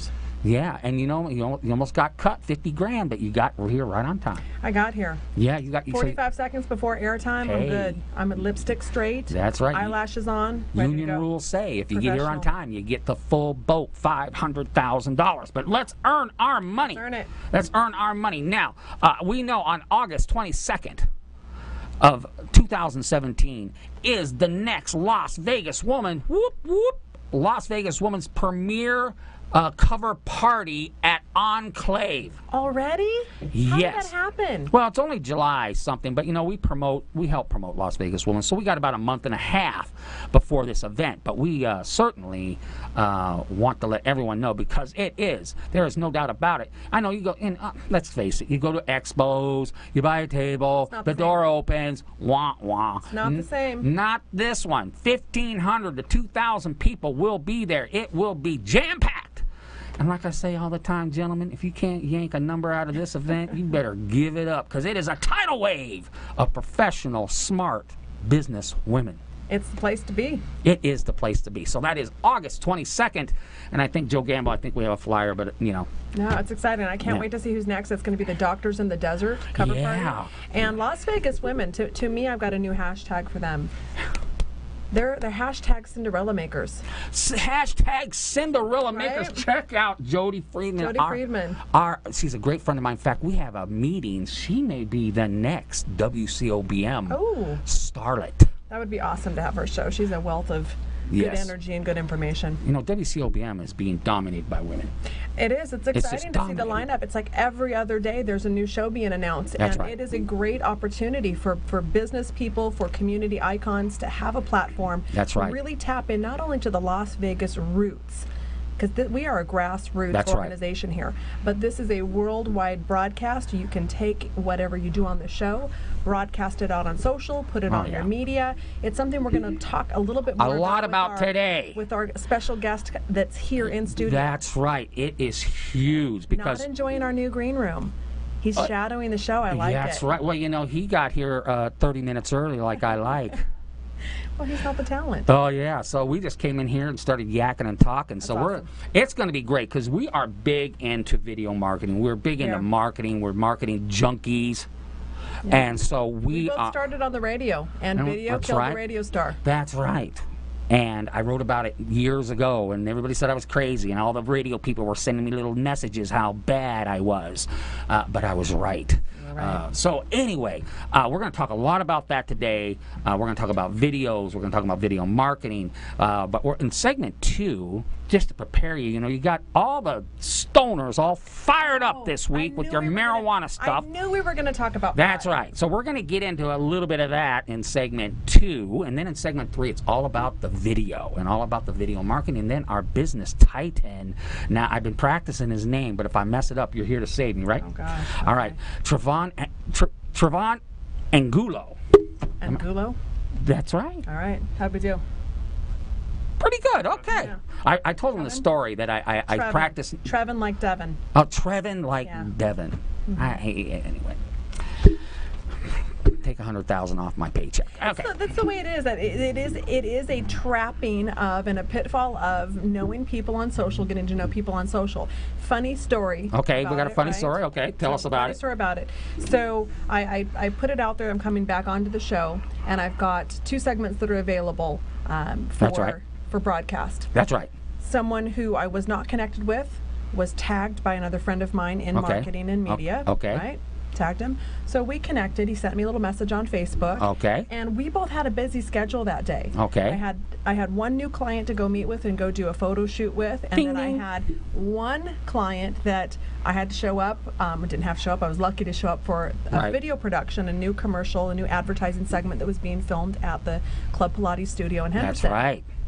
And my friend Trevin, who we went to book on the show, Angulo. He's like, yeah, we'll talk about it later. I'm going to be busy. I've got something going on at 2. I'm like, oh, perfect. I've got something going on at 2 too. So I'll just put you in contact with Danny. We'll talk later, whatever it is. Right.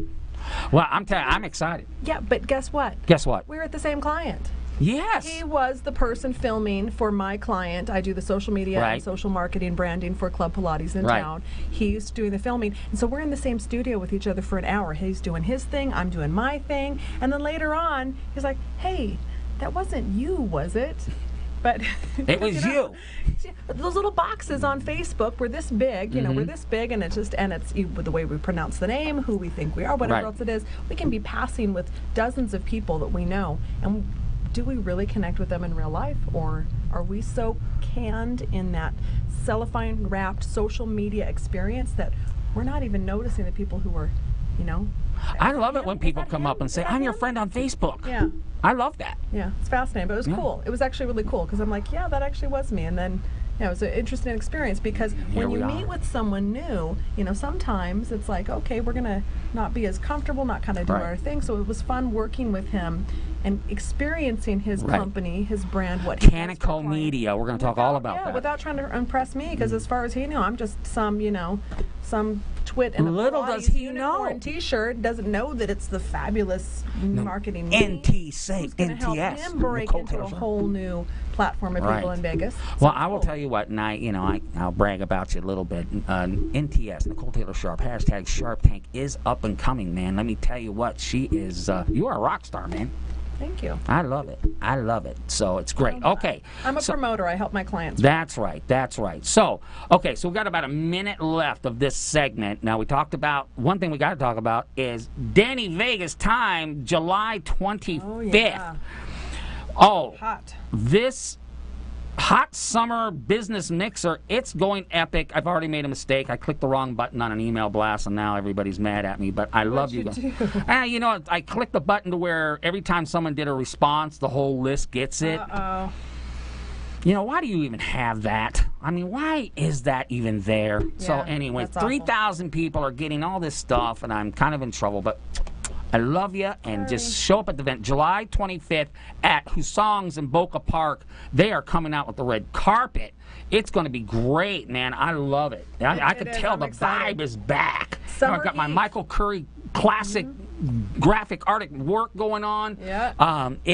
We're kind of back, and I just got the team back again, and so I'm loving it. No, it's great. You got to be there. We just launched this event and announced this event about a week ago on Facebook. You just barely got the first blast out that brought on the summer heat already. Right. We've got, well over 100 people already interested or going to it just on the Facebook event, not even on the Eventbrite RSVPs. Yeah. It's going to be a great event. You need to be there. Yeah, I guarantee you will meet someone you've never met before. I can guarantee it. This event is guaranteed. I shake a new client out every single That's right. Danny Vegas mixer that That's I go really to. fired up. Every single one. Okay, segment 2. We're going to get into the dope right after this.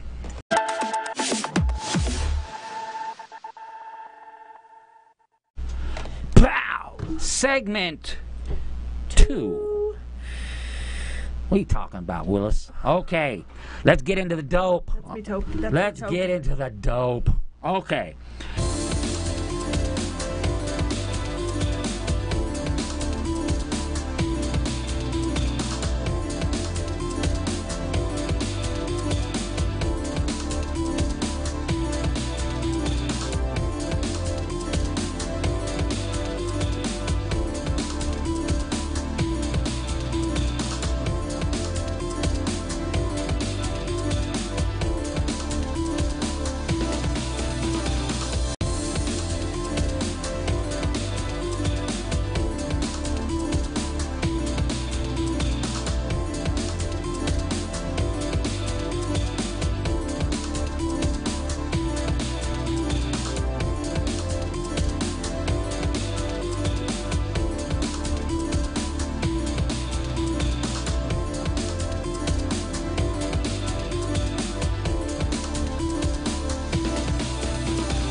Welcome to Amy Kardashian and the Expert Show, where the experts share their knowledge, wisdom, and powerful insights to help you transform your business and personal life. This show is about real-world education and beyond. Before I bring my wonderful guests, we're having a great topics today. I wanted to share with you, and I want to announce 3 announcements. The first one is I am so excited to share with you. I have been nominated by Women's Federation for World Peace to be appointed Ambassador for Peace, and I received the honor from the Universal Peace Federation. And this is what I received. And many of you here know what this means to me. And if you don't know what this means to me, I want to just share a little bit where I came from and why this is very important to my heart, and why it's I'm not gonna take it lightly, because that's why my life was saved. I have lived 13 years in the Lebanese civil war, and I lost my brother right in front of my eyes. And I was 12 years old, and I lived 13 years through the Lebanese civil war. And I was married at 14, I had a baby at 15, and I couldn't go back to school, so I had to leave school at 4th grade due to my severe dyslexia and the war. The war just literally stole away the hope that I wanted to become a teacher one day. And I was living with no hope or opportunities. So you know why this means a lot to me. And being an ambassador for peace means a lot to my heart. And now I understand why my life was saved for a reason.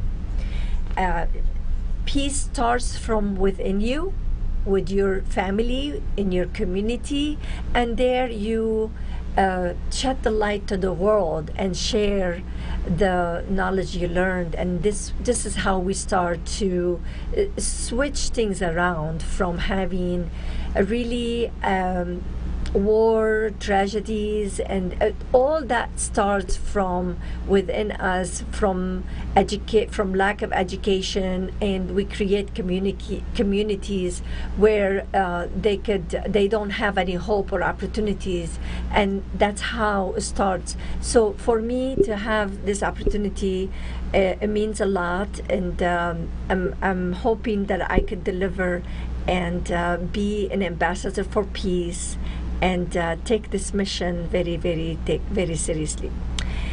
A second announcement I want to do is on the 27th of July 2017, because you might be watching this one next year.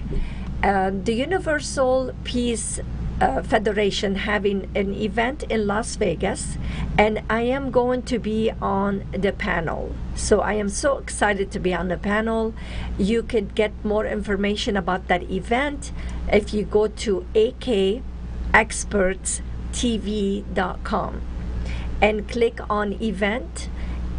All the information, you could register from there. I would like to see you. And the third thing I wanted to share with you is finally my Transforming Your Obstacles into Opportunities webinar. It's ready for you to view right away. So you can see the pre-recorded one. Again, you can go to akexpertstv.com and click on look for the webinar, and you could watch it right away. And I hope this Transforming Your Obstacles into Opportunities will give you direction, will give you ideas, and you start to really see your life in a whole different perspective. So I look forward to seeing you on later on webinars that I'm going to be doing about peace in the world. And until then, I'm going to bring some of my guests today who they have a great information to share with you to help you transform your business and personal life. So for now, stay tuned. We'll be right back. Are you frustrated and wasting time searching for high-quality education and entertainment and not finding it? Stop wasting your time. We've got your solution. Our 3 dynamic and unique online TV shows provide you with high-quality and easy-to-find content. Everything from business skills and self-development to book and movie reviews and everything in between. At akexpertstv.com, you'll find high-quality experts in their field in one place at no cost to you. Visit www.akexpertstv.com today.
Welcome back to Amy Kardashian and the Expert Show, where the experts share their knowledge, wisdom, and powerful insights to help you transform your business and personal life.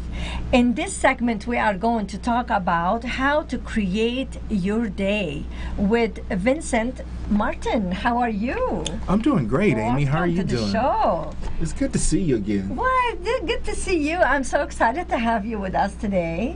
I'm very excited to be here. I'm excited to be with you again. Thank you. I mean, Thank you. We've done this process, what, a couple of different times now? Yes, and you know, he's a great host, I'm telling you. You need to have your show back. Really, because you're amazing host. Really very gifted, so. You're going to keep beating that horse, aren't you? I'm going to keep it, because I want to come back on your show, you see? So anyway, today we are going to talk about how to create your day, but can you give us a little bit, at least I know about you, but they don't know nothing about you, so I want them to get to know Vincent and just what's your background, where you come from. You know, I spent time in the U.S. military, in the Air Force. I spent about 10 years in the Air Force. I'm also an investigator with the Las Vegas Police Department. So you better watch out. I investigate property crimes. Okay. And in addition to that, the reason why we know each other is because I used to have a talk show called The Talk with Vince Show. Yeah, and it was an amazing show, really. A radio show. Right. But I've been on your twice, right? I believe twice. Twice, I think, yeah, you have been on my show twice. Yeah. I think once. Because your story, you're talking about amazing. You're an amazing person, and your story Thank you. is absolutely amazing. Thank you. But you're amazing by really, I guess maybe your experience, you come from what you do in a day, you know, your day job or whatever you want to call it. You bring so much experience, and then also you're very intuitive. So you could put those together and you just come out with some things are really, really good. So I can't wait for you to share with everyone and tell them how to create their day. Well, the premise behind creating your day is because I'm very fluent in the teachings of Ramtha. I love Ramtha. Ramtha, the teachings of Ramtha, Gnosticism changed my life. And in the midst of those teachings, there is one called How to Create Your Day. Because what we do each and every day, each and every last one of us, we're somewhat in what is called a survivalistic mode. In other words, we get up, our whole day is predicated upon working, fooding, clothing, you know, being fed, taking care of our families. That's what we do on a daily basis. Yeah. At what point do we step back and acknowledge the spirituality or the spiritual self? At what point do we have to bring forth that spiritual self? And what I want to do is I want to read you a quote from Ramtha, and I thought this was very telling of what happens to us on a daily basis. It says, all things are possible in God. It says all things are possible in God. You have missed a lot in your lifetime because you didn't have to understand the knowledge to understand what you were missing. Why do you continue to hold on to your limitations? Why would you want to sit there and argue with your neighbor about how messed up you are? Every time you say that, it becomes law. And what does that mean? What that basically means is that if consciousness and energy creates the nature of reality, and you are the lawgiver of your kingdom, then whatever you speak forth, it's attracting. You becomes law. So it becomes law, and that becomes your destiny. When are you going to give that up, that silly, prideful, victimizing, degrading statement that denies your greatness? When are you going to make a decision not to be confused, not to be ill? When are you going to make a decision to be genius? Which because each we're all genius in different ways. We're all genius. Yeah. Every day, we should acknowledge the fact that we are genius. And some people, they will not agree with you, say, oh no, there is certain genius, but everyone is genius in their own unique way. They have their gift to really give to the world, and they're genius at it. No matter how even the homeless person, the person who doesn't have any education, the person who's never been just has been given to him or her a gift of being a genius. Yeah. Think about it from this perspective. If the power of God emanates from within you, then don't we carry the genius of God within all of us? It's just a matter of that's what we're talking about, Vincent. That's what we're talking about. You need to have your show. So, because I love spirituality. Yes. And creating your day, what that means is that on a daily basis, before you get out of bed, there's some things that you should do to ensure that you have that type of day, that you're able to speak forth what you want to bring into existence. And you would start off like, this day, I am holy, holy, divine spirit. And from the mouth of that Holy Spirit, I create the following things. Now, you should have about 3 things on your list that I hope you you're want writing to create. it down. One of the things that I like, a lot of people like to say, I'm healthy, wealthy, and wise. That's a cliche that everybody likes to use. And there's nothing wrong with that.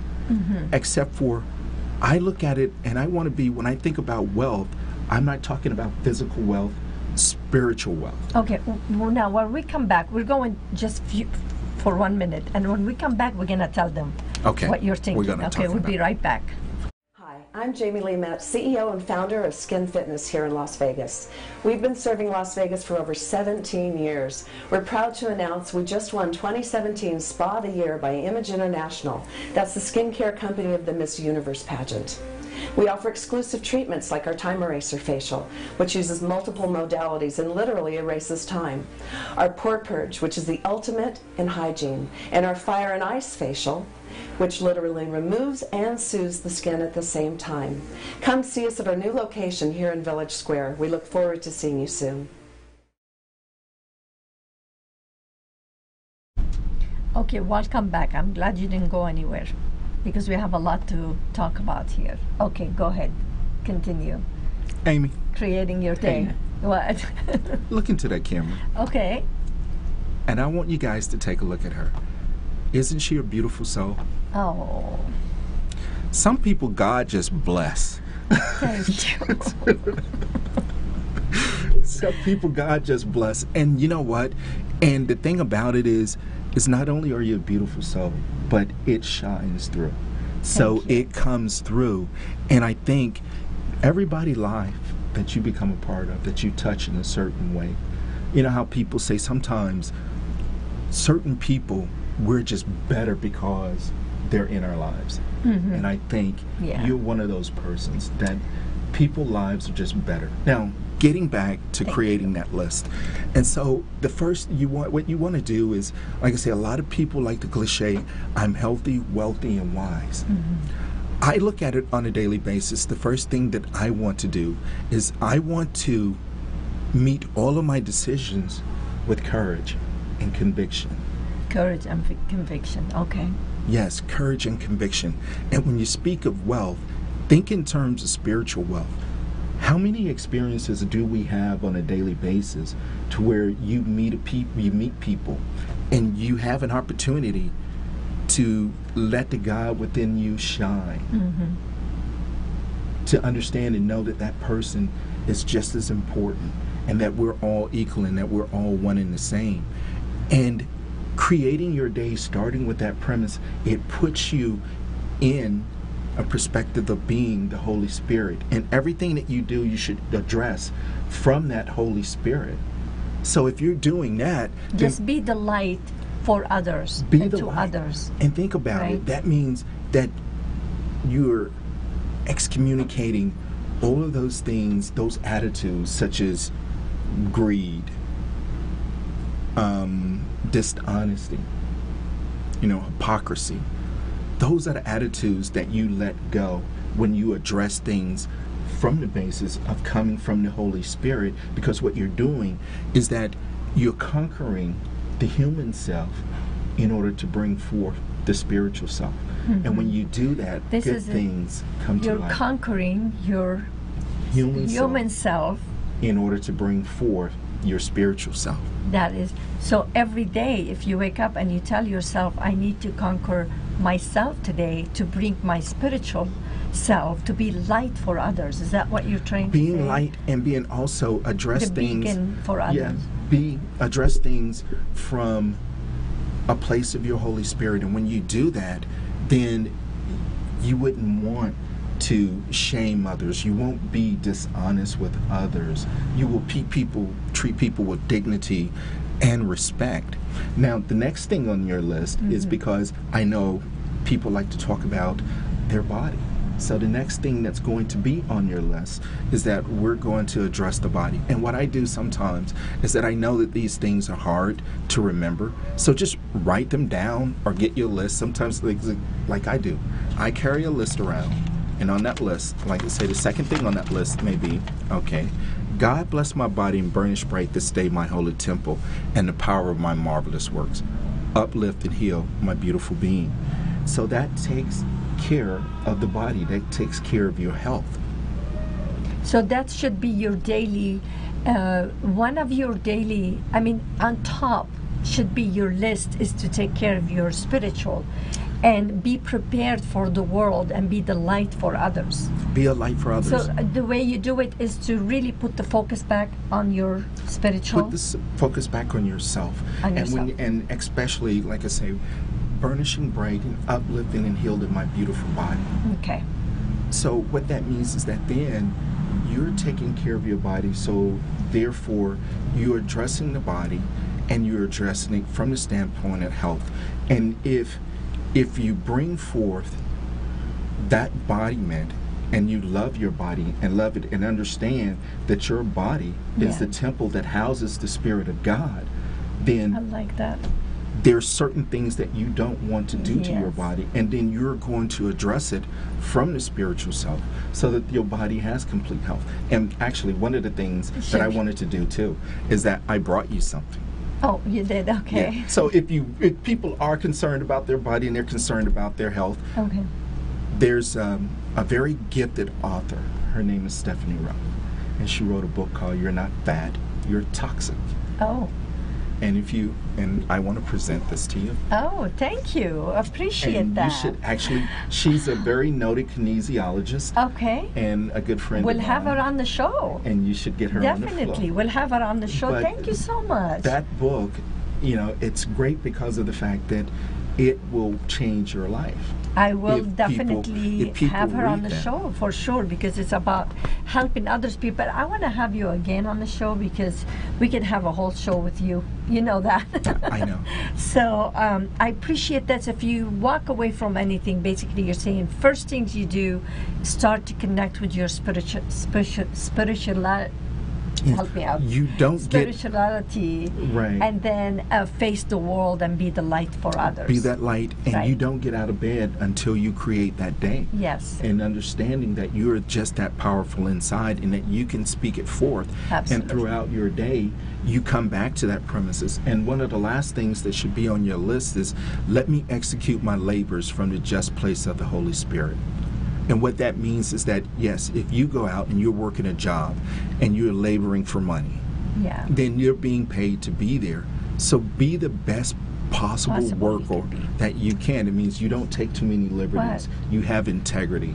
You know, you're going to work hard. You're going to put in excellence. We're gonna have you again, because I'm gonna have you the whole show probably. We can't have enough conversation about this, and I will have you again for sure.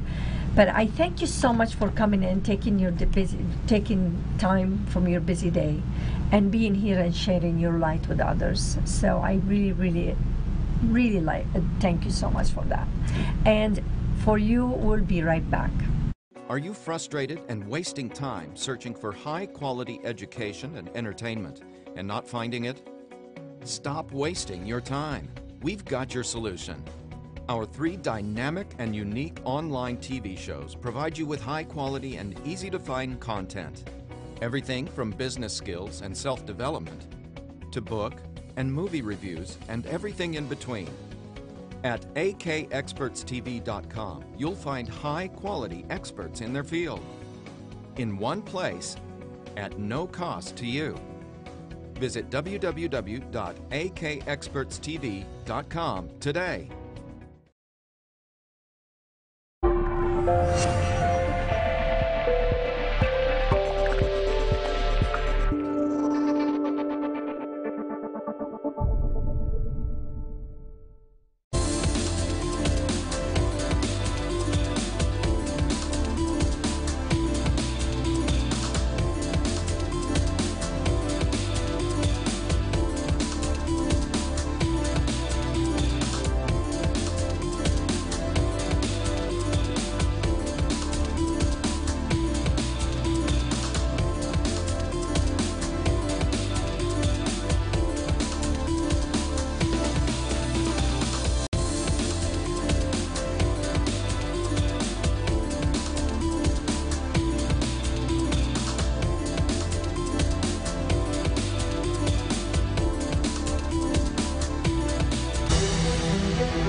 Welcome back to Amy Kardashian and the Expert Show.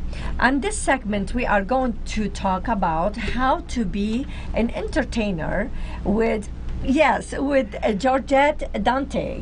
Right. And I know, Georgette, you started very early in life, so I'm going to let you take the stage and tell us a little bit about your background and how you could help others to become an entertainer, because you're a very popular, known, you're a kind of legend, right? Well, I am a legend. I'm a legend.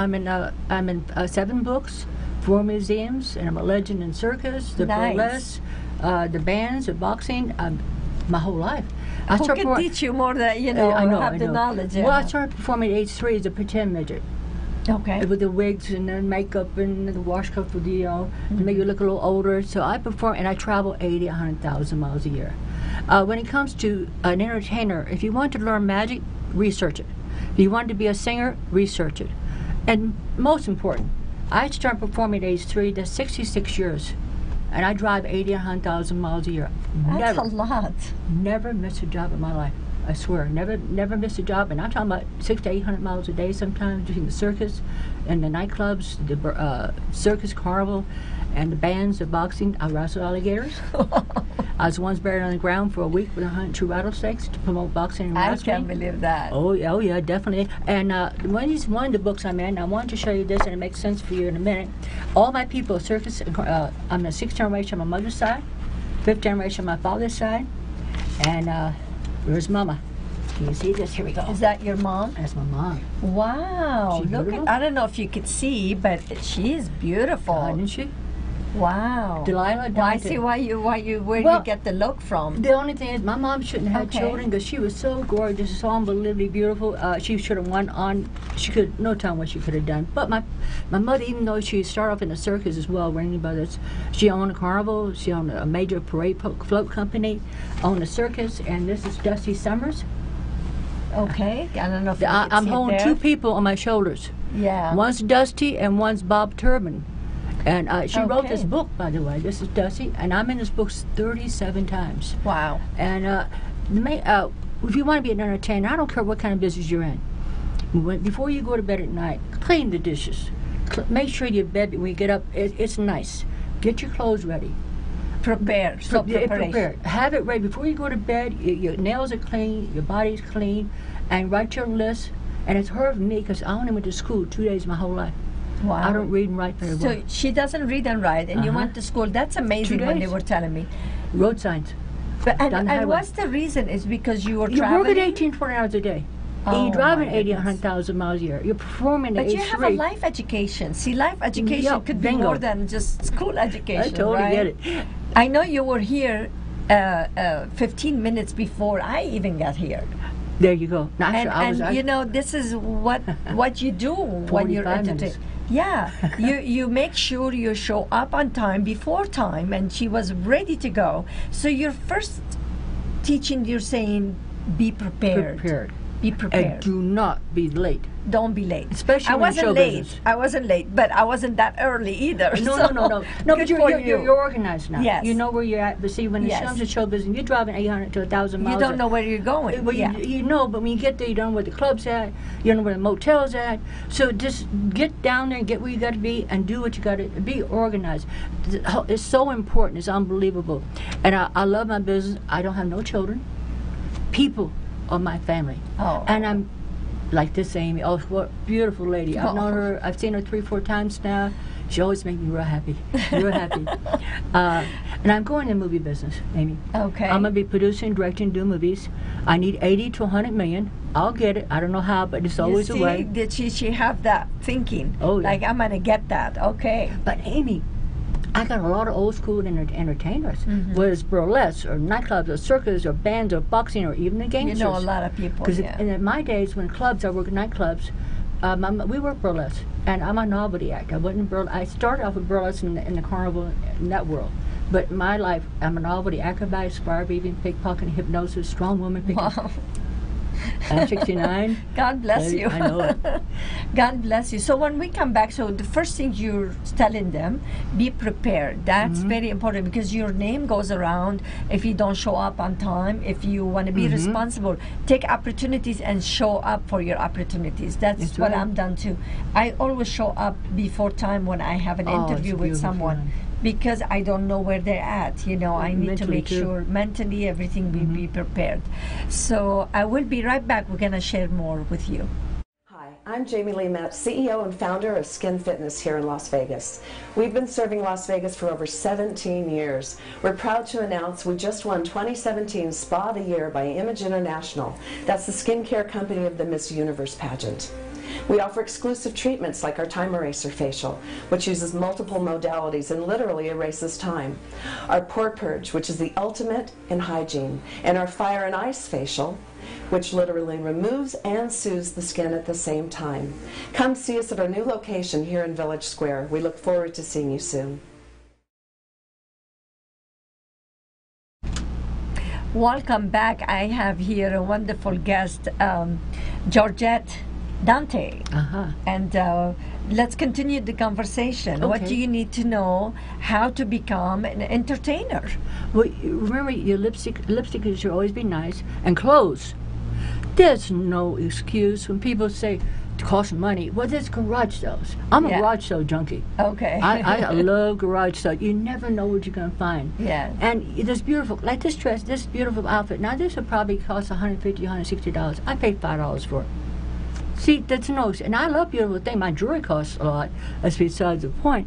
Garage sales, Goodwills, just dress beautifully, be well groomed. Yeah, because most entrepreneurs, not entrepreneurs, entertainers, they don't make necessarily a lot of money in the beginning. No.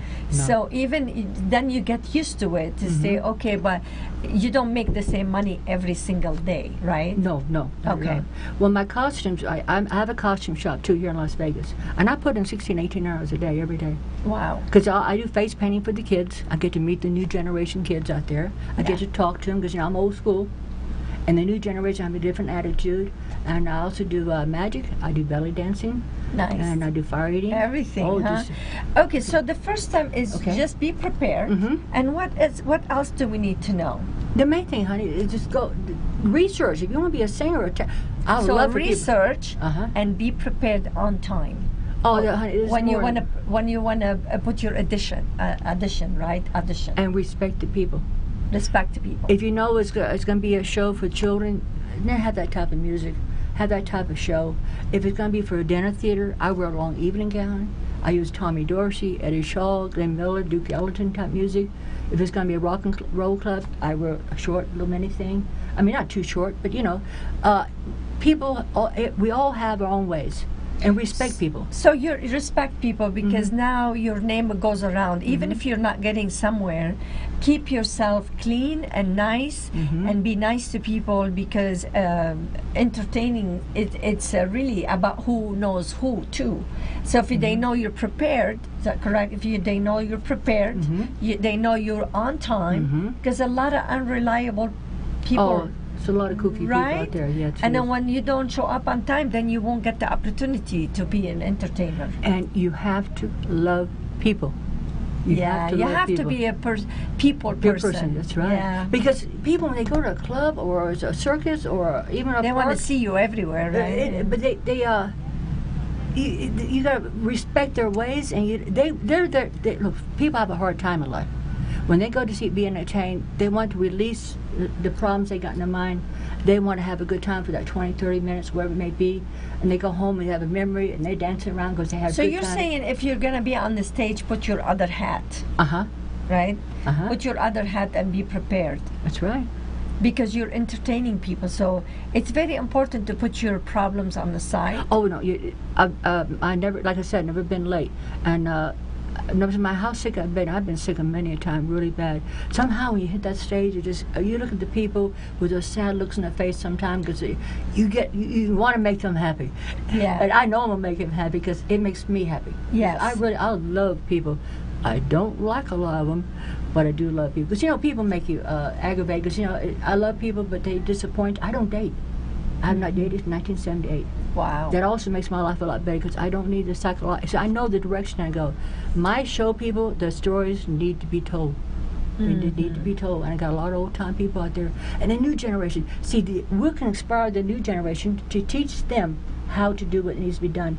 And they can inspire us, make us, get us moving. So basically, when you're an entertainer, you have to adopt the idea that people are your kids and your family. There you go. Basically. There you go. Right? That's right.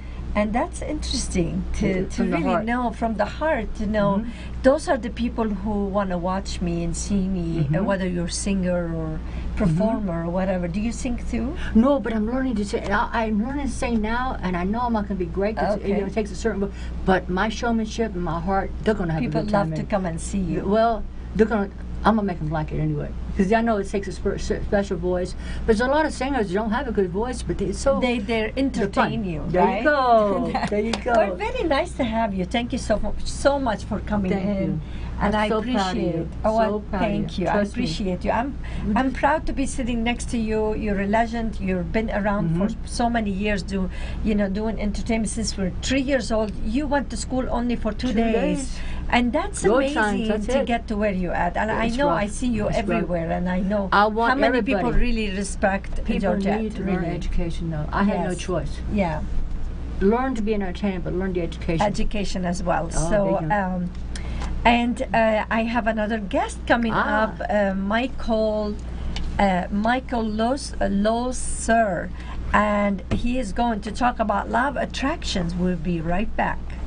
Are you frustrated and wasting time searching for high-quality education and entertainment and not finding it? Stop wasting your time. We've got your solution.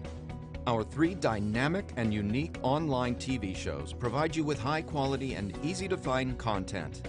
Everything from business skills and self-development to book and movie reviews and everything in between. At akexpertstv.com, you'll find high-quality experts in their field. In one place, at no cost to you. Visit www.akexpertstv.com today.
Johnny Stewart and Friends, Slithering Idiot Show, Our Young Bruce, Guy Dawson Show, 702 Rocks, Danny Vegas Time.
Welcome back to Amy Kardashian and the Expert Show. I have with me Michael Lossier. He is going to talk about what everyone wants to know about law of attractions. This is a great conversation. A lot of people know now about law of attractions mainly because The Secret, you know, that movie, and they learned about it and everyone talk about it. But Michael, welcome to the show. Hello. I'm so excited. I'm excited to have you. So tell us a little bit about your background, where you came from, and then we'll go into the teaching. Yes, well, you know, I was always one of those kids that kind of avoided negativity because I always saw a pattern between, you know, being around negative things, I would attract negative things, but I didn't really understand it. I just knew the relationship. I also knew what it was like to be positive, you know, positive thinking and so on. So I'm always very interested, and it wasn't until maybe 30 years ago I heard someone talk about law of attraction. We don't use the term law of attraction very often, but now we use the word like coincidence. oh, this is such a coincidence, or this is synchronistic, or this is serendipity, or it's fate, or it's karma. So we've been using lots of words to describe law of attraction. But every time we say, this is such a coincidence, I was just thinking about you, we could really say, this is the law of attraction. So I'm saying that because we're already experiencing law of attraction, but we didn't know that's what it was called. This isn't something new for someone. Everybody has it already. But we just didn't know what it was. Yeah, we didn't know. Yeah. Or we'd say, wow, this is or people would see the pattern, one negative thing happened, another negative thing, and they didn't know that that was what the law of attraction was doing. So now tell me, did you extract to be on Oprah's radio? This is what it was. Can you tell us a little bit about that and how that happened to you? Yes. Well, my book came out in 2003. I was self-published. To date, I've sold 2.7 million copies in 37 languages. But Nice. when my book first came out, it was a very rare title, The Word Law of Attraction. And then The Secret came out 3 years later. So Oprah was interviewing the people from The Secret, and she mentioned the word law of attraction 10 times. Meanwhile, my book is on Amazon with the title Law of Attraction. So people are going to Amazon, typing in law of attraction, and they're finding my book. So all of a sudden, The Secret is first Harry Potter was #1, then The Secret was #2, and then I went to #3 because Oprah had mentioned it so many times. So people weren't typing in The Secret, they were typing in law of attraction. Okay. So eventually, so after Oprah had the people from The Secret on her show, there was lots of people in the chat rooms thinking, oh, I don't believe it, didn't make sense, this is garbage. So then her producers were looking for someone that knew how to explain it. Cue me, that's what I do.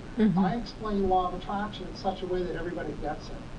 So I was scheduled for a 30-minute radio interview. So I go to Vancouver, I live in Canada, I go to the Vancouver radio station, and I put my headset on, and Oprah comes on, and right away she has my book, and she's asking me questions from the book. The 30-minute interview was done, and I thought we were done, and all of a sudden I heard the jingle music, and Oprah says, we loved him so much last week, we brought him back for a second interview. And that happened 4 times. Wow. So it was supposed to be a 30-minute interview. It was 4 30-minute interviews. Wow. And this is my judgment, but she was enthralled with it. We brought live callers on. I was banging questions off like that. I was so on during those 4 interviews. Yeah. And then once they aired, then it really, because I was just recording them, and then they produced them. And when they aired, they were playing Oprah interviewing me 3 times a day for 60 days. Wow. So all of a sudden my book goes to #3 on Amazon. That's that. Did you extract that? I want to attract anything that would help me get the word to the masses. And you can ask anybody. In my whole career, in all my seminars, I always joked about being Michael Mondays, because in my earlier seminar days, Dr. Phil was on Oprah on Tuesdays, and I watched Oprah all the time, and I thought, you know what? I want to be Michael Mondays. I want to be on Mondays. But I never did anything. I never wrote a letter. It was just an idea. So not only was I Michael Mondays on the radio show, I was Michael Monday, Michael Tuesday, Michael Wednesday. I was Michael 60 days of the month. Wow, that's a lot of attraction. What?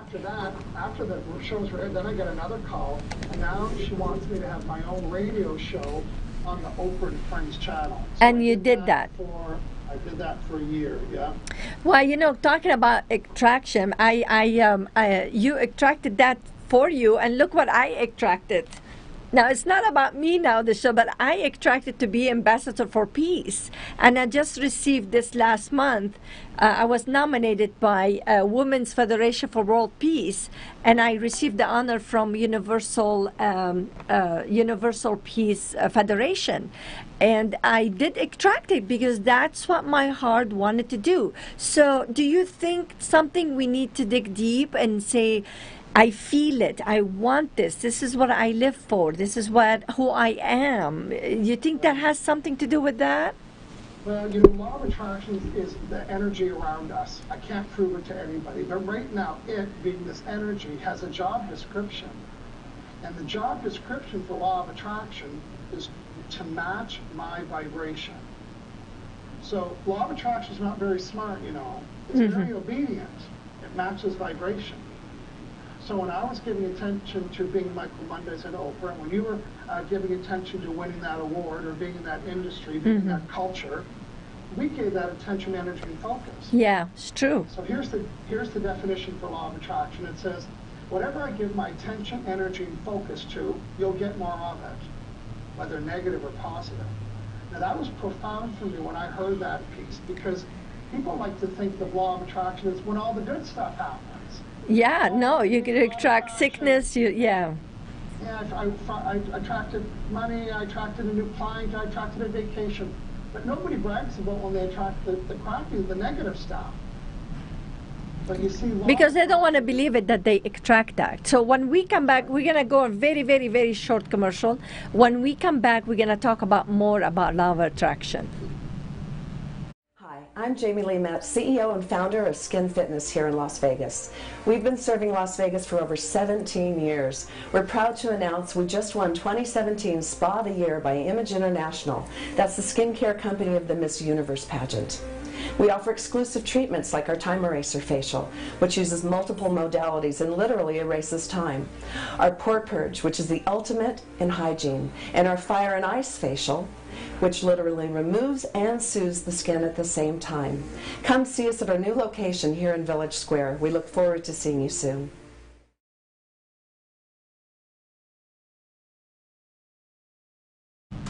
Okay, welcome back. Michael, I'm and everyone is waiting to hear more from you. So give us some more insights, please. Okay, so I'm just going to recap. The definition of law of attraction states, whatever I give my attention, energy, or focus to, I'll get more of it, whether negative or positive. So you can tell what vibe you're putting out there by what you're getting. If you're curious and you want to know what the vibe is you're putting out about money, open your wallet. And see what happens. It's your evidence of your vibration around money. If you're curious about what your vibration is about getting a job, do you have one? Are you curious about what your vibration is about customers or clients? Open your customer or client file folder. I want you to understand this. The results you're getting are matching the vibe that you're sending. So in a short period of time, I'm going to teach you something significant. I want everyone to eliminate these 3 words from the vocabulary. These 3 words are causing you to give attention to what you don't want to give attention to. And remember I said earlier, whatever you give your attention to. So for example, if I were to say this, I don't want my clients to cancel, what did I give attention to? They're canceling. That's right. I'm thinking, oh, I hope they don't cancel. I hope they don't cancel. Now I'm giving attention. Now, this is going to answer your question, do I need to have a feeling for it? The answer is no. Because when I'm giving attention, when I'm thinking, wow, I had 2 clients cancel today, and you and I have a phone call, you say, you know what? I had 2 clients, and now I'm talking about it, and I'm giving it more attention, more energy, more attention. That attention and energy is turning into the feeling, which is the vibe. And then law of attraction responds to this vibe of cancellation, and then I get another one. And then what do we say? What is going on? Everyone's canceling today. It's because you're using these 3 words. I want everyone to write them down. Here's your homework between now and the rest of your life, is to eliminate these 3 words. The first word is don't. The second word is not, and the third word is no. Don't, not, and no. Don't, not, and no. Okay. Every time you use the word don't, not, and no, you just gave attention to what you don't want to give attention to. So if I say, don't forget, I just gave attention to forgetting. Or you won't be disappointed, so you won't be disappointed. I gave attention to disappointed. Don't be scared. Well, now you're scared. This won't hurt. Now I'm thinking of hurt. Yeah. It's amazing how many things we say we don't even realize. But I'm going to give people the solution here. I'm going to teach people what they need to do. They are going to use the word don't, not, and no. But as soon as they use it, here's the reset button. Okay. I want them to say, so what do I want? Write that down. so what do I want? So let's try it out. If I say, don't forget, I said don't, what do I want? So what do I want? Remember, can you hear the difference? Okay. And now I'm giving, so if I say, don't slam the door, it's like, so what do I want? Close the door quietly. You know, don't spill your milk. What do I want? Drink your milk carefully. You see how when you reset the words, change the vibe. Now the vibe's changing. Absolutely. So let's just recap. Here's Okay. everybody's homework between now and the rest of your I hope you're writing down. Right? This the good about it. They can stop the video and write it. Okay. Honestly, this is the most important thing that I want them to hear from me. If you eliminate these 3 words and reduce them, then you eliminate negativity from your life. And when you release the negativity, then your natural positivity is surfacing.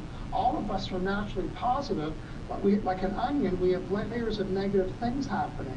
And those layers of negative things, once you stop using the word don't, not, and no, you stop attracting what you don't want. And then you get rid of that negative thing, and that negative thing, and that negative thing. And all of a sudden, like a lotus flower, your natural joy will surface. You know, the best way to become more positive is to become less negative. And the best way to become less negative is to remove the words don't, not, and no. And the best way to remove the words don't, not, and no is ask yourself the question, so what do I want? And then it makes you state what you do want. Nice, very nice. Can you give us your website if someone is interested to get to know or learn more about you? Yes. Well, you know, every Friday I do a live show. I have 1.6 million views, and it's all about law of attraction and NLP and, you know, finding your life's purpose. You can go to hangoutwithmichael.com. So come hangoutwithmichael.com. Nice. And it's right there on the website, your show? Yes, on the right-hand side is a live show. Okay. You can watch some of the previous episodes. I've done 196 of them, so nice. There's lots to watch. Well, Michael, I know I'm going to have you back because I booked you again. So we could have a lot of conversation about this law of attraction. Is very, very deep. And I have some questions to ask you because there is other things that I really struggle with. And I'm sure a lot of people struggle with those questions. So next time when I have you, we're going to ask you those questions. For now, thank you so much for agreeing to come on the show, and I look forward to having you, I think, next month, right? I think we're having you next month, yes. Okay, well, thank you so much, and thank you, everyone, for watching. I hope you enjoyed. I'm sure you learned a lot from Michael. And until next time, take care and focus on your purpose. Are you frustrated and wasting time searching for high-quality education and entertainment and not finding it? Stop wasting your time. We've got your solution. Our 3 dynamic and unique online TV shows provide you with high-quality and easy-to-find content. Everything from business skills and self-development to book and movie reviews and everything in between. At akexpertstv.com, you'll find high-quality experts in their field in one place at no cost to you. Visit www.akexpertstv.com today.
Welcome to the non-live Johnny Stewart and Friends Slithering Idiot Show. Our Young and Bruce. Guy Dawson Show. 702 Rocks. Danny Vegas time.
Gene Wood's Racing Experience, named for the racing veteran and 3-time champion, packs big racing action into extremely fast, high-performance karts that let you battle the other competitors side by side, just inches off the ground.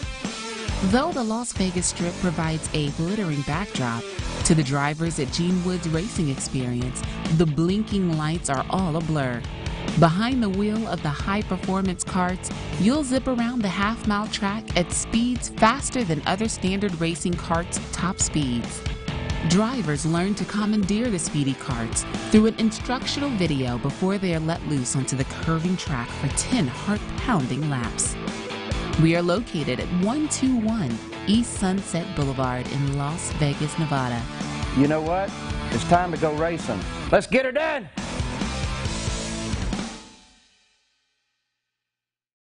Social media has changed the game. There are no rules to be made. So ask yourself, who writes the rules? Are you? The forefront of social media is evolving, and the primary force is taking a huge shift in the way the world communicates. So how do we communicate? Through social media. Today, 1 in 4 consumers shop online, and businesses are having to be more personable with their brand than ever before. So for the past few years, I've researched how social media has connected faster to consumers in 2 years than radio, TV, magazines, and billboards combined did in 30 years. So the value exchange between products, human connections, is the magic that social media brings to life. I have an easy strategy to successfully show you how I can build a simple yet effective way for your social media program to be excelled for your business. Let me clear the path and assist you with producing, building, and strengthening your social media connections. Let me guide you to writing the rules to your game. I'm Michelle Davis, and I am the Social Media MD. Call for a free consultation or visit me at thesocialmediamd.com. Hi, I'm Daylin Woods. Welcome to Woods Family Sandwiches. I've always had a passion for food. When I lived in England, I owned my own restaurant. Then when we moved back to the United States, an opportunity came to open a sandwich shop, and I just wanted to get back into it. We have here at Woods Family Sandwiches wraps as well as salads and soups. We offer only the finest ingredients to our customers. We have boar's head meats and cheeses. We have fresh bread, fresh produce, great soups daily that we prepare for our customers, kosher whole pickles, Deep River Kettle One chips. We have a variety of wraps, or you can make any sub a wrap, any sub a salad. Come on in for our daily specials. We are located at 931 American Pacific, number 106, Henderson, or call us for your deliveries or pickups at 702-826-2230. Here at Woods Family Sandwiches, we're family owned and operated. We are looking forward to seeing you.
Hi, this is Judy Mario, and this is the World of Book Reviews. And tonight we're going to be reviewing some very interesting books. One of them is a book called The Dream Giver. This is a book by Bruce Wilkinson, and it's a parable. As you know, lately I've come across several parables that I really liked. Parables are like stories that aren't real stories, but they have points. And this one is about a man by the name of Ordinary who lives in the land of the familiar. And so this man named Ordinary lives in the land of the familiar, and he wants to be a somebody, but he feels like a nobody. And what happens is we identify with this book. It's amazing how many people I have talked to about the book, and they've said, oh my goodness, that story sounds like me. I'm just an ordinary person, and I live in my familiar life. I'm not good at stepping out of my comfort zone. So in the book, Ordinary steps out of his comfort zone, and he takes an adventure. And on this adventure, he comes across all kinds of people. He comes across bullies, he comes across champions, he comes across people on this adventure, and these are the same kind of people that you and I will relate to as we go through life. We find that we deal with people who are not on our side. There are people who are difficult, and then there are other people who are our champions, who are like mentors and tell us how we can be all that we can be. And then he comes upon the land of the anybodies, and the anybodies also want to be somebodies. And so I think you're going to find it really fascinating, because even though it's full of life lessons, a lot of stories about things that you and I deal with every day. I mean, how many times do we have to step out of our comfort zone in a day? I don't like stepping out of my comfort zone. I don't like it when I'm confronted by someone. I don't like it when I have to deal with conflict. I don't like it when I have to go somewhere that I'm unknown. And we all do that. And that's what this man named Ordinary does in this book. And he has quite a travel. Now, Bruce Wilkinson is an incredible author, and he tells a story like nobody else. I mean, his stories are just fantastic. He wrote The Prayer of Jabez as well, so if you've read that book, you're going to love this book. It's called The Dream Giver, and it's about how the dream giver actually gives us all a dream. And many of us don't even realize that we've been given this dream until we get much older in life. And so do we get the dream when we're born, or do we get the dream when we're older? We're going to be back in just a minute, and we'll talk a little bit more about that dream. Hi, I'm Jamie Lee Metz, CEO and founder of Skin Fitness here in Las Vegas. We've been serving Las Vegas for over 17 years. We're proud to announce we just won 2017 Spa of the Year by Image International. That's the skincare company of the Miss Universe pageant. We offer exclusive treatments like our Time Eraser Facial, which uses multiple modalities and literally erases time. Our Pore Purge, which is the ultimate in hygiene. And our Fire and Ice Facial, which literally removes and soothes the skin at the same time. Come see us at our new location here in Village Square. We look forward to seeing you soon.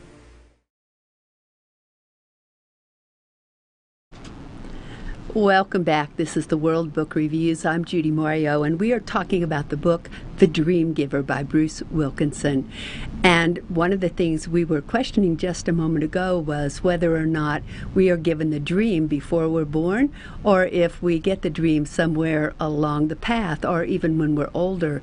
And what happens, I think, many times is we are kind of born with the dream. We grow up with the dream. But then life happens, and we get carried away into life and all of the problems and issues and challenges and things, and many of us forget about our dream. And it isn't until we get much older that we sometimes realize, ooh, I really wish I had done, or I wish I had been involved. Or, I mean, I look at my own life and I think, you know, when I was a child, I used to like to draw and paint, and I didn't do it any until I grew up and I got older and I got sick, and then the doctor said, go and learn to paint. And now it's like, it is my dream. And when I'm painting, it's everything to me. I paint wonderful pictures, and they turn out really well. And one of the things I really like about the book is it makes you realize that, yes, this was my dream, and I do need to take the time for it and to do it while I still have the time. And in the back of the book, the last quarter of the book, it talks about the dream coach, and then he actually coaches you in finding your own dream, in discovering what it is that you really, really want. So if you know what your dream is, are you living it? Are you doing it? Because if you aren't, the coach is going to help you get there. And if you are, wonderful. You're also going to find out whether or not that dream is something you've always had or it's something that's new to you. I think you're going to love this book. Like I said, Bruce Wilkinson is a wonderful, wonderful writer. He's a wonderful person. He pretty much does what he talks about whenever he tells you that you need to help other people become all they can become. This is a man who does that. I had the good fortune to live in Johannesburg, South Africa when he moved there, and he was quite an inspiration to the people in Johannesburg because of his stories and because of his belief in a power larger than all of us and because of his ability to help people accomplish their dreams. It is a parable. It's written about this man called Ordinary, and yet I find that I can really identify with them because even though sometimes we are extraordinary, we don't realize it. So many of us think, well, I'm just an ordinary person, and we don't realize that we really have had extraordinary lives. I know I have, and I hope you have too. So thank you for joining us on the World of Book Reviews. I give this a 5-star. This is a book you should definitely read. So if you haven't read it yet, go to Amazon or to your local bookstore and pick up a copy. It's called The Dream Giver. Are you frustrated and wasting time searching for high-quality education and entertainment and not finding it? Stop wasting your time. We've got your solution. Our 3 dynamic and unique online TV shows provide you with high-quality and easy-to-find content. Everything from business skills and self-development to book and movie reviews and everything in between. At akexpertstv.com, you'll find high-quality experts in their field, in one place, at no cost to you. Visit www.akexpertstv.com today.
Hi, this is Judy Morio, and this is the World of Book Reviews. And in this segment, we are talking about a book called The Timekeeper. It's a novel by Mitch Albom. Now, Mitch Albom is one of my favorite authors. You'll probably remember that he wrote that wonderful book called Tuesdays with Morrie, and he also wrote The 5 People You Meet on the Way to Heaven, and those were both 2 of my very, very favorite books in the whole world. I have to say I was a little bit disappointed in this book. It is about Father Time. It's about the fact that once upon a time we didn't keep time, and that nowadays we just rush around all trying to live by the clock. We try to keep appointments with people. We try to save time. We try to make use of our time. We can't keep time bottled up, so we're just running around from pillar to post, and we're stressing ourselves out, something terrible. And the book is about that, but the book is also a story about various people and how they dealt with time, and it goes from one person to another, and then to another, and then to another, and it goes back and forth so much that it kind of lost me along the way. there's a good story here, but I think it could have been written a little bit differently. It could have been put together where it was more easily understood. And the very end, it does come together, and it makes a lot of sense for us. But it's not my all-time favorite book ever, and I think Mitch Albom is such an incredible writer. I would have really appreciated if he had done this one just a little bit differently. So I don't give this one 5 stars. I only give it 3. So we're going to take a break right now. Thank you, and we'll talk about another book when we come back. I'm Jamie Lee Metz, CEO and founder of Skin Fitness here in Las Vegas. We've been serving Las Vegas for over 17 years. We're proud to announce we just won 2017 Spa of the Year by Image International. That's the skincare company of the Miss Universe pageant. We offer exclusive treatments like our Time Eraser Facial, which uses multiple modalities and literally erases time. Our Pore Purge, which is the ultimate in hygiene. And our Fire and Ice Facial, which literally removes and soothes the skin at the same time. Come see us at our new location here in Village Square. We look forward to seeing you soon. Welcome back. This is Judy Mario, and this is the World of Book Reviews. And tonight we're talking about various books. This particular book is called Taking Aim on Leadership, and it is my all-time favorite leadership book. There's a lot of leadership books in the market, but I think this is a book that you will really, really enjoy, especially if you're in a leadership position. Even though the book is for anyone, because we're all leaders and we need to learn to be self-leaders. But this is a book that teaches us how to help other people be leaders as well. And it could be used as a textbook. That's one of the things I really, really like about it. It's well written. It's got great information. It talks about setting a vision and how to get people to buy into that vision, how to make the vision work in our place of employment or in our lives or in our families. It also talks about, as leaders in business, how to manage people. And, you know, so many times we talk about we want to motivate people, but this book doesn't talk as much about motivating people, because you and I know we can't motivate anyone. People motivate themselves. But what we can do is we can create an environment in which people really enjoy their job, or where they enjoy working in that particular place, and then they will be motivated. They will motivate themselves. So it's called Taking Aim on Leadership. It's by Peter Capizio and Deborah Morehouse. It's a fabulous book, and like I said, you can use it as a textbook, or you can use it as a study guide for yourself. It has all kinds of keys and quotes and information and stories and really good examples of what people have done in the workplace in order to make their workplaces better for the people who work with them. And so take a copy of this book home with you and take a look at it, especially if you lead a team, because it gives you a lot of great information on how to lead a team, how to help people be better team members, and how to make them feel good about themselves so that they feel great about the company that they work for and they become the leaders. My dad used to always tell me that leaders leave places better than they found them, and that's what you want. You want people who are leaders, who are helping you to make your business better than it was when they came on board. Thank you for joining us tonight, and we'll be back shortly. Are you frustrated and wasting time searching for high-quality education and entertainment and not finding it? Stop wasting your time. We've got your solution. Our 3 dynamic and unique online TV shows provide you with high-quality and easy-to-find content. Everything from business skills and self-development to book and movie reviews and everything in between. At akexpertstv.com, you'll find high-quality experts in their field in one place at no cost to you. Visit www.akexpertstv.com today.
Hi, this is Judy Morio, and this is the World of Book Reviews. And in this segment, we have a wonderful guest, a man by the name of John Polish. John, welcome. Thank you. Thank you. I'm glad you're here.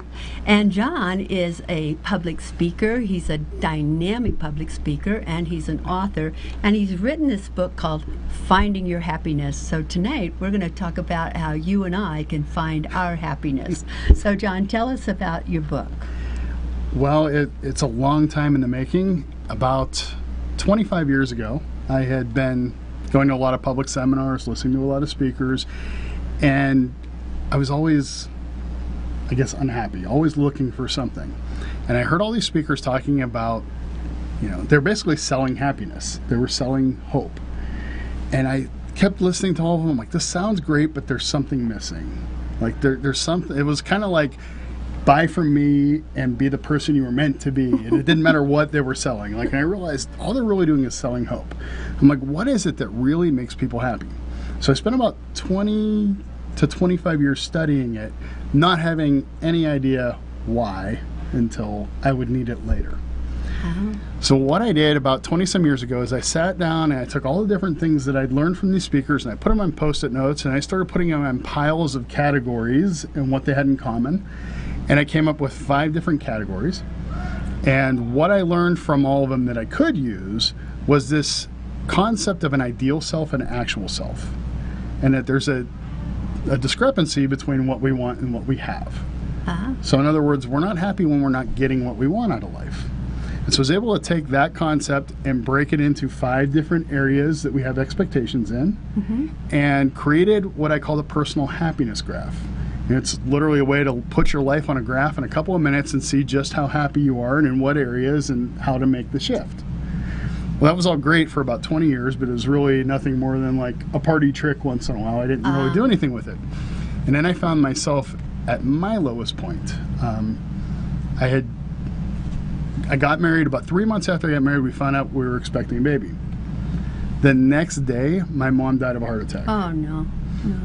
So I thought, okay, I lost my mom. At least I'm having, a daughter. Then my daughter was born with a genetic disorder, trisomy 18, and she passed away 2 days after she was born. Oh, my goodness. And then we had a couple more pregnancies that ended in ectopic surgeries, and then finally a divorce, and I found myself just alone and miserable. I thought I was doing okay, but ultimately I wasn't. I noticed that it was surfacing in other ways. I gained it like 50 pounds. I was stressed out, and I found myself alone a lot.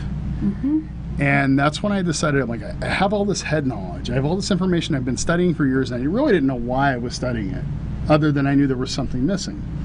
So I started going every evening and sitting in a coffee shop and writing out my own thoughts and my own ideas and what I had learned from all the studying.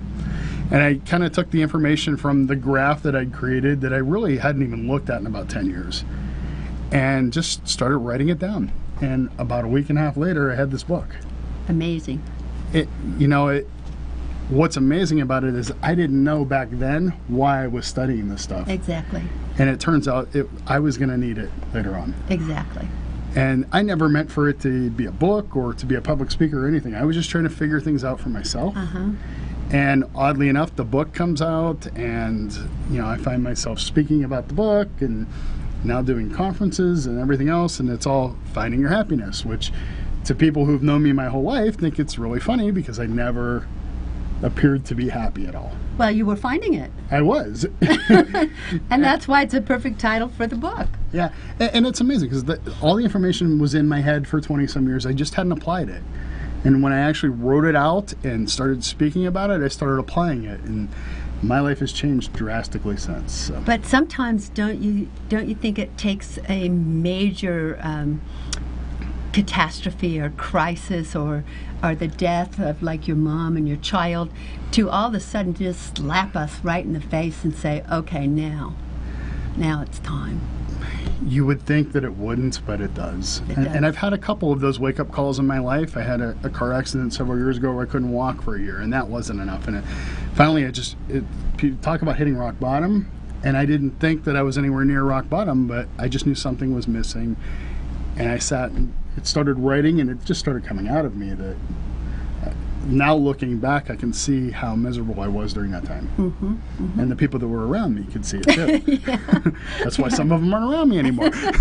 But yeah, but sometimes we don't realize it. Life is not easy, and for some reason, when we're growing up, I think we think that when something happens, life is going to be easier. Like when I get out of high school, it's going to be easier. When I get out of college, it's going to be easier. When I get married, when I get a job, but it doesn't get easier.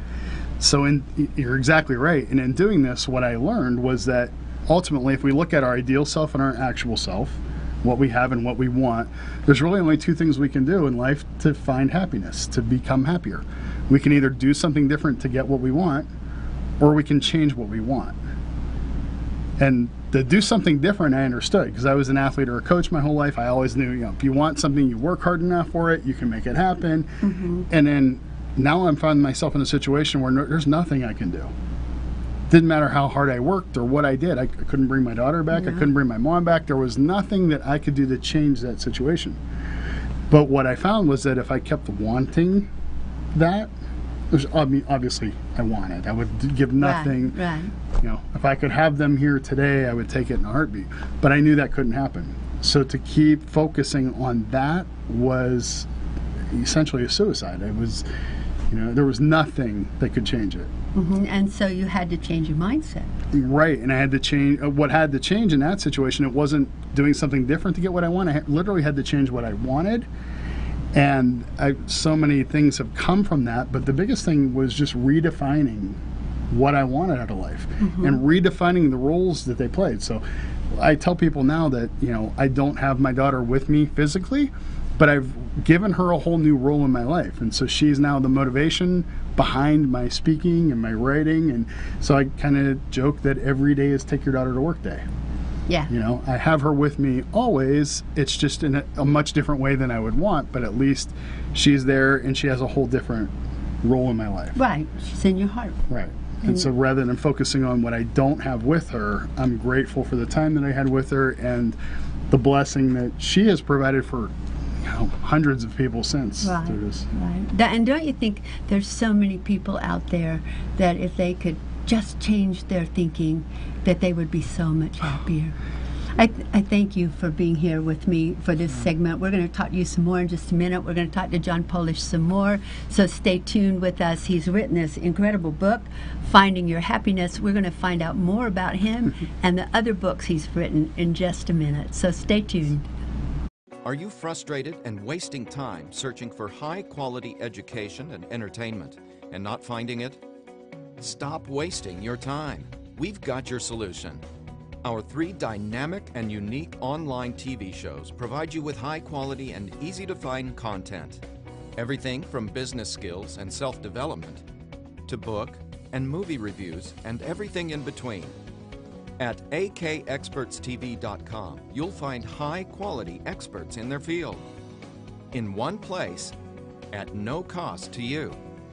Visit www.akexpertstv.com today.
Hi, this is Judy Moyo, and this is the World of Book Reviews. Thank you for joining us. Tonight we are talking with John Polish.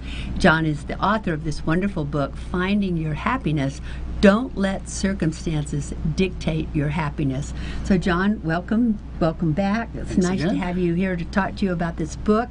And also, I understand you have 2 other books, so we need to know about those as well. Well, the 5 categories that I focus on in this book, which are the 5 areas of our lives that we have expectations in. They are people, responsibilities, activities, money, and environment. So I looked at those 5 categories, and those are the areas that really dictate our happiness. Everything falls into one of those 5 categories. So after that, I realized that the same things that affect us personally affect us in our businesses as well.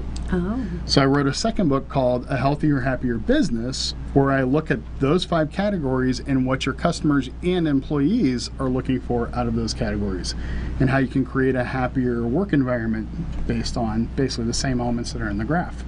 Amazing. So that one actually have to get back in print, so kind of out of that one. But the third book I'm working on right now, I've been doing the Unstuck Happiness conferences, and through that I'm like bringing on speakers who have all had these amazing stories of how they've been stuck in life and what they did to get unstuck. And I came up with 4 different strategies you can use to get unstuck. So I'm writing a book now called The 4D Strategy to Living an Unstuck Life. And it's just 4 simple things. They all start with the letter D, and just how you can move through any situation in life. Can you share those 4 Ds with us? I would love to. The first one is to deal with your unmet expectations.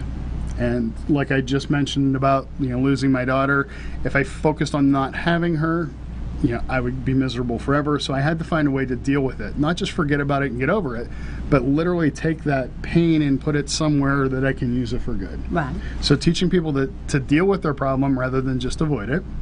The second is to develop your faith, which we talked about earlier on the other show. Oh, is yes. Literally to develop the mindset that things can work out. And the more that you believe that things will work out in life, the more likelihood of that happening. So part of that is just understanding your experiences. I tell people a lot of times that the problems we have right now are different than the problems we had 5 years ago. Oh, yes. And a couple years from now, you won't remember the problems you have right now. So just understand that this is going to pass, whatever you're going through. New problems will come up, but these ones will be gone. Well, we hope they are. Right. Let's take a break just a minute, and then we'll come back and we're going to hear about your other 2 Ds. But we need to take just a short break, and so thank you for staying with us, and we'll be back with John Polish in just a moment. I'm Jamie Lee Metz, CEO and founder of Skin Fitness here in Las Vegas. We've been serving Las Vegas for over 17 years. We're proud to announce we just won 2017 Spa of the Year by Image International. That's the skincare company of the Miss Universe pageant. We offer exclusive treatments like our Time Eraser facial, which uses multiple modalities and literally erases time. Our Pore Purge, which is the ultimate in hygiene, and our Fire and Ice facial, which literally removes and soothes the skin at the same time. Come see us at our new location here in Village Square. We look forward to seeing you soon. Welcome back. We're talking with John Polish tonight, and we are talking about the 4 Ds to getting unstuck. Now, he's already shared 2 with us, so now we're going to hear about the other 2. Okay, so we have deal with unmet expectations, develop your faith. The third is define your ideals. A lot of times I'll talk to people and I know that they're unhappy with an area, but then I ask them, well, what is it you really want? The number 1 answer is, I don't know. They know that they don't have it, but they don't know what it is. So it's literally going back and redefining what you want out of life, which is where this book is mostly about defining what you want. In the 4D strategy, really getting a clear picture of what you want out of life, especially after what you had originally wanted is no longer available to you. So you have to go back and redefine. And then the 4th D is simply drive on. And by drive on, it's literally keep going, no matter what you're faced with, just keep going. I love the song, what's the country song? If you're going through hell, keep on going. Yes. That and also, while you're driving, understand that you're going to come up with some roadblocks and detours in life. There's going to be times when that goal that was in front of you is no longer obtainable, and you're going to have to turn and move in a new direction. So understanding that if you're willing to move in a new direction, that you will find more opportunities, but you have to keep driving. Yes, we have to focus forward, and it just amazes me how many people are so focused on the past, and they can't seem to move forward. And so you're actually giving them 4 steps that are saying, here's how to do it. Exactly. Here's how to let anything in the past that was unhappy, here's how to let it go. You know, a lot of things are not the way we want them to be in life. I mean, there's been so many things in my own life. I didn't want to lose my brother, my mother, my father, my sisters. I didn't want to have cancer. I didn't want to have a divorce. But these things happen. And see, if I had had your 4 Ds to focus on, I could have stayed focused forward the whole time. Right. And so, John, tell us a little bit about your conference coming up, because I know you have an Unstuck conference coming up at the Smith Center, August 19th. August 19th, we have 11 amazing speakers. Headliner you might have heard of by the name of Judy Morio. Oh, thank you. Yes. She's amazing. Can't wait to hear her. I'm excited to be there. I can run down the list of amazing speakers if we have a minute. We have Christoph Merrill. Oh, Christoph is wonderful. He is. He's high energy, great business mind, so he'll be awesome. Our MC is John DiDomenico, who is, if you ever watch late night TV and see Donald Trump, you're really watching John. He is the #1 Trump impersonator in the world, as well as others. We have Silo Moses, who runs Serving Hope Las Vegas. Dario Herrera, who is a former Clark County Commissioner, his amazing story that he's going to share with us. Heather Estes, who is the author of The Worthiness Factor. Cheryl Green, she's co-host of my show earlier. She talks about fighting depression, overcoming obstacles. Right. Oh, and you have Vital Germain. Vital is amazing, author of the book Flying Without a Net, former Cirque du Soleil performer, great speaker. And you know, I've read both of his books. I just read his second book, Flying Without a Net 2.0. Right. Amazing. If you haven't Very read good it, writer. run out and get that book. Yes. We have Eddie Garcia. Eddie was a former administrator in the Clark County School District who got a flesh-eating bacteria and lost both hands and feet. Ooh. Total inspiration. Amazing person. So this is August 19th? August 19th at the Smith Center. And how can we get tickets? Unstuckconferences.com. And I think we have a couple others in there, Patty Fidel and a few others that will be there. It's an amazing event. Don't want to miss it. It's going to be absolutely fabulous. The Unstuck Conference, John Polish is putting that on. He is the author of Finding Your Happiness, and I think you're going to absolutely love attending this conference at the Smith Center on August the 19th. Go to unstuckconferences.com. Unstuckconferences.com. And how did they find you, John? JohnPolish.com. JohnPolish.com. And is it just like it sounds? Polish? That is it. JohnPolish.com. Thank you for joining us tonight. We look forward to seeing you again soon. Thanks a lot. Are you frustrated and wasting time searching for high-quality education and entertainment and not finding it? Stop wasting your time. We've got your solution. Our 3 dynamic and unique online TV shows provide you with high-quality and easy-to-find content. Everything from business skills and self-development to book and movie reviews and everything in between. At akexpertstv.com, you'll find high-quality experts in their field in one place at no cost to you. Visit www.akexpertstv.com today.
Bye.